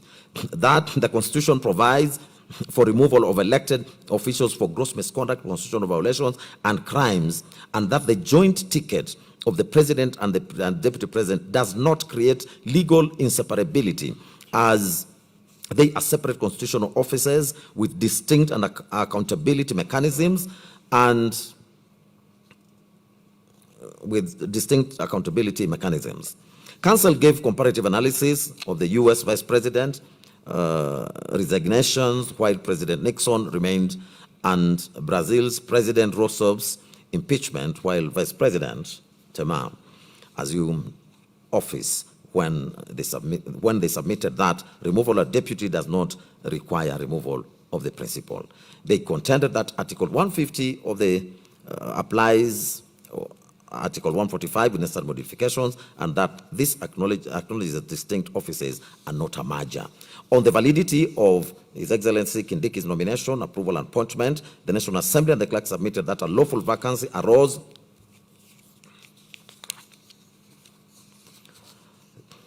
by operation of law under Article 145(7), as the impeachment was valid.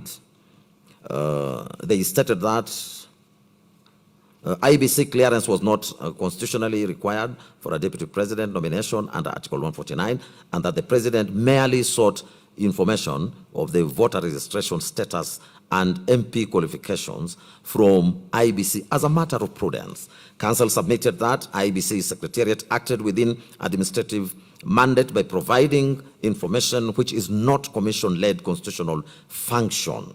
Counsel referred this court to the Supreme Court advisory opinion in IBC versus AG 2025, where it drew a distinction between commission-led functions such as boundary delimitation and secretariat administrative functions, including the day-to-day operations. They submitted that providing information falls within the latter.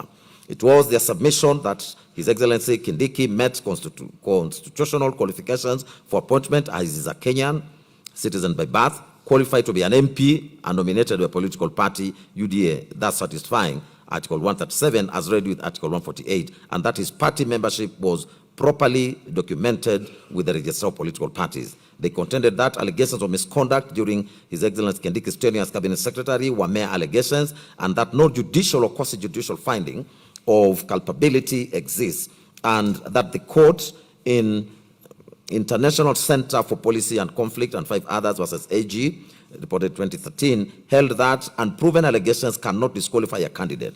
That holding a cabinet secretary position did not disqualify him under Article 77, as this provision prohibits gainful employment that creates a conflict of interest, but does not bar a state officer from seeking elective office. Counsel submitted that disqualification for holding state office is governed by Article 137, sub-Article 2b, that requires resignation 6 months before a general election. But it is not applicable to a midterm vacancy, which process under Article 149 is sui generis. The National Assembly submitted that the voting process complied with Article 149(1), which requires the National Assembly to vote on the nomination, which is an electoral determination by plenary, not an approval process requiring committee vetting. That the Speaker correctly distinguished between appointive officers subject to committee approval and the elective process of Deputy President and Article 149(1). It was argued that the Public Appointments and Public Appointments in brackets Parliamentary Approval Act and the Standing Order 45(3) do not apply to this sui generis constitutional process, and that the Supreme Court entrusted Society for Human Rights Alliance versus Matemo and 3 others held that where the Constitution provides a specific procedure, statute cannot add to or amend it.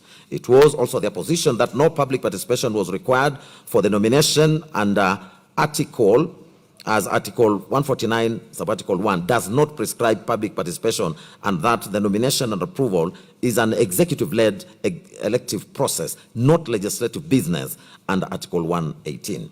That it will be incongruous to require more process for a mid-term vacancy than a general election, where the ticket is approved by popular vote without prior public hearings. For the aforementioned reasons, the National Assembly and the clerk urged the court to dismiss all relief sought in with the council submitting that no constitutional violations had been proved. The impeachment was procedurally regular and substantively justified. Damages are not automatic, as no breach had been established, and awarding damages would punish Parliament for performing its constitutional duty. That pension and retirement benefits are for honorable retirement, not for removal by impeachment, and that quashing the resolution and nullifying His Excellency Kindiki's appointment will create a leadership vacuum and constitutional chaos. Council thus urged this court to dismiss the constitutional petitions with cost to them, find that the impeachment of His Excellency Gachagua was lawful, constitutional and procedurally proper, and that the nomination, approval, and appointment of His Excellency Kindiki as Deputy President was valid and constitutional, and that the court should decline to grant any of the relief sought by the petitioners. On the third and fourth respondents' cases, the Speaker of the Senate and the Senate, who are the third and the fourth respondents respectively, challenged the consolidated petitions through the affidavit sworn by Jeremiah Nyegenye, who is the clerk of the Senate and secretary to the Parliamentary Service Commission. The affidavit was deposed on the 21st of October 2024. From the outset, it was their case that under Articles 93(1), 96, Subarticle 4, and 145 and 150 of the Constitution, the Senate is mandated by with the role of considering the impeachment of a deputy president. They asserted that process is guided by the National Assembly's Standing Order 64 and 5, which dictates the procedure for introducing and supporting an impeachment motion. To that end, it deposed that on the 1st of October 2024, Honorable Mutuse introduced a motion in the National Assembly seeking the removal of His Excellency Gachagua on the basis of 11 grounds, including gross violations of the Constitution, undermining, devolution, attacking independence of judges, committing economic crimes, and publicly subordinating the President. It was their position that the National Assembly conducted extensive public participation from 2nd to 5th of October 2024 and formally approved the motion on the 8th of October 2024. Following the approval, the Speaker of the National Assembly notified the Speaker of the Senate of the resolution in a letter received on the 9th of October 2024, which included the motion, electronic evidence, relevant Hansard reports, public participation, advertisement and reports, and court orders. He asserted that the Senate Speaker convened a sitting on the 9th of October 2024 through Gazette Notice number 13170, during which a motion to establish a special committee to investigate the matter was defeated. As such, the proceedings had to be held in plenary, and it was deposed that the Speaker designated 16th and 17th of October 2024 for the plenary hearings formalized in Gazette Notice number 13178. Speaking to the fairness in the process, the clerk deposed that on the 9th of October 2024, the Senate served an invitation to His Excellency Gachagua and the National Assembly to appear to submit witness details and evidence. It was the case that on the 14th of October 2024, His Excellency Gachagua indicated his presentation by Mrs. Swanya and company advocates and filed his response to the allegations alongside supporting evidence. They stated that the plenary hearings commenced on the 16th and 17th October 2024, and after the National Assembly concluded its case on the 17th of October 2024 at 1:15 p.m. His Excellency Gachagua, lead counsel Mr. Paul Muite, senior counsel, informed the Senate at 2:30 p.m. that his client was missing and had been taken ill. It was pointed out that after suspending the proceedings until 5 p.m. Counsel requested an adjournment to 22nd October. He stated that a substantive, subsequent procedural motion to sit on Saturday, 19 October 2024, to meet the constitutional deadlines was defeated, prompting His Excellency Gachagua's counsel to exit the proceedings. They maintained that the Senate, a quasi-judicial body, exercised discretion in granting adjournments, and His Excellency Gachagua's counsel failed to provide cogent material evidence of his illness. As regards the constitutional timelines, it was their case that impeachment could not be posed without violating the Constitution.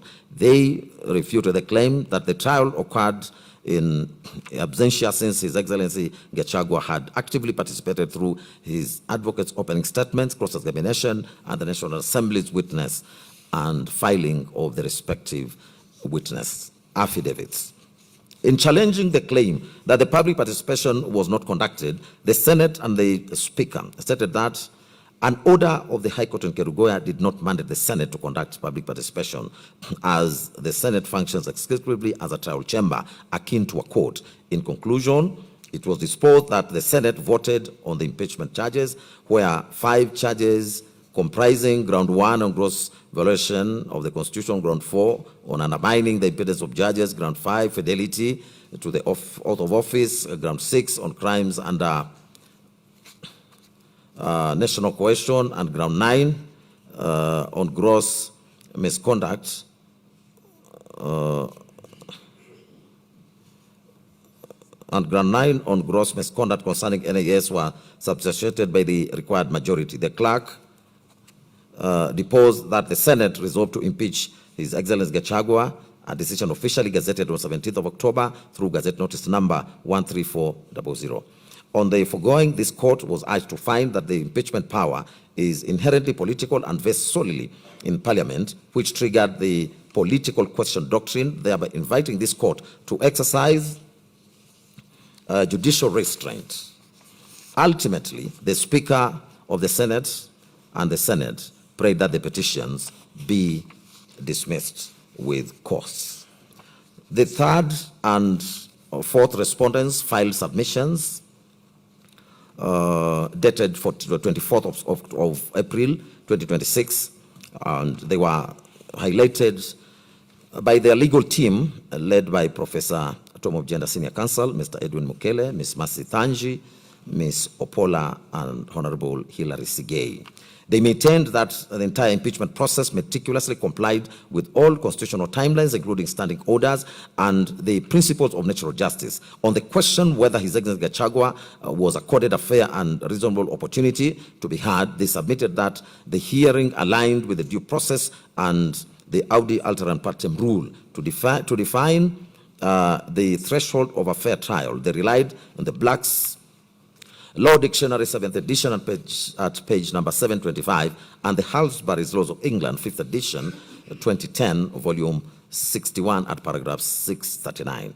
The dictionary defines the right to be heard as follows, and they quote: the rule that no person is to be condemned unless that person has been given prior notice of the allegations against him and a fair opportunity to be heard is a fundamental principle of justice. This rule has been refined and adapted to govern the proceedings of bodies other than judicial tribunals, and a duty to act in conformity with the rule has been imposed by the common law on administrative bodies not required by statute or contract to conduct themselves in a manner analogous to a court. End of court. To bolster their case, the Senate and the Speaker referred to the President in Evans'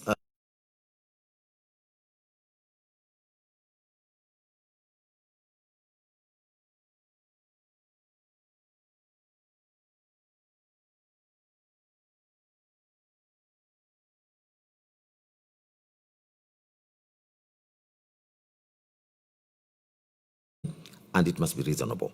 Counsel drew further support from the Uganda Supreme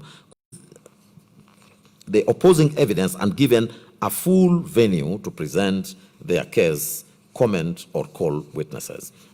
As regards the sufficiency of written evidence and constructive waiver, they stated that His Excellency Gachagua fully participated in the initial phases of the trial by filing comprehensive responses, witness statements, and documentary of video exhibits, which legally constituted his defense in chief under Rule 6 of the second schedule to the Senate standing orders. They submitted that an oral hearing is not an absolute prerequisite for natural justice, and they fortified their position through the decision in Economic Freedom Fighters and 3 others versus Speaker of National Assembly. This is a South African case, and the Kenya Revenue Authority and Menginya versus Menginya Salim Magara's case. They also relate to Swalwarjan versus Race Relations Board Limited. This is a foreign case, as well as R versus Immigration Appeal Tribunal. They also referred to the case of Jacob Ochanda versus Kenya Hospital Association Limited to demonstrate that a hearing can be fairly conducted through written representations. The Speaker and the Senate faulted His Excellency Gachagua, stating that because he chose to walk out of the proceedings after the Senate had voted down an adjournment, it was deliberate boycott. They implored the court to find that voluntary absence constituted a constructive waiver of the right to be heard orally. Support to that end was drawn from various authorities, among them Regina versus Jones, R versus Governor of Brixton Prison, and the Ghanaian Supreme Court case in the Republic versus High Court of Accra. They affirmed that the Senate acted within its lawful discretion when it denied His Excellency Gachagua's request to adjourn the proceedings due to his sudden hospitalization.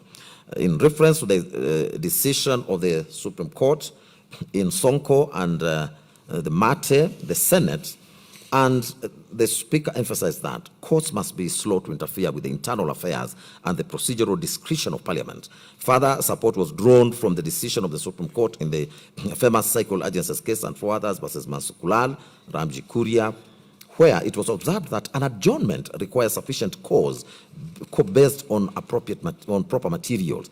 They argued that without formal medical proof of total incapacitation, the Senate was not required to stop its proceedings.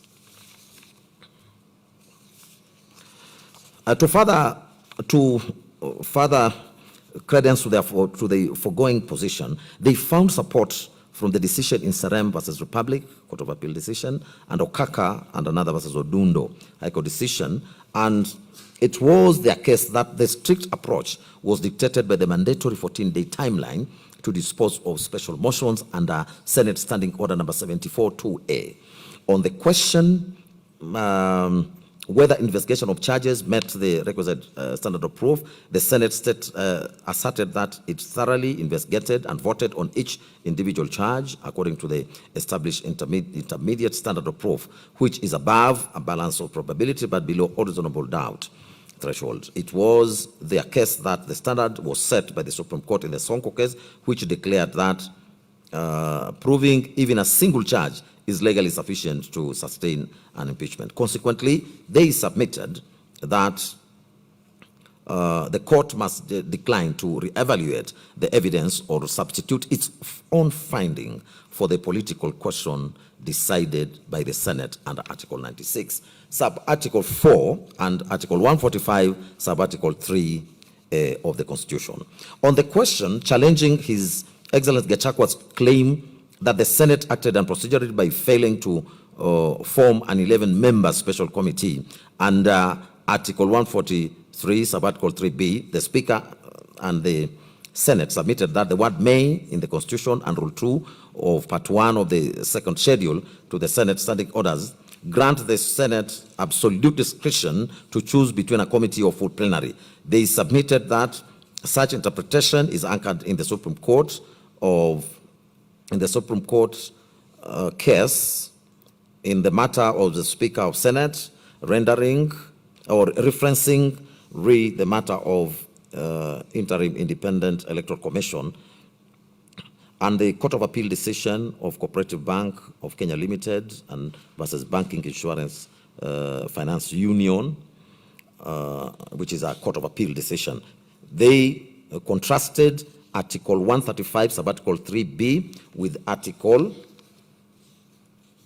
152, Subarticle 7 of the Constitution, which uses the mandatory phrase, shall appoint, when dealing with the dismissal of Cabinet Secretary. It was their case that since a motion to form a special committee was moved but failed to be seconded under Standing Order 70, the Senate properly proceeded in plenary, meticulously satisfying the oversight parameters affirmed in the by the Supreme Court decision in the Sonko case. As regards the contentious issue of public participation, they contended that there was no legal basis for the Senate to conduct a secondary round of public participation because the National Assembly had already completed a rigorous national public participation drive between the 2nd and the 5th of October 2024 through extensive media notices and public feedback templates. They submitted that to demand a repetitive exercise from the Senate would be an imprudent waste of state resources. Separately, the Speaker and the Senate submitted that during an impeachment trial under Article 145(3)(a), the Senate acts exclusively as a quasi-judicial body evaluating specific charges rather than performing a standard legislative function, exempting it from public participation requirements of Articles 10 and 118. They dismissed the argument that Parliament was illegally constituted due to a threshold failure to implement the two-thirds gender rule. They further submitted that although the former Chief Justice David Maraga issued a dissolution advisory to the 4th President, the 12th Parliament dissolved by operation of law and the 13th Parliament was lawfully established following the general elections of the 9th August 2022. Seeking to rely on Article 261, Subarticle 5 running to 7, the Senate and the Speaker submitted that the ground that the gender rule mechanism is intended to compel future compliance and not to retroactively invalidate state operations. They warned that declaring Parliament unlawful would cause an absurd constitutional crisis, invalidating national budgets, legislation, and public appointments, which violates the governance promotion mandate of Article 259 of the Constitution. They urge the court to practice judicial restraint as the gender dispute is actively pending before a 5-judge bench in Conchela and others as the Chief Justice and President of the Supreme Court in Kenya and others. The Speaker and the Senate rejected the allegation that the Senate was mandated to conduct an approval hearing for filling the subsequent vacancy of the office of the Deputy President. They pointed out that Article 149, Subarticle 1 of the Constitution, expressly grants the exclusive mandate to vote on and approve a nominated Deputy President to the National Assembly, entirely omitting the Senate. It was their case that by applying the statutory construction principle established in the case of Federation of Women Lawyers Kenya, FIDA versus AG, the Initiative of Strategic Litigation in Africa, statutes could be interpreted to override the explicit statutes could not be interpreted to override the explicit text of the Constitution. On the strength of the foregoing submissions, the Speaker and the Senate urged the court to dismiss all the consolidated petitions with costs.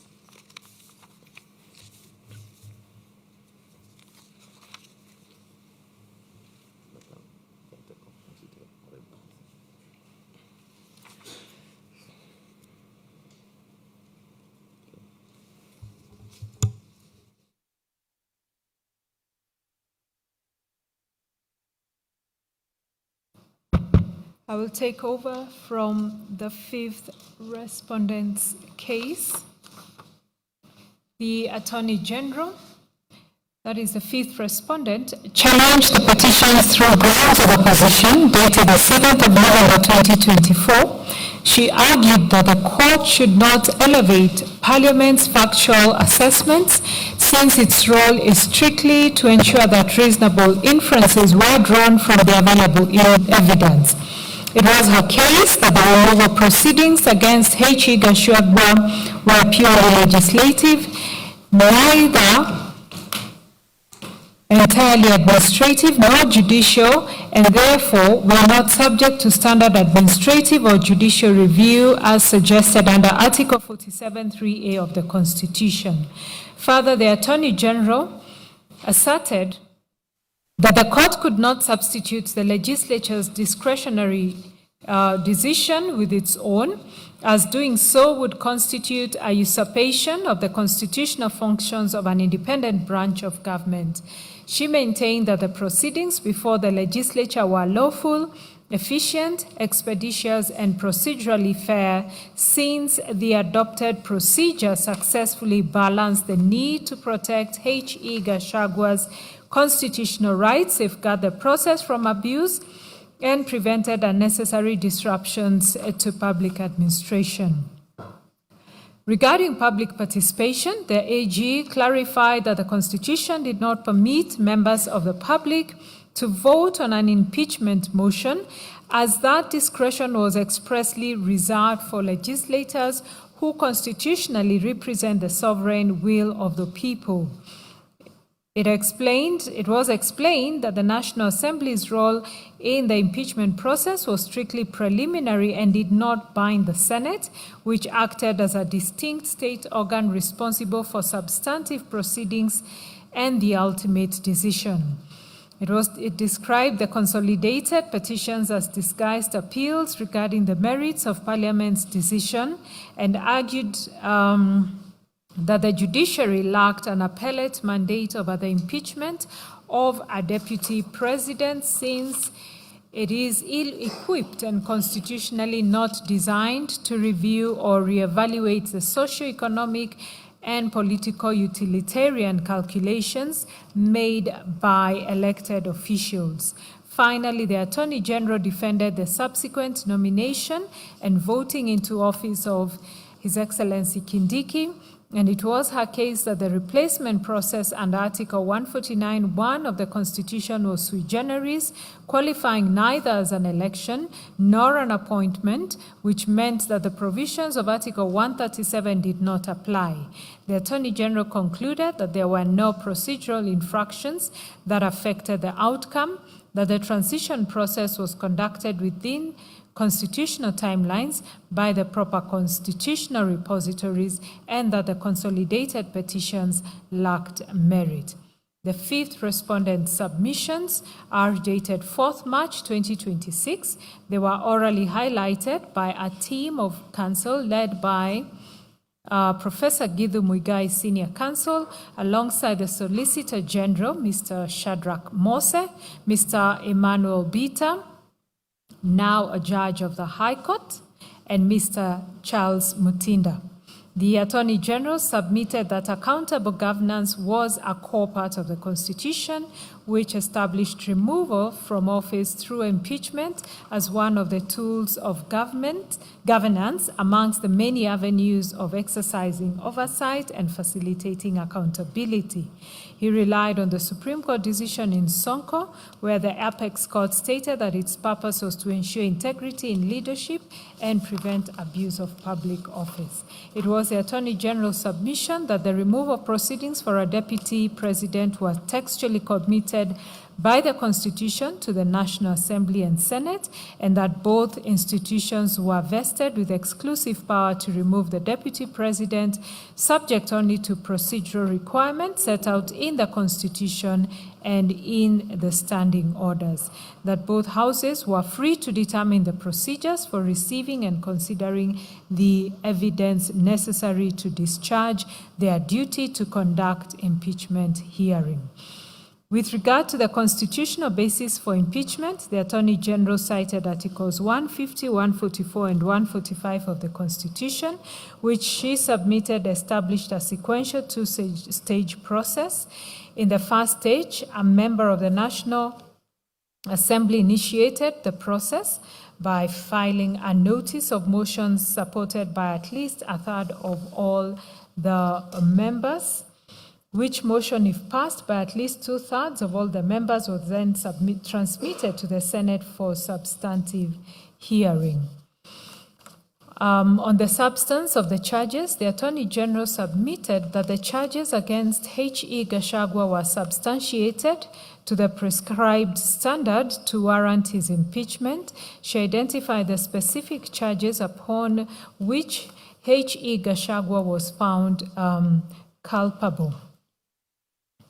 On the standard of proof applicable to impeachment proceedings, the Attorney General relied on Sonko and the Court of Appeal decision in Wambora, both of which we have already referred to, which had held that the standard was above a balance of probability but below reasonable doubt, and that the allegations must be serious, substantial, and weighty, and must disclose with a degree of precision the constitutional provisions alleged to have been grossly violated. The Attorney General submitted that this court should not sit on appeal over Parliament's evaluation of facts and should not substantiate the discretion of the members of the legislature with its own. The Attorney General further relied on the advisory opinions of the Supreme Court in the Speaker of Senate and another, as well as the matter of the IEBC 2011 Supreme Court decision for the proposition that governmental powers were distributed among different organs, each exercising distinct functions under the Constitution, and that courts were required to respect the institutional mandate of a Parliament. The doctrine of presumption of regularity was equally invoked, encapsulated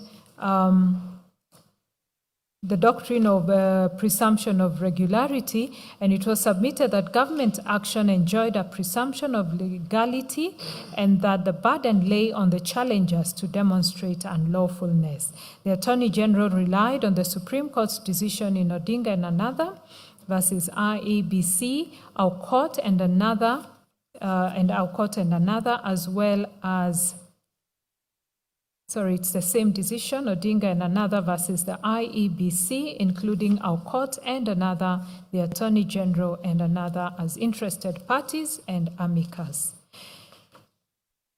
On a comparative jurisprudence, the Attorney General submitted that both the United States and the Philippines recognize the political nature of impeachment proceedings, and the power is vested in the legislature, thereby warranting judicial deference to the merits of legislative decisions. The Attorney General relied on the case of Nixon versus the United States, where the United States Supreme Court held that challenges to Senate impeachment procedures were non-justiciable under the political question doctrine, as well as the Duterte decision that we have already cited.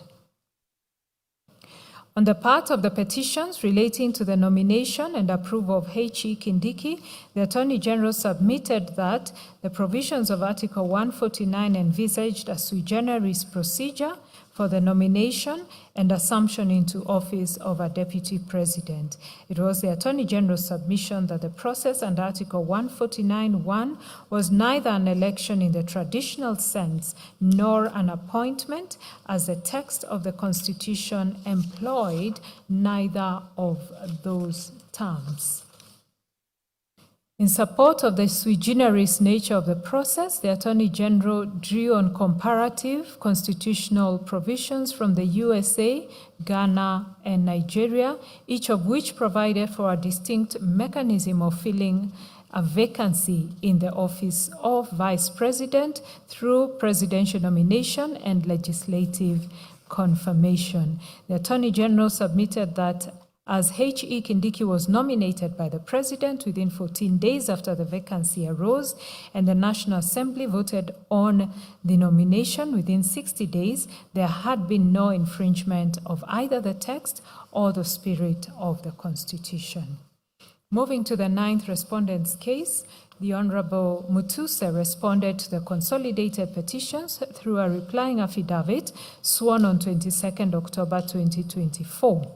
He deposed that on 1st October 2024, pursuant to Article 150B, read with 145 of the Constitution and the Standing Order 64 and 65, he gave a notice of a special motion for the removal from office by impeachment of H.E. Gachagua.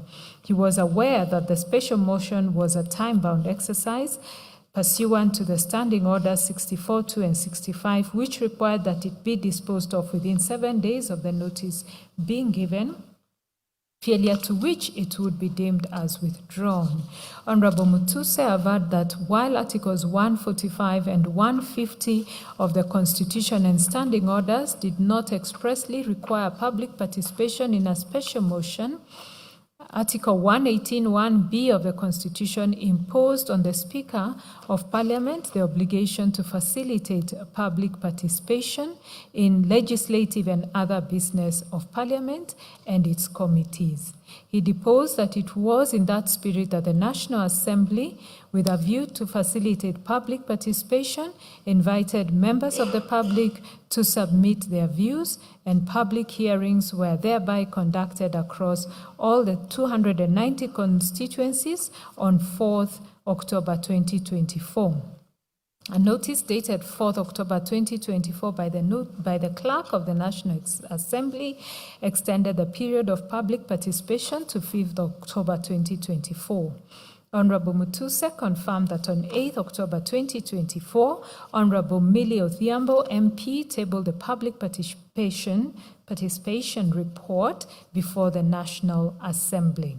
Honorable Mutuse further deposed that on the 3rd of October 2024, the High Court sitting in Kerugoya issued orders directing the National Assembly to organize, facilitate, and conduct further public participation at the constituency level, and that the National Assembly complied with those orders by extending the exercise to the 5th of October 2024. Honorable Mutuse stated that following the tabling of the public participation report, the members of the National Assembly debated the special motion and that H.E. Gachagua appeared in person for the hearing.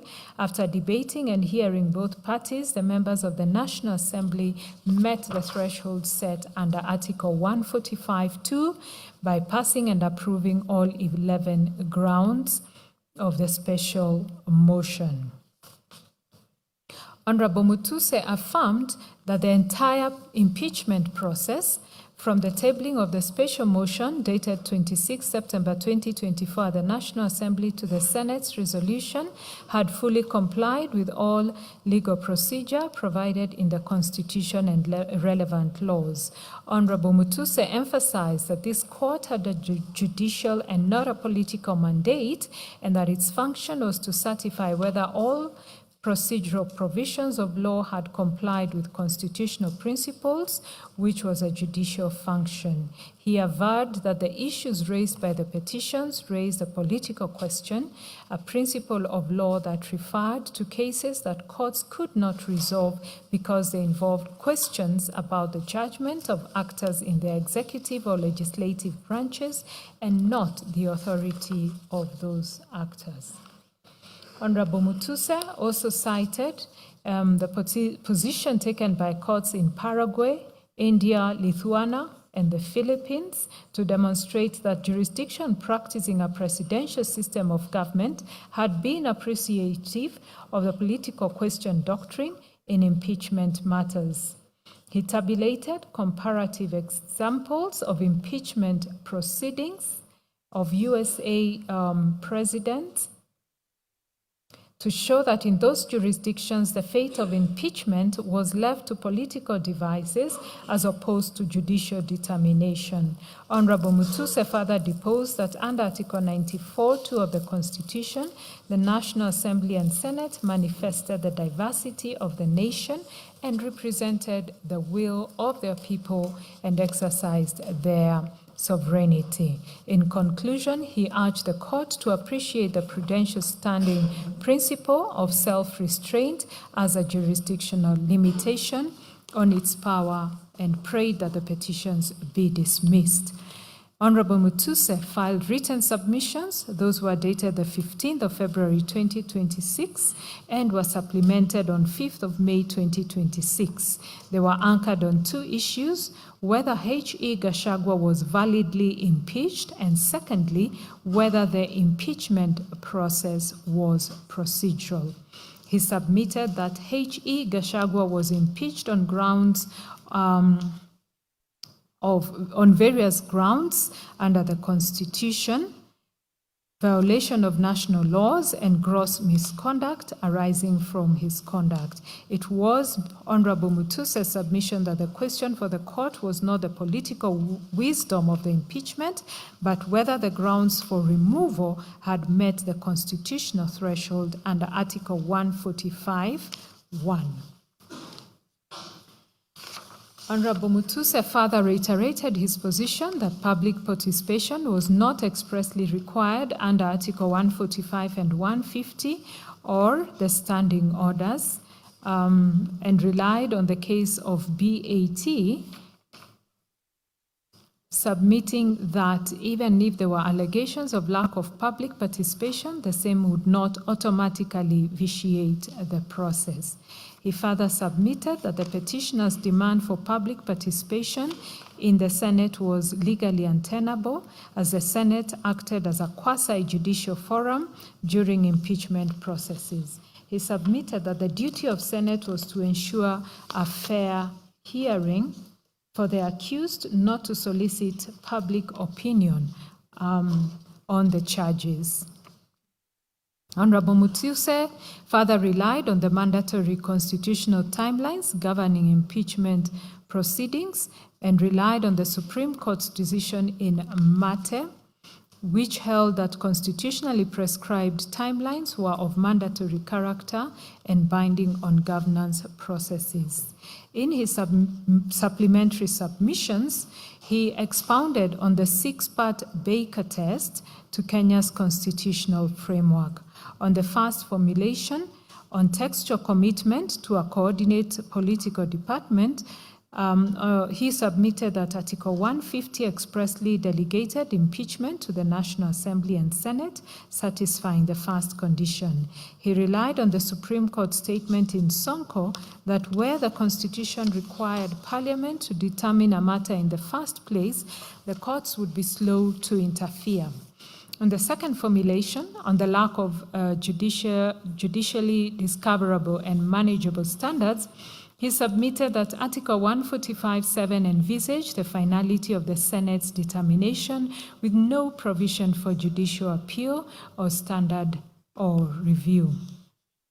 On the third formulation, on the impossibility of deciding without an initial policy determination, he submitted that assessments of gross misconduct incompatible with the high calling and dignified status of the office and serious reasons to believe crimes had been committed were inherently political and policy-laden beyond the competence of courts.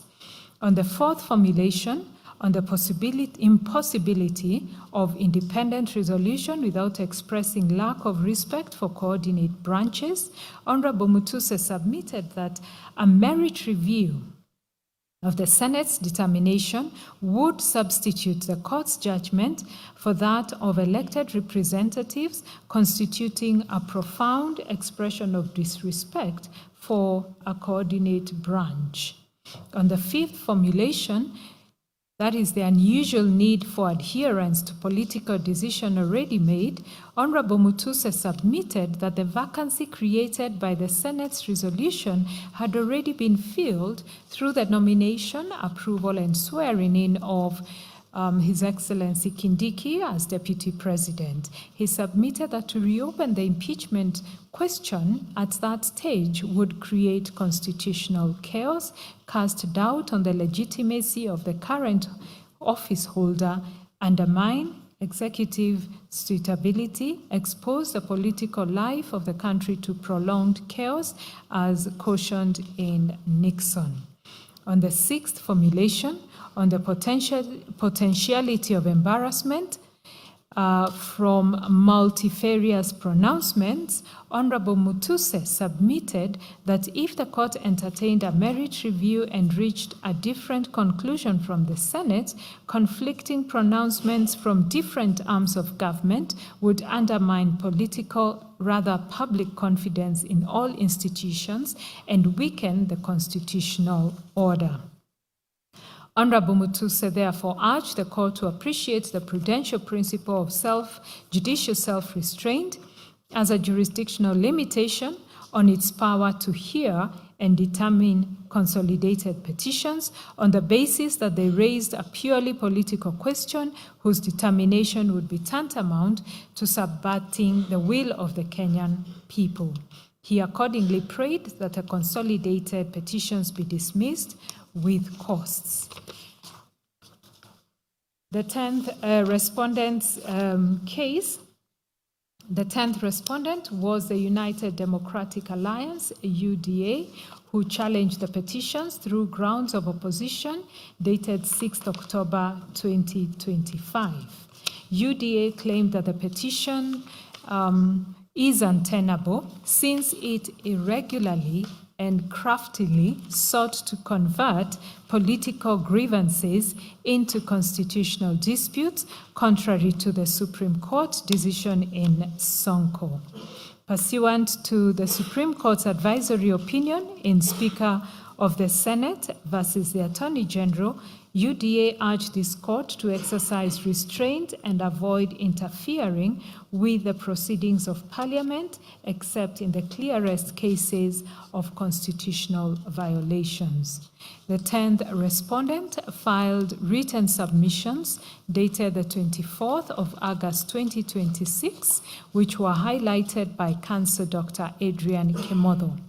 On the procedure for impeachment, UDA submitted that Article 151 provided for the grounds of impeachment of a deputy president being gross violation of a provision in the Constitution or any other law, serious reasons to believe that the deputy president had committed a crime under national or international law or gross misconduct. It's admitted that Article 152 applied the provisions of 144 and 145 with necessary modifications to the removal of the deputy president. The UDA submitted that having been accorded a right to be heard both at the National Assembly as well as the Senate's stage and to be represented in the proceedings, His Excellency Gachagua was found culpable of publicly attacking and undermining the work of the NIS and its officials, undermining the institutional, functional, and decisional independence of judges, and persistently making inflammatory, reckless, and insightful public utterances threatening to discriminate against and exclude sections of the people of Kenya from public service appointments and allocation of public resources amounting to gross violation of the Constitution. It was submitted that the charges were proven to the requisite standard and that the procedure of impeachment under Article 145, 1 and 2 of the Constitution, as well as the applicable standing orders, was followed to the required standards. On the nomination and approval of H.E. Kindiki, UDA submitted that Article 149(1) of the Constitution required the President to nominate a person within 14 days of a vacancy arising and the National Assembly to vote on the nomination. It was submitted the article did not contemplate an appointment, approval of an appointment, nomination by a political party, or the holding of an election as erroneously alleged by the petitioners. UDA submitted that His Excellency Kindiki was nominated within the 14-day period. The National Assembly voted in support of the nomination on 18th October, which was within the 60-day period, and the Speaker of the National Assembly published the resolution via Gazette Notice 13401. It was submitted that the nomination, approval, and swearing in of His Excellency Kindiki were all done in accordance with the law and without any violation of Article 149 of the Constitution. UDA concluded by submitting that the people of Kenya, through their duly elected representatives in the National Assembly and the Senate, had impeached His Excellency Gachagua in order to safeguard integrity in leadership in accordance with the Constitution, the National Assembly and Senate standing orders, and all applicable laws. It was submitted that the decision to impeach His Excellency Gachagua reflected the will of the people of Kenya, which the court should uphold, and that the consolidated petitions were without merit and ought to be dismissed. I look at the 16th respondent's case. That was the IEBC. Responded to the consolidated petitions through the replying affidavit of Marjan Hussein Marjan, the then Chief and Commission Secretary, deposed to on the 25th of October 2024. IEBC refuted the petitioner's claims that it was legally incapacitated. Deposed to on the 25th of October 2024. Its case primarily addressed two distinct legal issues raised by the petitioners, namely the constitutional validity and capability of IEBC as currently constituted, and the purported role of the IEBC in clearing or approving a deputy president appointed under Article 149 of the Constitution.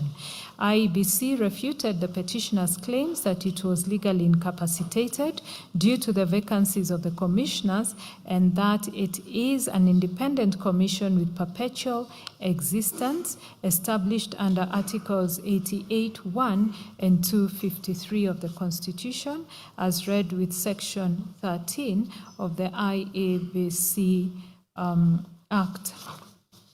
Specifically, it relied on Section 7(3) of the IEBC Act, which states that the IEBC shall be properly constituted, notwithstanding any vacancy in its membership. It was its deposition that Sections 11A and 11(2) of the IEBC Act structurally divide IEBC into commissioners who are responsible for policy and strategy, and a fully staffed secretariat which is responsible for day-to-day administration and implementation. It was further its deposition that under Articles 145 and 150, the Constitution dictated the actors, the timelines, the procedures involved, which exclusively empower the legislature and exclude the IEBC. Similarly, it was the IEBC position that Article 149(1) of the Constitution mandates the President to nominate a replacement deputy president within 14 days of a vacancy for parliamentary approval. Flowing from the foregoing, the IEBC deposed that the omission of the IEBC in the process signified that the framers of the Constitution did not intend for an electoral body to validate executive midterm appointments. Finally, the IEBC addressed the petitioner's flawed reliance on Sections 99 and 137 of the Constitution. It clarified that the articles relate strictly and unequivocally to the qualifications of individuals seeking election as a member of parliament or president, respectively.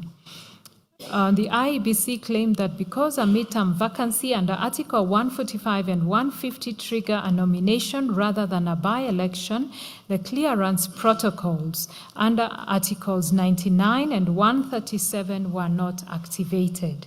The The IEBC stated that while the IEBC maintains the voter register under Article 88(4)(a) of the Constitution and the IEBC Act and provides public information as required by Section 35 of the Constitution and the Access to Information Act, it is not mandated to vet a nominee's educational, moral, or criminal background, as those duties belong to other state agencies like the EACC and the DCI, and as such, IEBC urged the court to dismiss the consolidated petitions. The IEBC filed submissions dated 27th October 2024, reiterating the deposition of Marjan Hussein Marjan. It was its case that it has no constitutional or statutory role in filling a vacancy in the office of the Deputy President. It maintained the position that Article 149 is a self-executing mechanism requiring only a presidential nomination and parliamentary approval with no mandate for elections, referenda, or IEBC intervention. To that end, it relied on the Supreme Court's decision in Attorney General versus two others versus D and 79 others,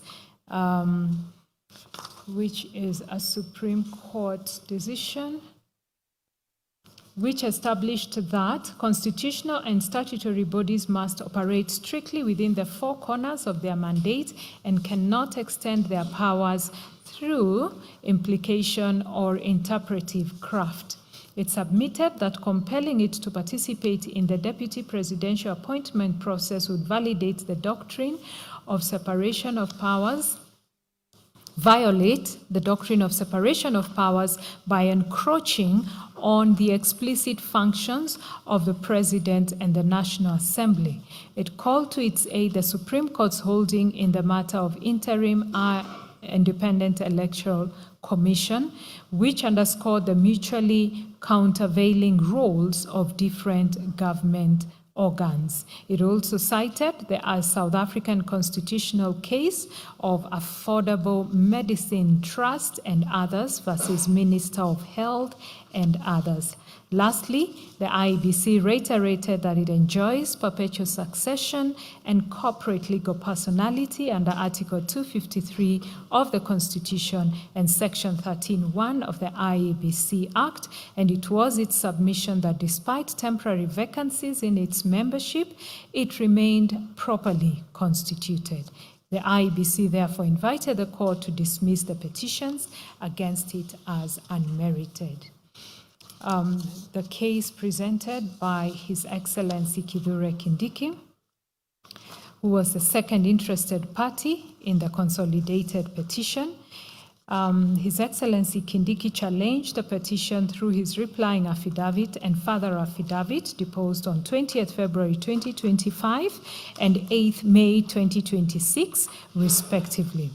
At the outset, he defended the swift timeline of his nomination and approval and clarified that the Constitution mandates the filling of the Deputy President vacancy within a maximum of 74 days, which were not a minimum, thereby making the expedited process entirely legal. Regarding public participation, it was his case that the National Assembly conducted extensive and adequate public engagement that met the legal thresholds. To that end, he deposed that there were newspaper advertisement, public hearings, and comprehensive reports. It was his position that the Senate acted as a trial forum rather than a legislative body during the impeachment hearings, meaning it was not constitutionally required to conduct public participation. In addressing the allegations regarding his eligibility, he maintained that the IEBC Secretariat had the administrative capacity to confirm his voter registration status without requiring a fully constituted commission.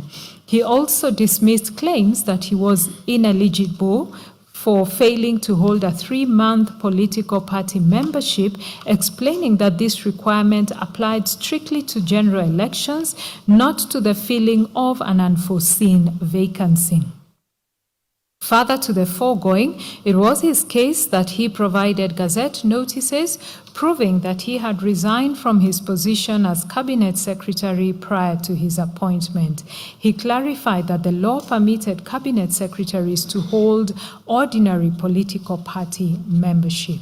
As regards the Senate refusal to grant His Excellency Gachagua an adjournment after he allegedly fell ill during the trial, His Excellency Kindiki observed that His Excellency Gachagua was granted an opportunity to appear in person and be represented by advocates of his choice before both houses of parliament. He deposed that he made both oral and written representation at both houses of parliament, challenged the inculpatory evidence before houses of parliament, and through cross-examination of all adverse witnesses in the trial held at the Senate. Further, he deposed that H.E. Gachagua appeared healthy during his initial testimony and found it highly suspicious that he failed to present any formal medical diagnosis or report to the Senate to substantiate the sudden illness.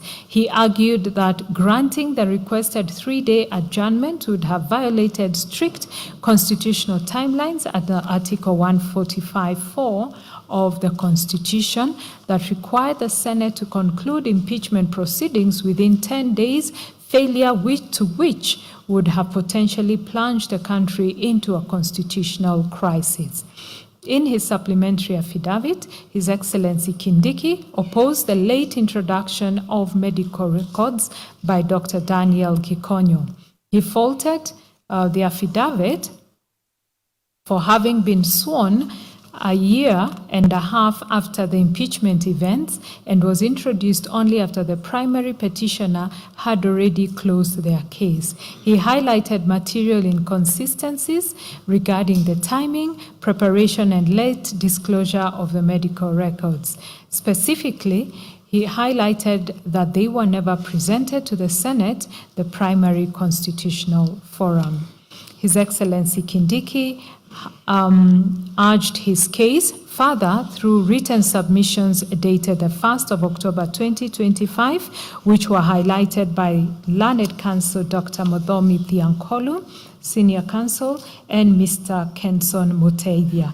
They structured it to symmetrically address both the substantive and procedural validity of the impeachment process in the National Assembly and the Senate, as well as the constitutional legality of His Excellency's nomination and election. Regarding the substantive validity of the impeachment, Dr. Thiankolu, Senior Counsel, submitted that His Excellency Kindiki was lawfully apologies, there's a mistake here. That His Excellency Gachagua was lawfully removed from office on 5 distinct counts, which included making persistent inflammatory public statements, undermining the decisional independence of the judiciary, and publicly attacking the NIS.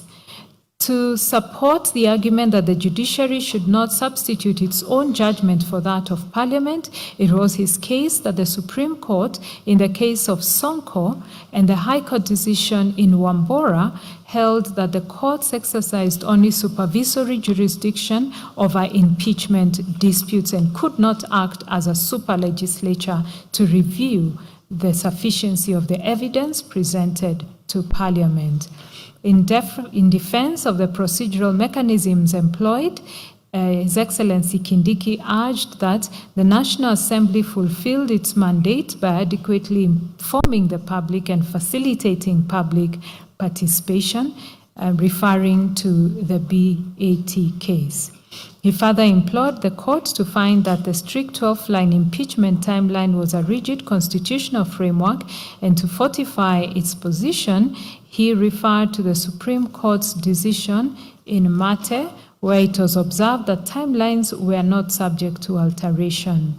In challenging the claim of denial of the right to fair hearing, His Excellency Kindiki asserted that the Senate's refusal to grant a 3-day adjournment was unfounded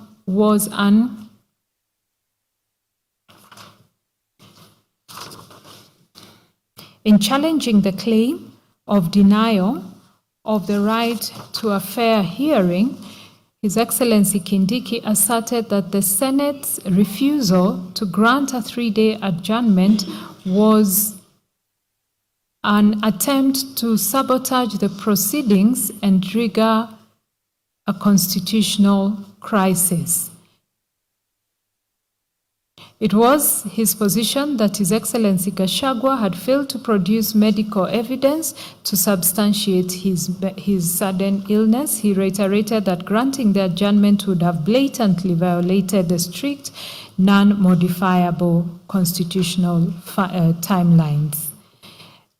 Turning to the validity of His Excellency Kindiki's assumption of office, Dr. Thiankolu submitted that his speedy nomination, electoral clearance, and political party membership was justified. He drew support from the court's decision on 31st October 2024, which established that the critical functions of the Deputy President's office abhorred a vacuum and demanded expeditious action. Finally, His Excellency Kindiki contended that the statutory laws governing appointive state offices, such as the Public Appointments Parliamentary Approval Act, did not apply to the elective office of the Deputy President. We now come to issues for determination.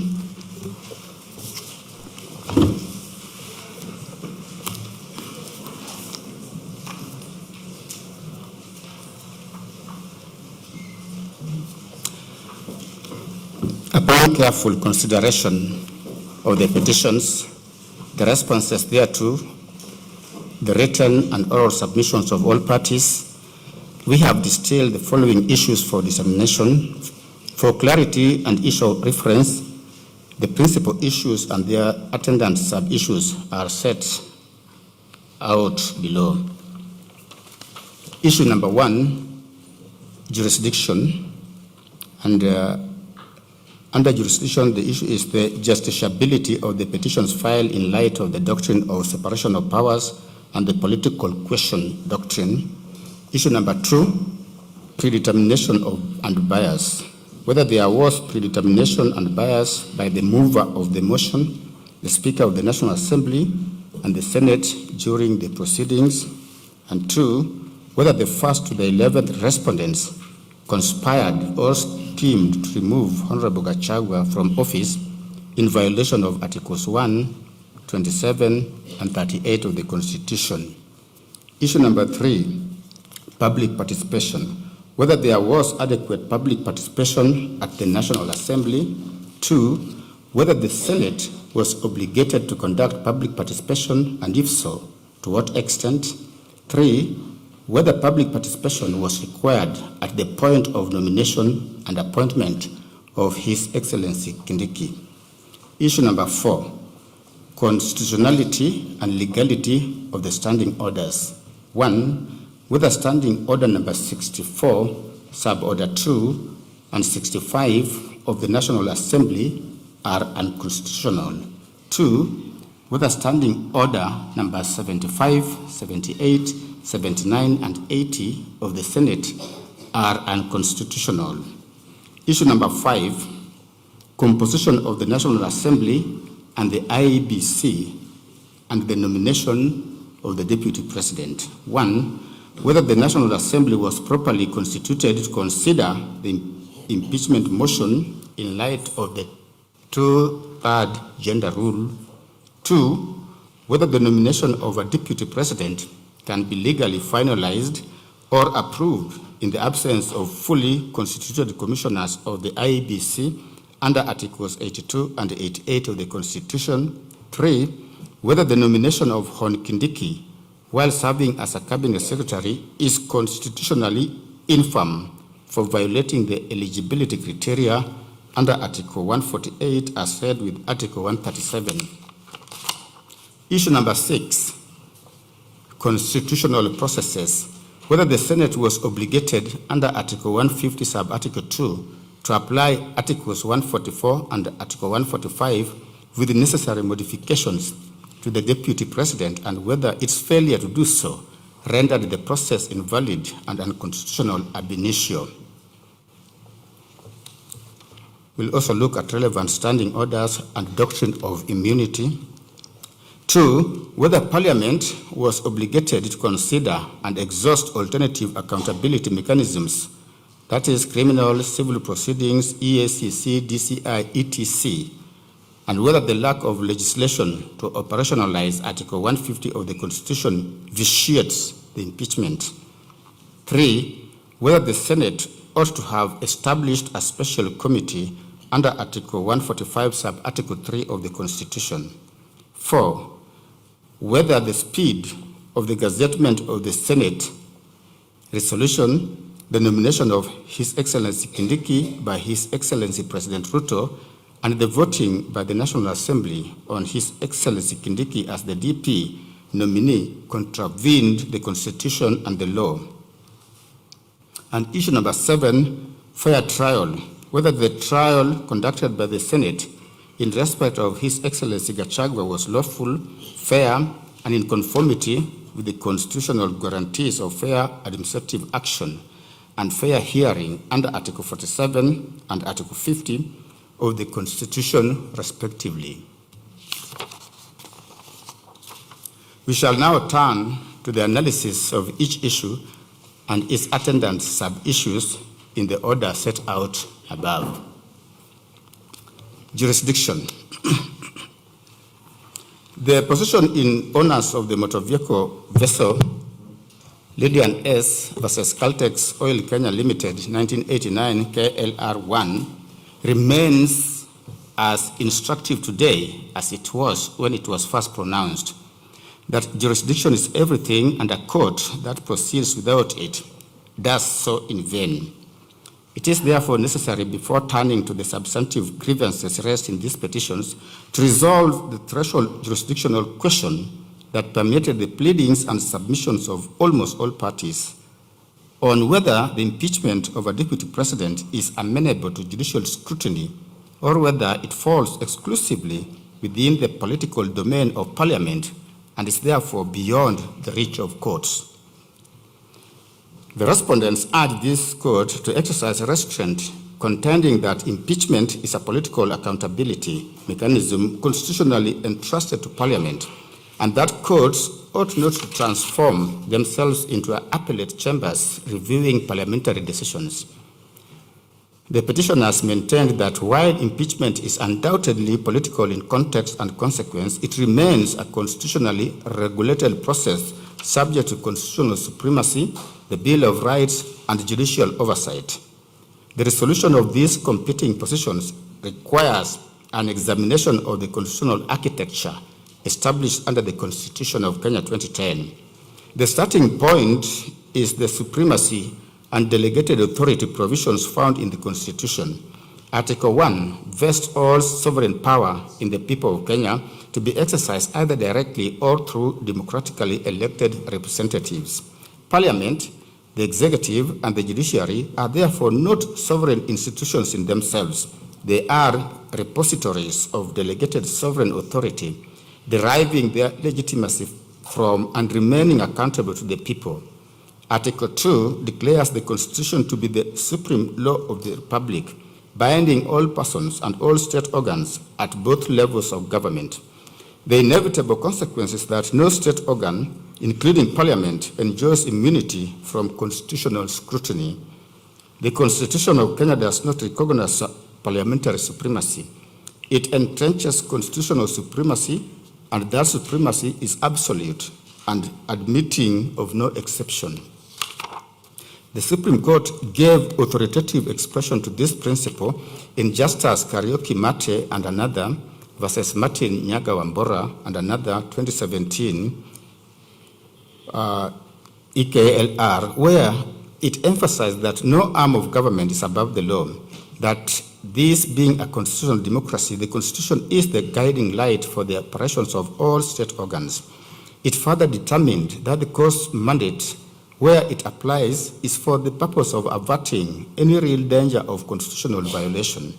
It follows, as a matter of necessary constitutional logic, that whenever Parliament exercises authority under Articles 145 and Article 150 of the Constitution, it does so not as a sovereign body wielding unreviewable discretion, but as a constitutional organ exercising delegated authority within and subject to the limitations that the Constitution prescribes.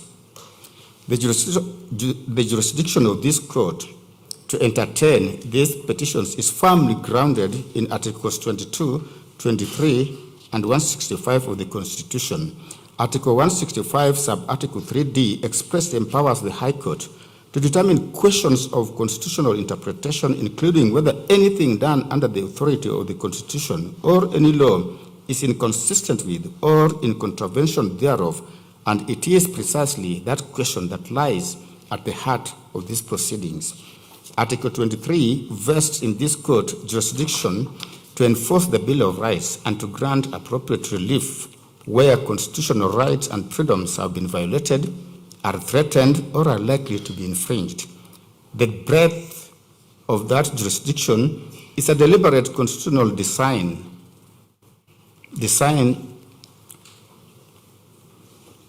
that reflects the transformative aspirations of the Constitution of Kenya 2010 and the indispensable role assigned to the judiciary as the ultimate guardian of constitutional supremacy and the protector of the rights of every person within the Republic.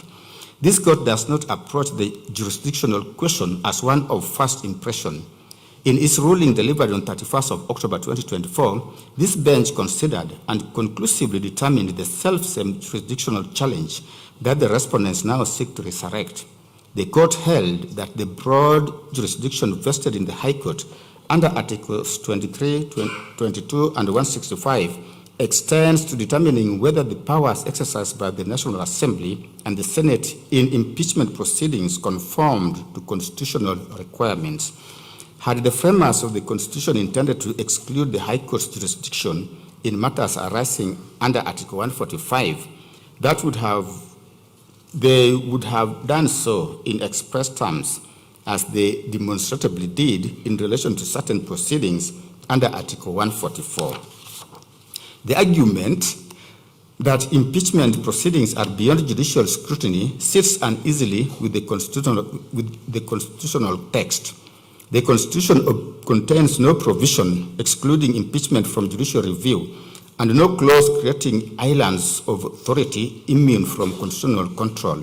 Where allegations are made that constitutional procedures are violated, rights infringed, or constitutional standards disregarded, as in the present case, this court would itself violate the Constitution were it to decline jurisdiction merely because the dispute arises in a politically sensitive context. As Chief Justice Marshall observed in Cohens versus Virginia, 19 U.S. 6 Wheat 264 in the year 1821, the court said, "It is most true that this court will not take jurisdiction if it should not, but it is equally true that it must take jurisdiction if it should. We have no more right to decline exercise of jurisdiction which is given than to usurp that which is not given. The one on the other, or the other, would be treason to the Constitution," close quote. That observation resonates fully within Kenya's constitutional order. The presence of political implications does not extinguish this court's constitutional duty to interpret, protect, and enforce the Constitution. Even within the argument on separation of powers, this court accepts that impeachment is principally a parliamentary function under Articles 145 and 150.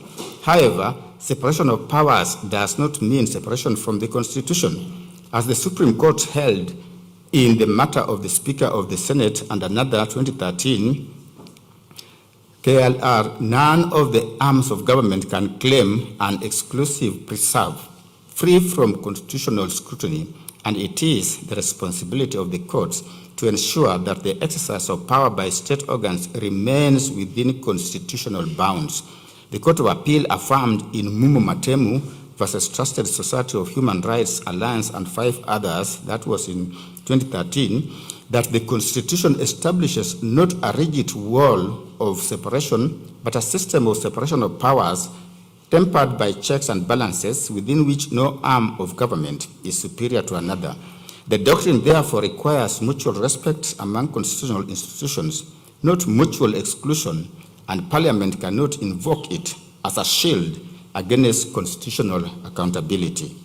Within the realm of impeachment proceedings, specifically the Supreme Court in Justice Karaoke Mate and another versus Martin Nyaga Wambora of 2017, the Supreme Court signaled that it would be reluctant to question parliamentary procedures as long as they did not breach the Constitution, and that the mandate of the courts is restricted by the doctrine of separation of powers to deciding on matters of individual rights and fundamental freedoms, and not to inquire into how the county assembly and the Senate perform duties in which they alone have discretion, nor to review the merits of the decision to impeach.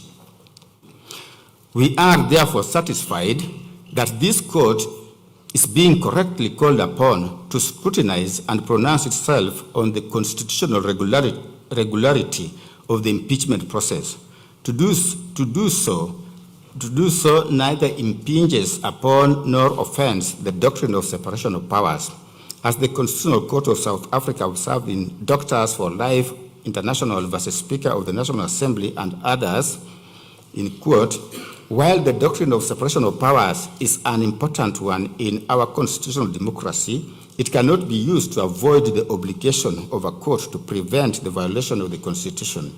The right and the duty of this court to protect the Constitution are derived from the Constitution, and this court cannot shirk from that duty, close quote. That proposition applies with equal, if not greater force within Kenya's constitutional order. To decline the obligation of constitutional adjudication in deference to the political character of impeachment proceedings would not be an act of judicial restraint, but an act of judicial abdication. On the political question doctrine, the respondents placed reliance on Nixon versus United States 506 USA 224 1993, where Walter Nixon, a federal district court judge removed from office by the Senate, challenged the procedure by which his impeachment trial had been conducted. The United States Supreme Court held that the manner in which the Senate conducts impeachment trials is a non-justiciable political question, the conduct of such trials having been textually committed by the Constitution exclusively to the Senate. While Nixon offers useful guidance on the need for political restraint in matters constitutionally committed to other branches, a clear distinction must be drawn when transplanting that decision into the Kenyan constitutional context. The Constitution of Kenya contains an expansive Bill of Rights enforceable under Article 23, broad and explicit judicial review powers under Articles 165, sub-Article 3D, and a constitutional supremacy clause under Article 2 that expressly subjects every excess of power, of public power, without exception to constitutional scrutiny and accountability. Unlike the United States Constitution, the Constitution of Kenya does not textually commit impeachment proceedings to Parliament in terms of exclusive of judicial oversight. The place of the political question doctrine within Kenya's constitutional order has been authoritatively addressed by the domestic courts at the highest levels.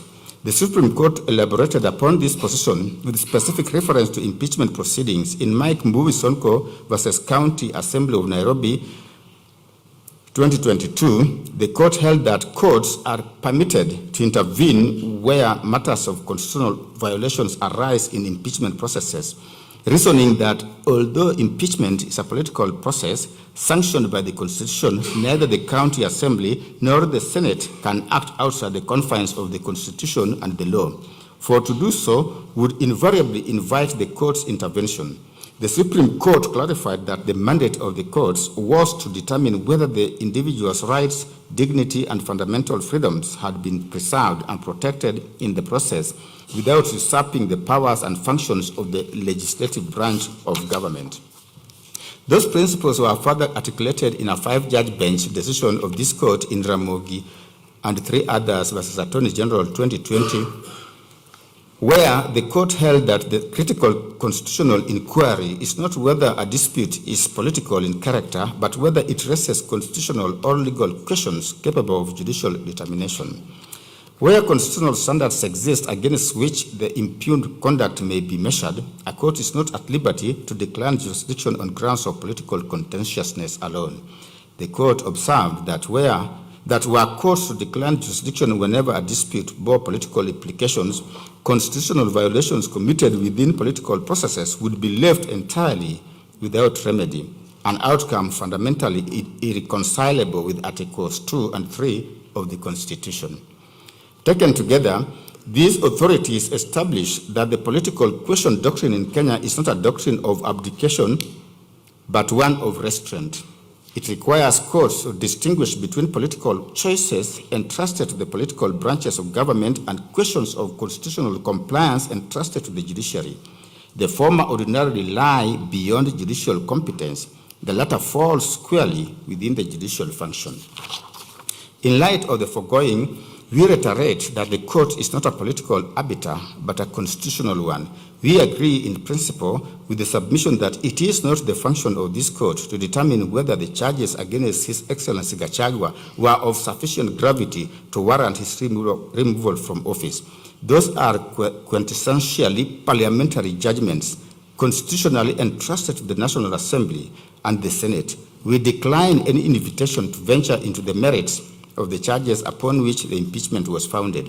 The court's obligation is to ensure that the impeachment process, however political its character and however significant its consequences, was conducted in accordance with the Constitution, the rule of law, and the procedural and substantive safeguards the Constitution prescribes.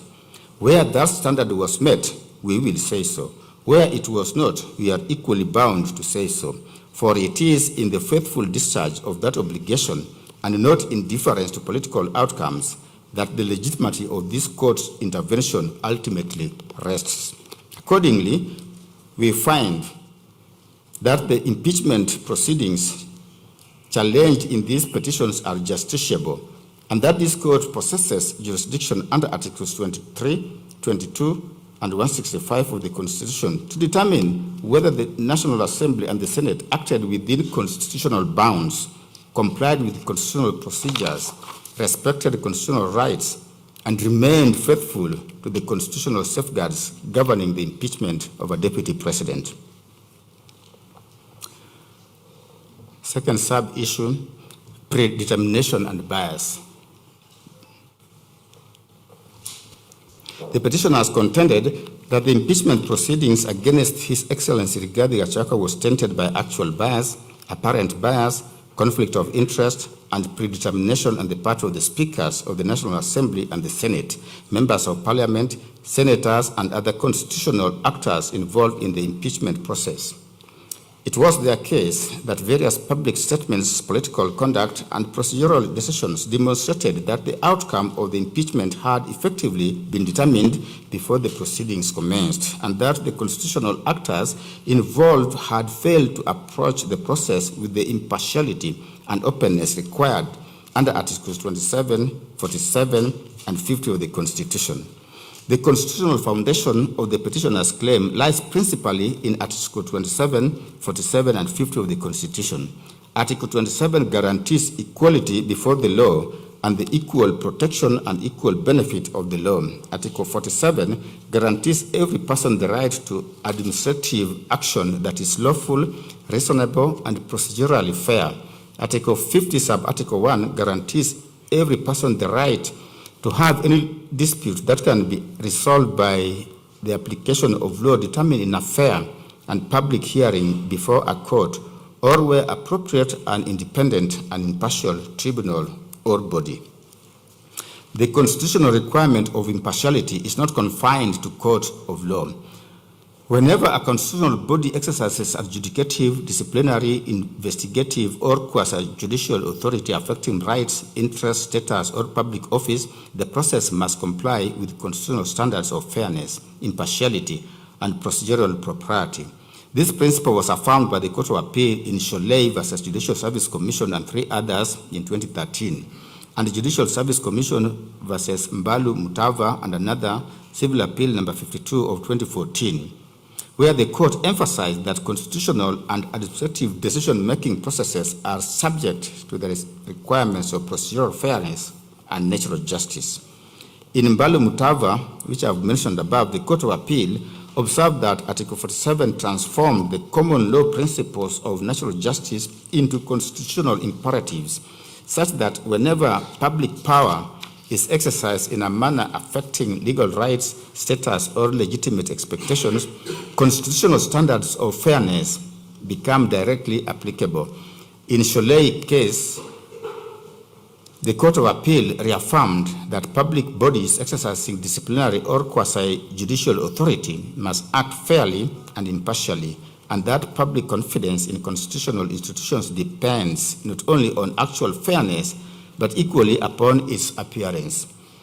The rule against bias is one of the oldest and most fundamental principles of natural justice, embodied in the maxim Nemo Judex in Causa Sua, that no person shall be a judge in their own case.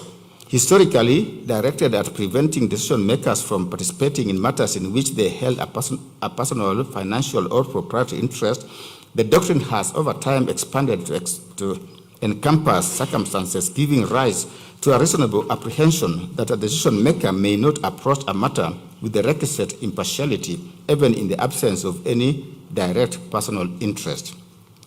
The modern test for apparent bias was authoritatively stated by the Supreme Court in Rai and 3 others versus Rai and 4 others, 2013, KLR, where the court adopted the objective test and held that the inquiry must be conducted from the perspective of a fair-minded and informed observer. The court emphasized that allegations of bias cannot be founded upon speculation, conjecture, suspicion, or dissatisfaction with the outcome of proceedings. There must exist objective circumstances capable of giving rise to a reasonable apprehension that the decision maker may not bring an impartial mind to bear on the subject. The Supreme Court reaffirmed and elaborated upon these principles in Kaplana, Rawal, and 2 others versus Judicial Service Commission in 2016. Observing that the question is not whether a party genuinely believes that a tribunal is biased, but whether a reasonable and informed observer, having considered all relevant facts, would conclude that there exists a real possibility of bias. The court further recognized that constitutional institutions must be protected from unsubstantiated allegations capable of paralyzing their functioning, and accordingly insisted upon an objective evidentiary foundation before a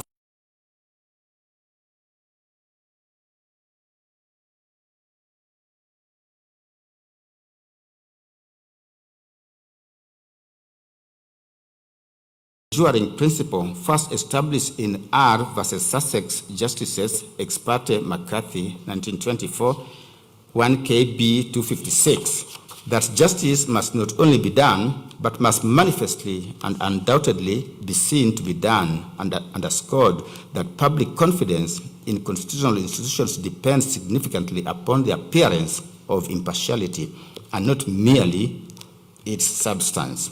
From these authorities, several important principles emerge. First, the test for apparent bias is objective, not subjective. Second, the inquiry must be conducted from the standpoint of a fair-minded and informed observer. Third, mere suspicion, political disagreement, dissatisfaction with a decision or an adverse outcome does not, without more, establish bias. Fourth, and critically, there must exist objective circumstances capable of giving rise to a reasonable apprehension that the decision maker did not or could not approach the matter impartially. Jurisprudence further establishes that bias and predetermination, though related in concept, are legally distinct. Bias concerns the existence of actual or apparent partiality or on the part of the decision maker. Predetermination concerns a state of mind in which the decision maker has effectively closed their mind to the evidence and argument and reached a final conclusion before the process has run its course. The distinction was illuminated by the English Court of Appeal in Lewis versus Redder and Cleveland Borough Council in 2008, where the court drew a clear line between predisposition and predetermination. Decision makers may legitimately hold predispositions, inclinations, or preliminary views on matters before them. That is the inevitable consequence of experience and engagement in public affairs. What the law prohibits is predetermination, which is a state of mind so closed to persuasion that no amount of evidence or argument is capable of altering the ultimate outcome. In light of the authorities that we have cited, we hold the view that the mere fact that members of parliament or senators publicly supported or opposed the impeachment of His Excellency Gachagua cannot, standing alone, establish constitutional bias. To hold otherwise would render impeachment proceedings practically unworkable and would be inconsistent with inherently political character that the Constitution itself recognizes in such proceedings. Legislators are not expected to approach impeachment as blank slates devoid of political opinion or prior knowledge.